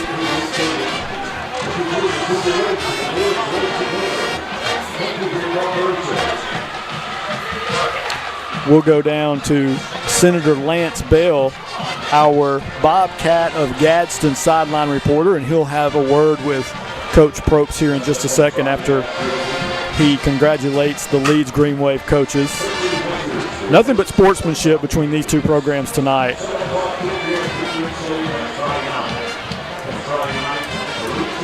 Leeds takes a 20-16 edge in all time, with several ties between the Green Wave and the Panthers. All right, so we're going to get Coach hooked up here. Coach, you got us all right? Yeah, I got you. You know, when we talked, me, you, and Lance sat down yesterday, you used 2 words, catastrophic plays, and that kind of summed up tonight. Absolutely. Yeah, I mean, you just cannot throw 2 pick sixes. I mean, now we didn't help him on the second time. That's a coaching mistake on our part. Our offensive staff should have not thrown the ball to the field. That's us. That's not on Nikita. I mean, you can't make a goddamn freaking NCAA throw from one hash to the other. I mean, hell, you're looking for something bad. So, so that's on us as much as it is he is. Now, he don't have to throw it, but that's a long throw, guys. John Parker Wilson that played for me, played in the NFL, played in Alabama, that'd have been a hard throw on him, too. Yeah. So, I can't fault him that much. I wish he hadn't thrown it. I wish we had caught it. Now, the other one was Miss Nikita just not seeing the defender, man. He just throws it right to him, and I mean, so they score 14 points. We should have won the game going away. Yeah, Coach, I pointed that out to the viewers. He was standing on the far hash. He came all the way across the field. That takes a man to throw a ball on a line from that distance, as you pointed out. Yet we still see a competitive team. We still see a team fighting and scrapping, and just the drive for the field goal to put them in within 7. Your team keeps fighting for that chance, but ultimately there, just in the last 2 drives, that running game for Leeds, we couldn't stop it. We couldn't. We didn't tackle well in the fourth quarter, and that's disappointing. I thought we played pretty good defensively all night, but the fourth quarter we just didn't tackle. We didn't come attack in the fourth quarter. We didn't run block as well in the fourth quarter. But the catastrophic plays got us to that. I mean, we had a 2-yard punt to give us points. We didn't catch a punt. It got us bad field position. We just, again, I mean, you just can't, and you got to score in the red zone. We got to do a better job of having a better plan in the red zone. I mean, and that's on me too now. I mean, we got to score when we get in the red zone. We can't just kick field goals. So our team had a chance to win the game. If we don't turn the ball over, we probably win the game. But we just got to do a better job of getting our kids, because, look, you got to squeeze that lemon and you got to get every drop. And I'm not sure we're getting every drop there's the margin of error. The margin of error is what's really great for us. In other words, it's just tough. Any little bitty thing is catastrophic to our football team. Sometimes we can't overcome it. But, look, there's still good things ahead for this football team. We got a tough stretch. We're playing some good teams. We got a great team coming in here next week. So, we'll get back to work tomorrow and see what kind of plan we can come up and be competitive next week. But I promise you, at some point in time this year, we will turn it around, and our goal is to make the playoffs. And I think middle of the season on, you'll start seeing a different football team. We got to get through next week, and then we got to really, really start playing better football. Coach, what's your message to the kids when you go in the locker room? Just continue to be competitive, keep fighting, you got to find a way to win, man. We got to find a way to win, and quit looking for bad things to happen, and we will. Look, they're resilient. They're resilient kids. They'll come back fighting, and we're up against it next week now. This is a great football team coming here next week. They're probably top 3 team in 6A. So I just want us to be competitive next week, and maybe we got a chance. You never know. They come in and turn it over a couple of times, and we could squeak out of here with something. We'll see. We're not going to back down, I can tell you that. All right, Coach, we always appreciate your time. Thank you. Thanks, Coach Rush Probst, head football coach of the Pell City Panthers. And, he says some's on the kids, some's on the coaching staff. Well, let's talk about the first part, and I have no interest at all in assigning blame. The fact of the matter is that if you take the 17 points that we talked about, it's a 23-13 Panther score, But you can would've, could've, should've a game to death.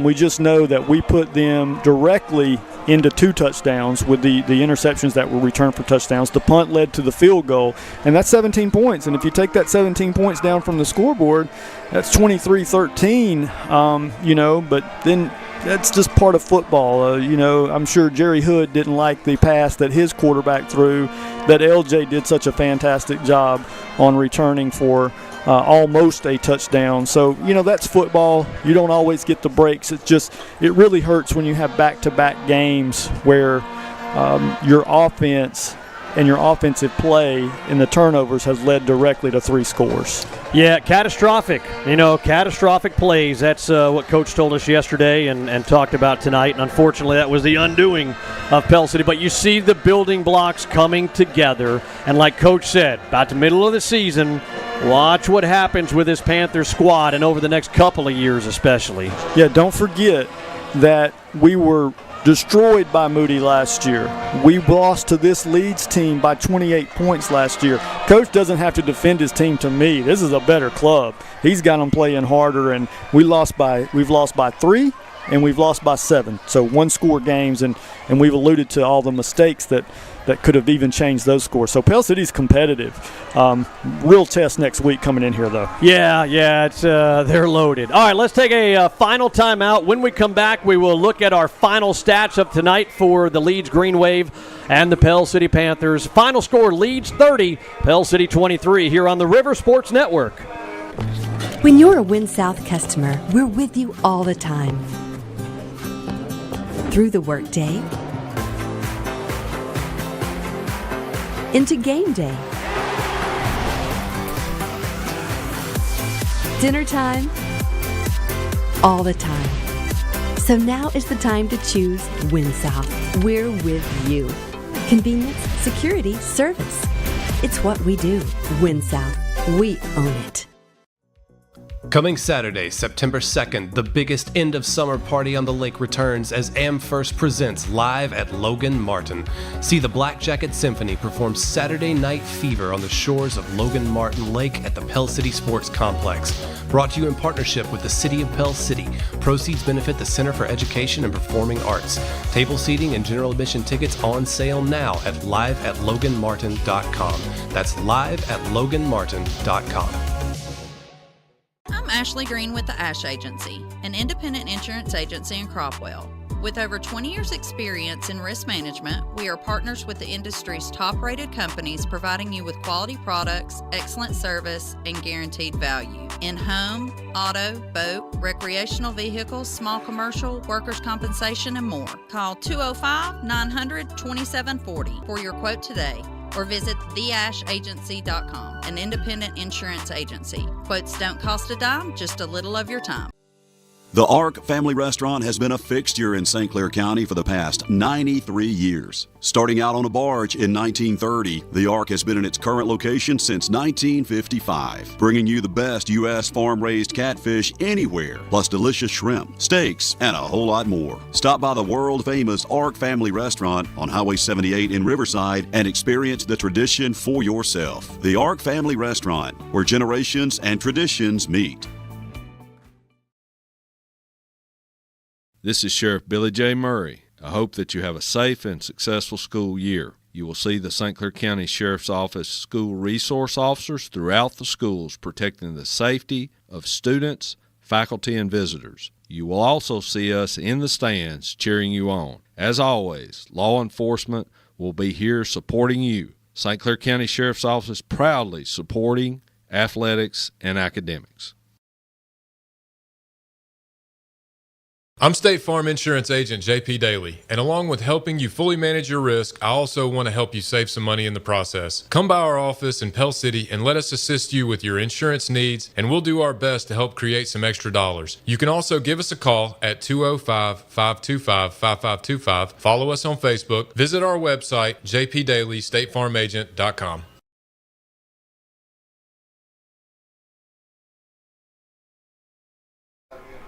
Back here at Pete Ridge Stadium, final score you see on the bottom of the screen. It's the Leeds Green Wave 30, the Pell City Panthers 23. Lance, we talked about it, this close from being 2-0 with just, 3 or 4 plays really combined in both the games. And this close from being 2-0, but that's football. And we're 0-2, looking for the first win of the season next Friday against the Clay Chalkville Cougars, who are loaded. And there's no probably about it. It's going to be the best team that we see this year by far. Coach even said they're a top 3 team in Class 6A. But let's take a look at our final stats, shall we? Brought to you by Allen Service Company. Yeah, we've got our coach, our quarterback Gitman-Shook, who got around the 200-yard mark through the air. He was precise in his throws in terms of very few incompletions. Unfortunately, he made some throws to the other team, and Coach obviously shared that. Our listeners know there were 2 pick sixes tonight. We're not picking on Gitman-Shook. We love the kid. It was tough, though. Last week, it was Caleb Gross with the fumble. These are our leaders. These are guys that we're dependent on to make plays, and they've done that, Adam. But the turnovers that Coach refers to as catastrophic plays have been there, unfortunately. So it's been the good and the bad. I mean, the young man was 20 of 27 through the air. He got up above 200 yards, and it's just and he threw a touchdown pass. It's just unfortunately that we had the pick sixes. Individually receiving, we had Strong with 3 receptions for 14 yards. Kuzieski had a catch for 9 yards. Duncan, correct me if I butchered his name. I apologize. You got it. Spot on. Duncan, 2 catches for 25 yards. Fink, 2 catches for 8 yards. And then we had Everett with the big reception, 72-yard touchdown. He finished with 4 receptions for 103 yards. Caleb Gross with a couple of catches for 29 yards. Let's not forget, we battled without our best player halfway through the second quarter and the entire second half. We use him in so many packages. We play him at quarterback. We play him at receiver. And unfortunately, we did not have him. Hopefully, we get him back soon. On the ground, it was tough sledding, Adam Stocks. 29 carries, 37 yards. Tip your hat to Coach Jerry Hood and a mean defensive line that we told y'all about coming in, and that's why we had to put the ball in the air so much. We just knew it was going to be tough to run against that front, and it proved to be so. 29 rushing attempts, 37 yards. Bedford led the way, 13 for 46. Strong, 7 carries, 10 yards. O'Neal, 1 carry, 3 yards. And then it's the negative yardage that was there as well. Creel, 1 for -4. Gross had 1 rush, no yards. And then Gitman-Shook, of course, with the sack yardage. That was 6 carries for -18 yards. So Pell City finishes with 247 yards. Guys, if we could flip it over to Moody, see how our defense did tonight. Excuse me, I've been for the 30th time tonight. It's Leeds, not Moody. I apologize. And once again, Adam, our guys have Pell City winning total yardage for the second week in a row, which goes back to, well, how are we winning the yardage and not winning the game? Well, the turnovers. Leeds finishes with 215 yards. Their quarterback was 9 of 13 through the air for 99 yards, and then they really came into their own, as Coach mentioned, in the fourth quarter. We had 3 strong quarters of defense from the Panthers, and then there in the fourth quarter, for the first time this season, they just they were really struggling against that Leeds offensive line, and 33 carries, 116 yards. Coach said didn't like the tackling there at the end, and that was when they were able to seal the game 30-23. Again, the final score, like Lance said, 30-23. Going to be back in Pell City for the next 2 weeks, on the road, Moody, and then 3 weeks, and then do we have a bye, I think, after that? Is that correct? Yes. Yeah. Yeah, we play 2 more games and then a bye, correct? Yep. I think so, yeah. Gotcha. I wanted to take my hat off to Connor Nelson. He was doing a lot of that, number 8. Yeah. And Coach said it, that's their guy, and he was able to take over the game. Running the football, and he doesn't do it alone. He got a great support from his offensive line, but hats off, young man. Connor Nelson was able to do enough to keep that Panther offense off the field late. We got the field goal, but we couldn't get it back for that last attempt to get another touchdown. All right, that's going to wrap it up. We appreciate everybody watching tonight. Facebook Live, YouTube Live. You're listening on the radio. You're listening on the app. All kinds of ways to watch and listen to Pell City football, as well as St. Clair County football and Etowah football, the 3 teams we're covering here on the River Sports Network. Great job, everybody. Lance Bowman, fantastic job, as always. Broadcasting up here in the booth. Lance Bell, the senator, on the sidelines. We got to get him some wet weather gear or something, or at least a garbage bag to put over his head or something. And how about the little people, Adam? I mean, they have the supporting cast. The little people. Alan Rowan, David Birmingham. I'm teasing them. They're right here beside me, hearing me say that. Mitch on the replays tonight, fantastic. Great camera work by Scott Elliott. And I just really appreciate everybody. My buddy Adam Stocks on play-by-play. That's a wrap, man. Gonna leave that to Reese? On purpose. She's over on her phone. She's not paying attention anyway. Yeah, thanks, everybody. A fantastic broadcast. Appreciate it. And that's going to wrap it up. Join us next Friday as the pregame show, 5:30. Kickoff is at 7. And don't forget, Tuesdays, the Rush Probst Show at City Market Grill and Buffet. We go live at 7 o'clock on Tuesdays. Come on out. Big crowd every week. Come enjoy a nice dinner with us and then hear the Coach Rush Probst Show live. Every Tuesday starts at 7 o'clock. That's going to almost wrap it up. Yeah, just want to thank my bestie out there on camera number 2. She's fantastic. All right, again, thanks for checking out Panther football here on the River Sports Network.